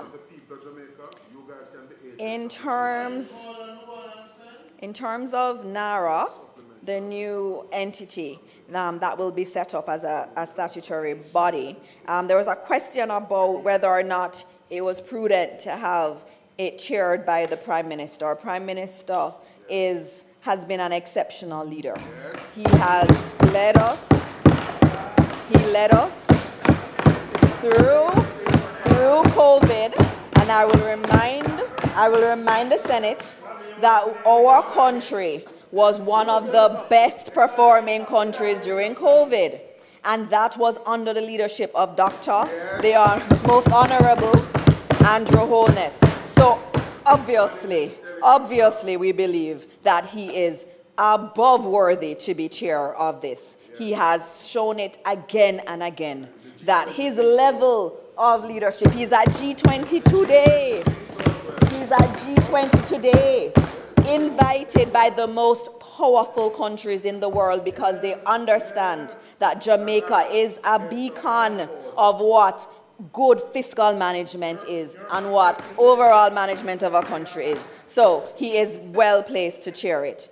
In terms of KPIs, that was brought up in terms of KPIs generally, in terms of the numbers that we're reporting, and that we should focus on that. And I think ODPEM has already been looking in that direction, because it's a little tricky. And you asked a good question about when you see how many packages have been distributed, how do you really stack up against, what the need is? Because some of the packages that are done are for a family of 4 for 7 days. That's usually the MLSS packages. But we have a lot of donors here. Some of their packages are smaller. It's for 3 days. Some are for 2 days. And so when we talk about the packages, you are very correct that not all of them are the same. And so there is work that needs to be done by ODPEM in terms of really being able to quantify all that has been given out. In terms of the utilities tracking by area, that's also important, because you don't want to hear, yesterday when I was meeting with my principals, Mr. President, I had them come in from the west, and we did a meeting in Kingston. And I had the JPS and the NWC there yesterday. And the JPS rep went up and said, we have 70% of the country restored, and you heard the commotion, because I had to go up to him and say, you're in a room with where 100% of them don't have electricity. And so it is very important. Your point is important that we talk about areas. I know the JPS has met with the communities in Westmoreland and did some engagement and gave some indicative timelines. And we're happy they're actually going faster than those indicative timelines, because we saw Negril come back to power last night. In terms of NHT houses for purchase, we said some of these are going to be for purchase, some will be free under social housing. There was a question about the loss of earning potential for persons, for artisans especially. We're actually looking at ways that we can support individuals. We had pioneered the care support during COVID, and we're looking back at that. Senator Hill has been assigned to actually help small businesses get back on track. And so we are actually working very hard between him and the private sector committee to get our small businesses back, because we understand that when you go into many of these communities, life just doesn't seem the same. But the small corner shop, when that starts back, that really spurs a lot of activity. And so it's important that we get those started. And so that's the initiative that Senator Hill is leading on. There was a question about the opposition not being engaged before or after. And that's quite unfortunate, because the Saturday before the hurricane, I would like to note, I will tell you what I know. Senator Brown, right. Come now, man, we could get through this thing now. All right. All right. I would like to note that on October 25, the Prime Minister hosted a meeting at Jamaica House, to update the opposition on the hurricane and the plans. In that meeting, you had the Met Office, you had ODPEM there, you had Minister of Energy there. All the key persons were there to give a specific update to the opposition. At that meeting, I was in that meeting. In that meeting, the opposition gave some really good ideas to the government. And we took all of them on. And we took them on in a very respectful tone. At that meeting, we had the opposition leader, Mr. Mark Golding. We also had Mr. Julian Robinson, the spokesperson on finance and public service. We had Dr. Angela Brown-Burke. We also had Mrs. Yvonne Rosemary Shaw was there. And it was a very productive, meeting, and I was very glad that that meeting took place, and it was really the kind of spirit that Jamaica doesn't see.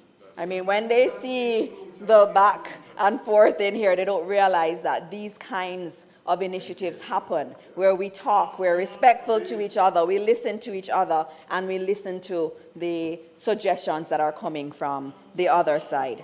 And so that has happened. I also know I get WhatsApps that are forwarded to me from the leader of the opposition, because he's talking to the PM, and sometimes there are questions that I have to answer. They're constantly in dialogue. And so this notion that there's no communication is not really so. It's not so. It is not so at all. Let's not be dishonest at all. And I will also note that when we went through with the CARICOM leaders last week, and we took them to, on Monday, thank you, when we went through the various areas that were affected, the only place that the motorcade came out of to survey damage was by Good Hope, and that was led by the Member of Parliament, Dayton Campbell. That was the only place that we stopped. That was the only place that we stopped. And so we don't need to, we don't have to make it seem that we're not working together. We are working together. All right, the next question was about stronger building standards. And I think I've said that we have to have stronger building standards. I know in education we already created one late last year, and we are ready to roll that out, but World Bank is reviewing it for us. In terms of, pardon? Yes. The key thing is about enforcement, and you are absolutely correct, and we're going to have to enforce it, and I think this administration is committed to doing so. There was a question about 1990 to 2024, 24 disasters. I don't have that data in front of me, but I know there have been several disasters. Financing options. There was, yes. So the financing, thank you.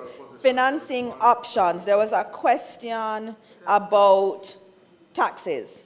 What I will say to you, we have said in my presentation, the Prime Minister has said that we may have to borrow more. We have had absolutely no conversations about taxes. No conversations. All right. The next question was, we have not, yes, it's not a code for it. It's not a code for it. Leptospirosis. Leptospirosis, you brought that up. There was a press conference while we were here, and as a responsible Minister of Information, I don't speak until I have the requisite information.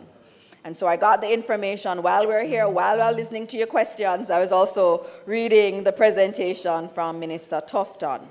Now, one of the things I will note about leptospirosis is that we had said that this was expected.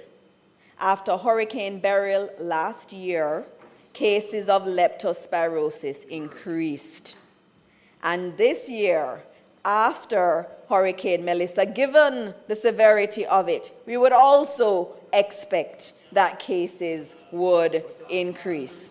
And so the ministry, having seen 9 confirmed cases, has gone and come out to the public and said, we are looking at this. Now, let me tell you something about how proactive the ministry is. And remember, the Ministry of Health has a lot of professionals in there. And we're listening to the professionals as a government.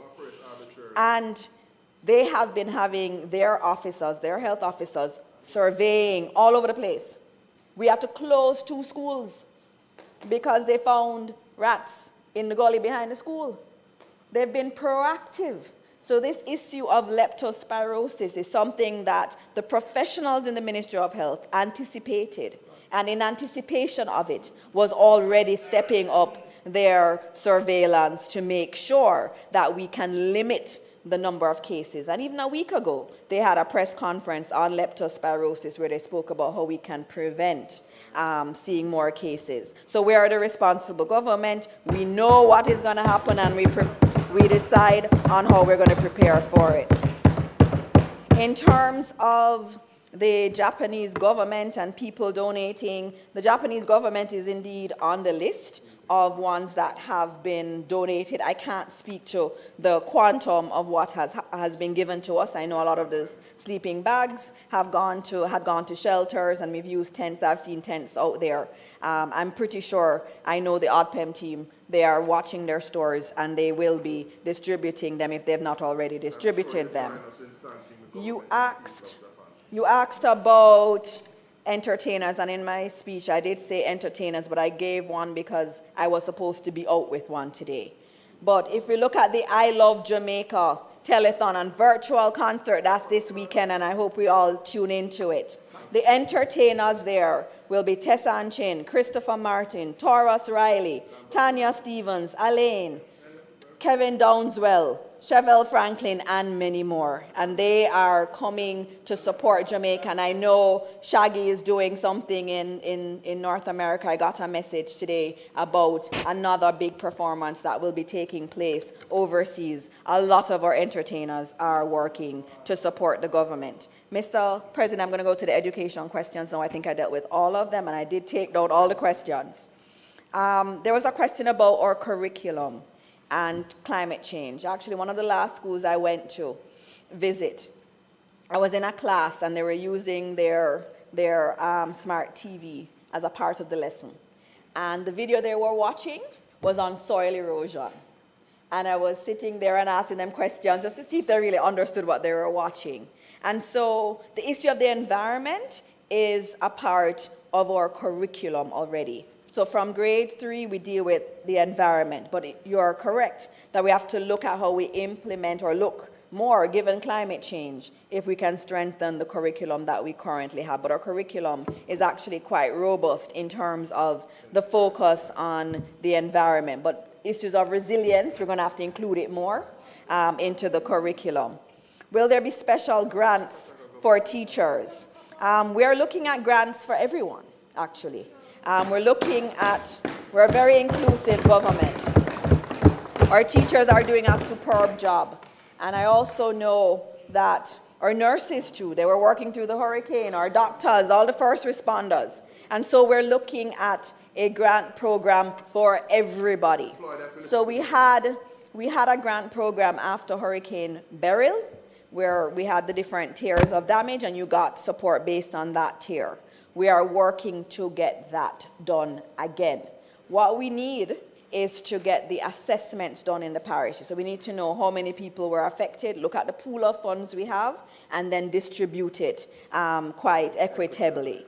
And so that is going to come where everyone can get access to grants. But remember, the NHT has already announced grants. And yesterday when I was meeting with the principals, I reminded them of this, because the NHT has grants that you can get if you are a contributor. And if you're a contributor but you had no damage to your house, you can use your grant for a family member. That is something that is just absolutely superb, and we expect that many of our persons who contribute, like our members, our teachers would, and our nurses and so on, will be able to benefit from that, and will also be able to benefit from the grant program that will come from the government. There was one about the affected schools and the information and how it can be put together in a place that's more accessible. That's well taken. We're looking at our National Education Trust website, which is where we coordinate repairs for school, but it's also where we coordinate donations to schools in Jamaica. And some corporate sponsors are working with us to build out a framework where persons can contribute to special schools, because many people in the diaspora, they want to contribute to their school specifically. So we're working with some private sector partners to do that, and it's really great that people are coming on board like that. So we're going to fix up the net website so the schools that are damaged can be more easily known. And I do ask that we look at the ones that don't have any good alumni, don't have people like you on their alumni. We really need to support those schools also. There was a question about consultation with parents and teachers. As a matter of interest, yes, both Senator Brown and I are JC members. And I think Duncan too, if I'm not mistaken. No, it wasn't that, but his father was there, yes. So, Ms. Senator Brown and I, as JC alumni, do what it is that we can do as we go along. So, wonderful, thank you. I look forward to the Senator checks. Brown? All right. There was a question about consultation with parents and teachers on, I believe it was October 30. I need to look back at the date. We had a consultation right after the hurricane with the key stakeholders. We had the JTA, we had the National PTA Association there that represents the parents. We had the students there. The students asked some of the best questions in that consultation that we had. And we continue to have consultations. I do a monthly consultation with the JTA, and we meet every single month, and we consult. It was this week, Wednesday, that I had my meeting with the JTA before we instituted the cleanup grants. I personally spoke to the president of the JTA on it and looked at numbers, what would work for the school, what wouldn't work for schools. And so this is a very consultative administration. We even had the churches, because the churches own a lot of schools, as a part of our consultation around reopening school, and we'll continue to do those consultations. There was a question on the use of the arts in our efforts to deal with the trauma faced by our children. I'm very happy to tell you that expressive art therapy is extensively used in our psychosocial programs. So there is dance and music that's a part of the programs that we use in terms of dealing with trauma. And so that has been given to the schools. UNICEF, working with us, has also worked with the schools and emphasized the inclusion of art, expressive art therapy, as a part of the psychosocial work that we're doing. In terms of PEP, we're looking at extending the dates for PEP. We've not made a final decision on PEP. That's why I have not said it yet, but we are going to have to extend the dates there. In terms of CXC, they have already agreed to extend the timetable for exams for Jamaica.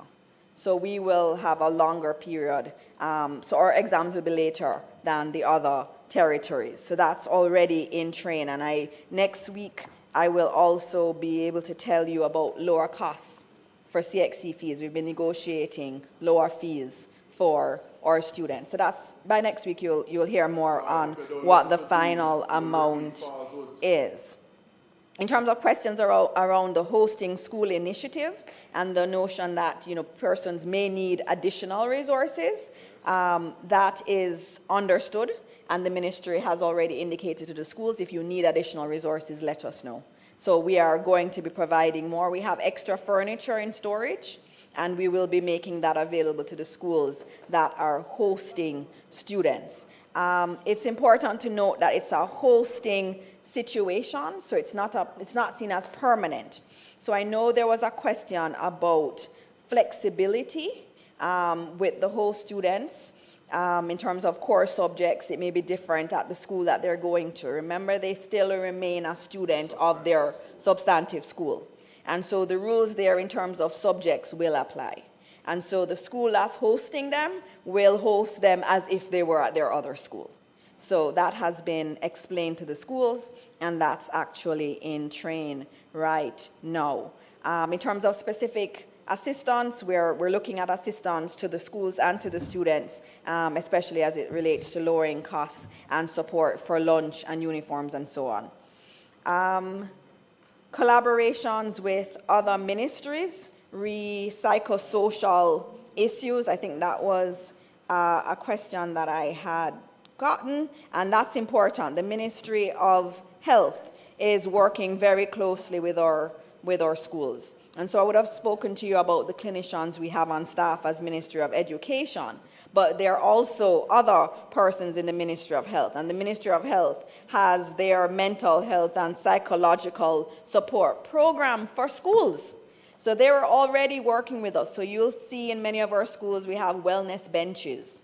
Those come from the Ministry of Health, because we've been talking about mental health and having a space where students feel that they can go to. We are also working with them in terms of having additional clinicians in our schools, working with the schools, and we understand that that will be a long-term process. They're also supporting the work with parents in terms of check-ins that are being done. And they're also doing group-based psychosocial sessions with our students in our schools. So the Ministry of Health is working hand in hand with us. We're a very joined up government. We don't do things on our own. Where we can collaborate, we do so. And those are all the questions, Mr. President. I hope I answered them as fulsomely as possible. Thank you, Mr. President. Thank you very much. I thank persons who contributed to this session. It is something that we need to look at going forward to structure the question or the issue of ministerial statements and questions, but we will do that at a further date. Recognizing now it is 40 minutes past 3, I'm going to ask the members of the Ministry of Education, other members from ODPEM, and any other technocrats who are here who wish to leave. You may do so now. I hope you enjoyed yourself here with us today. Aspire to become a senator and you can spend your Fridays with us. We certainly appreciate your attendance and thank you for everything that you have been doing for the Ministry of Education and the country. Please acknowledge them.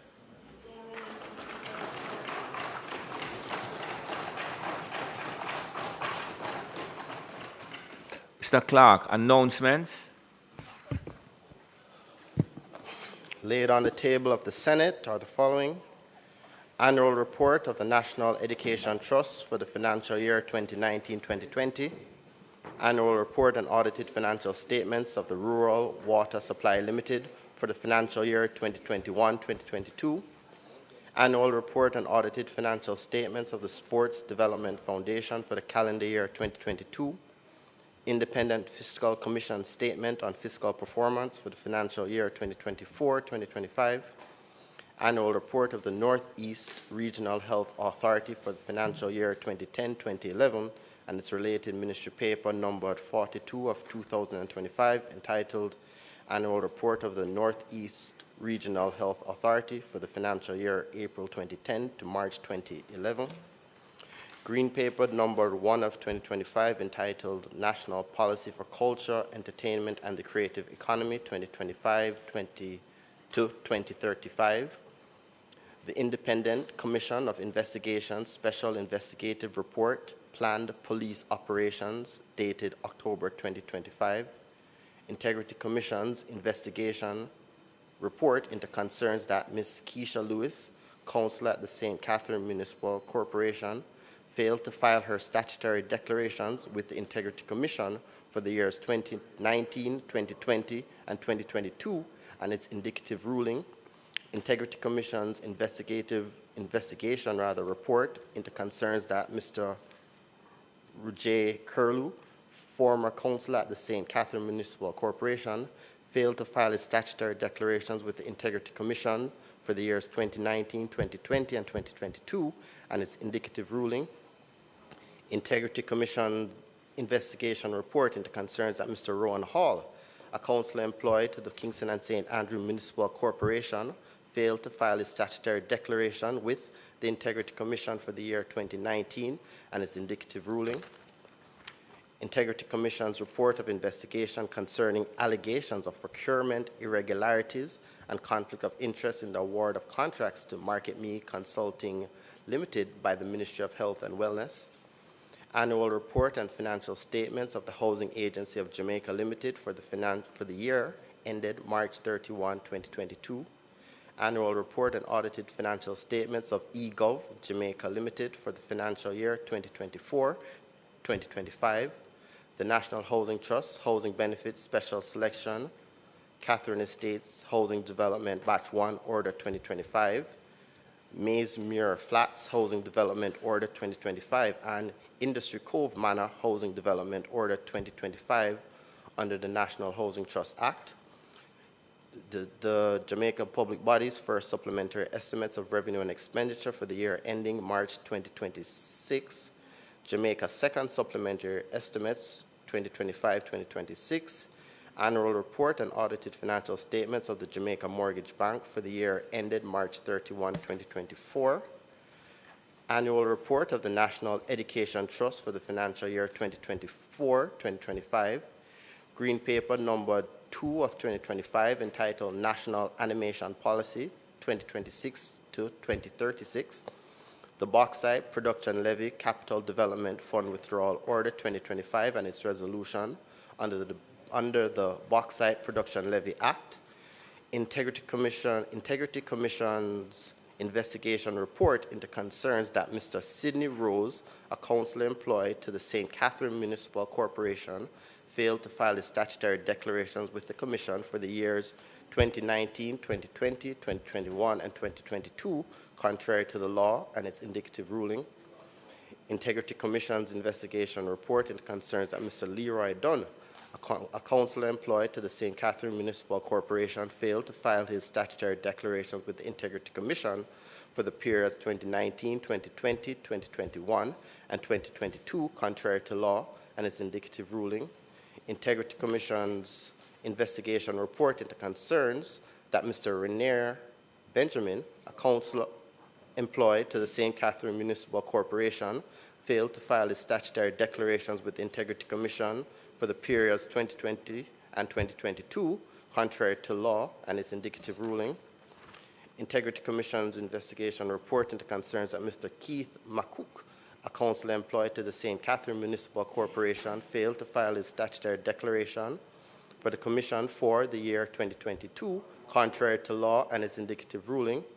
Jamaica Hansard, Parliamentary Proceedings of the Honourable Senate, Sessions 2017 to 2018, Volume 43, Part 1, January 13, 2017 to April 28, 2017, Part 2, January 13, 2017 to April 28, 2017, Part 3, January 13, 2017 to April 28, 2017, Report of the President of the Senate in relation to his attendance at the 151st Assembly of the Inter-Parliamentary Union, dated between the 19th and 23rd of October 2025, the Auditor General's Department Certified Appropriations Account under the head 4000B, the Ministry of Labor and Social Security for the year 2024-2015, under head 51,000, the Ministry of Agriculture and Fisheries for the year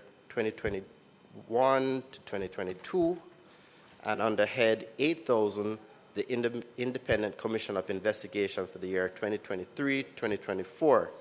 And by way of information, report of the Regulations Committee of the House of Representatives on its deliberations on the National Housing Trust, Housing Benefits Special Selection, Catherine Estate Housing Development, Batch 1, Order 2025. Report of the Regulations Committee of the House of Representatives on its deliberations on the National Housing Trust, Housing Benefits Special Selection, Industry Core Manor Housing Development Order 2025. Report of the Regulations Committee of the House of Representatives on its deliberations on the National Housing Trust, Housing Benefits Special Selection, Maysmore Flats Housing Development Order 2025. Thank you. Thank you very much, Mr. Clark. Just two observations, please. Notice that the Integrity Commission had been mentioned a number of times here. The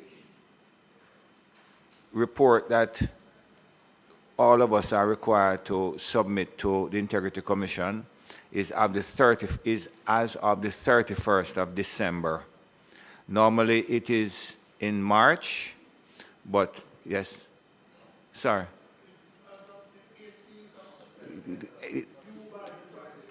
Precisely, that is exactly what I meant. Thank you very much. So it is due by the 31st of December. Normally it's in March, but because of when our appointment took place, it is the last day of December. If you have an issue, seek guidance from senior members of the Senate. Pardon? You still have to submit in March, but we're not going to get into that now. But the initial date, 31st of December. Don't go into your holidays and figure that you're going to do it in early January. So make sure it's done, number one. And number two, you would have noticed, and specifically to the younger members of the Senate, that the Inter-Parliamentary Union, the report of my attendance there has been tabled. It's a bit unusual for that to be done, but it is done to encourage you to look at what that organization is about. It's over 150 years old. It involves 185 parliaments across the globe. Jamaica was a member in the 90s, up until in the 90s, I think 1996, our membership lapsed, and due to negotiations with the leadership of the IPU, Jamaica rejoined in 2024.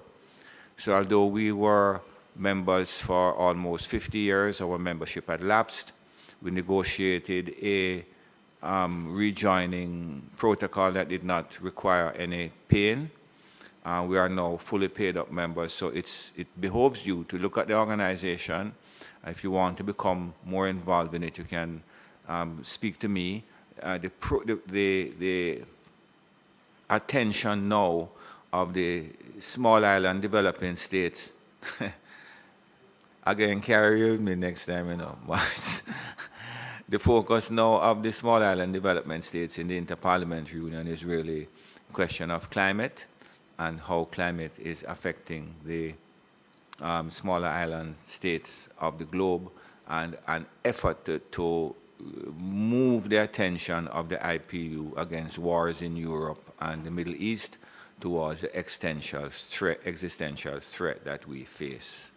So have a look at the report if you wish, and have a look at it if you wish, and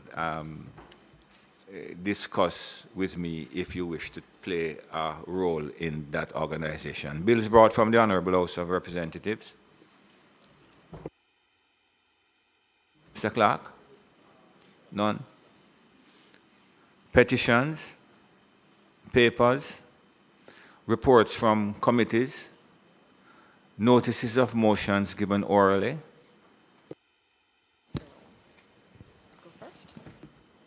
Senator, I'll do the first one. 1 minute, Senator. Okay. 1 minute, Senator. Professor Morris. Go ahead, Dr. Morris, Minister. Mr. President, I beg to give notice that at the next meeting of the Senate, I will move the following motions.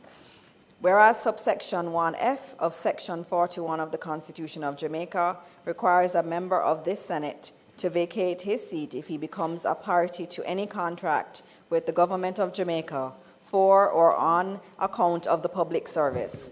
And whereas Senator Floyd Morris is a consultant who may from time to time enter into contracts with the government of Jamaica and its affiliated agencies. Be it resolved that this Honorable Senate, pursuant to subsection 1F1 of section 41 of the Constitution of Jamaica, and in recognition of him having disclosed his interest, exempt the said senator from vacating his seat for reasons as aforesaid. Mr. President, I further beg to give notice that at a later stage today, I will move for the suspension of the standing orders to enable me to take this motion, or these motions. Thank you very much, Minister.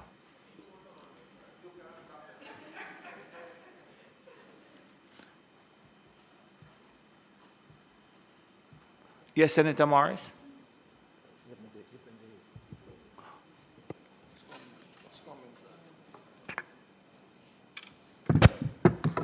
Okay.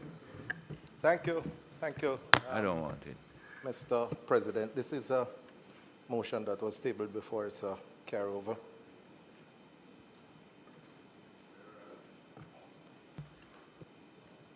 Whereas the Constitution of Jamaica establishes freedom of expression,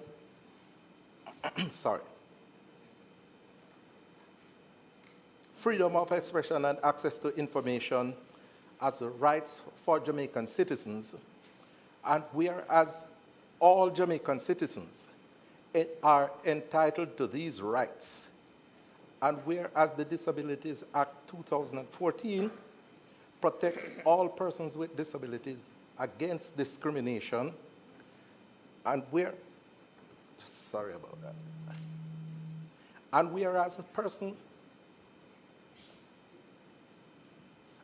persons who are deaf and deafblind are citizens of Jamaica and are entitled to these rights and protection against discrimination, and whereas it is estimated that approximately 54,000 deaf and hard of hearing and deafblind persons domicile in the island, and whereas Jamaica is a signatory to the United Nations Convention on the Rights of Persons with Disabilities, and whereas Article 4.1a of the UNCRPD mandates states parties to take all legislative, administrative, and other measures to protect the rights and dignity of persons with disabilities. And whereas in the said UNCRPD, Article 21E mandates states parties to recognize and promote sign language as a right of persons who are deaf and deafblind. And whereas the concluding observations of the initial report of Jamaica 2022 from the UN Committee on the Rights of Persons with Disabilities strongly recommend that Jamaican Sign Language be recognized as an official language in paragraph 39 and states, strengthen sign language training and that sign language be recognized as an official language of the state party. Be it resolved that, 1, this Honorable Senate take note of the recommendations contained in the concluding observation of the CRPD Committee for the initial report of Jamaica and for the country to recognize Jamaican Sign Language as an official language. 2, that this Honorable Senate urges the government to establish the Joint Select Committee to review the Disabilities Act that should have been reviewed within 3 years of the appointed date of the legislation, and 3, in the review of the Disabilities Act 2014, amongst other things, sign language be added as an official language of Jamaica. May it please you, Mr. President. Thank you very much, Senator Morris. Questions and answers to questions? Motions that may be made at the commencement of public business requiring notice? Motions for leave to introduce bills? The presentation of bills without the leave of the Senate first obtained? Public business. Minister?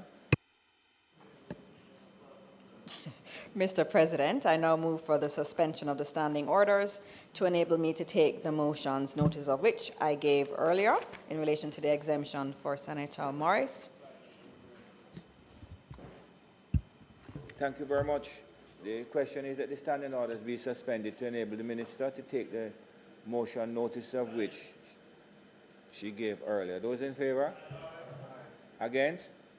Do I hear a divide from Senator Brown? Is that what you are saying?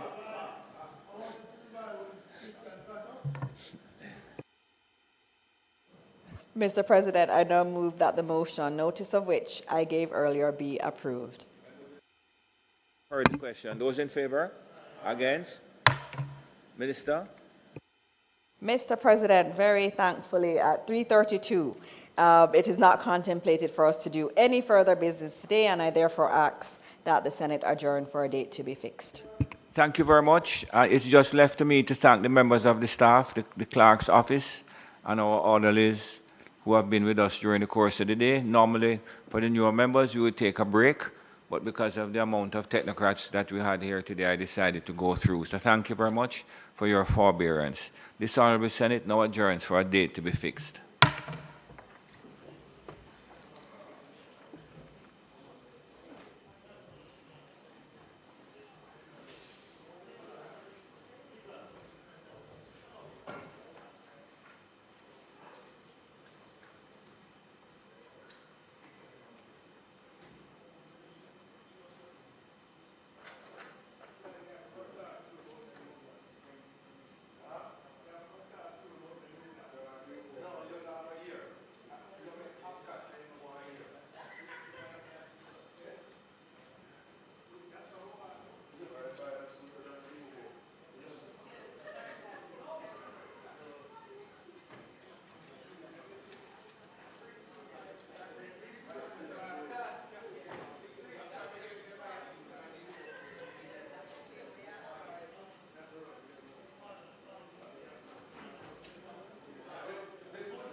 In Jamaica, we have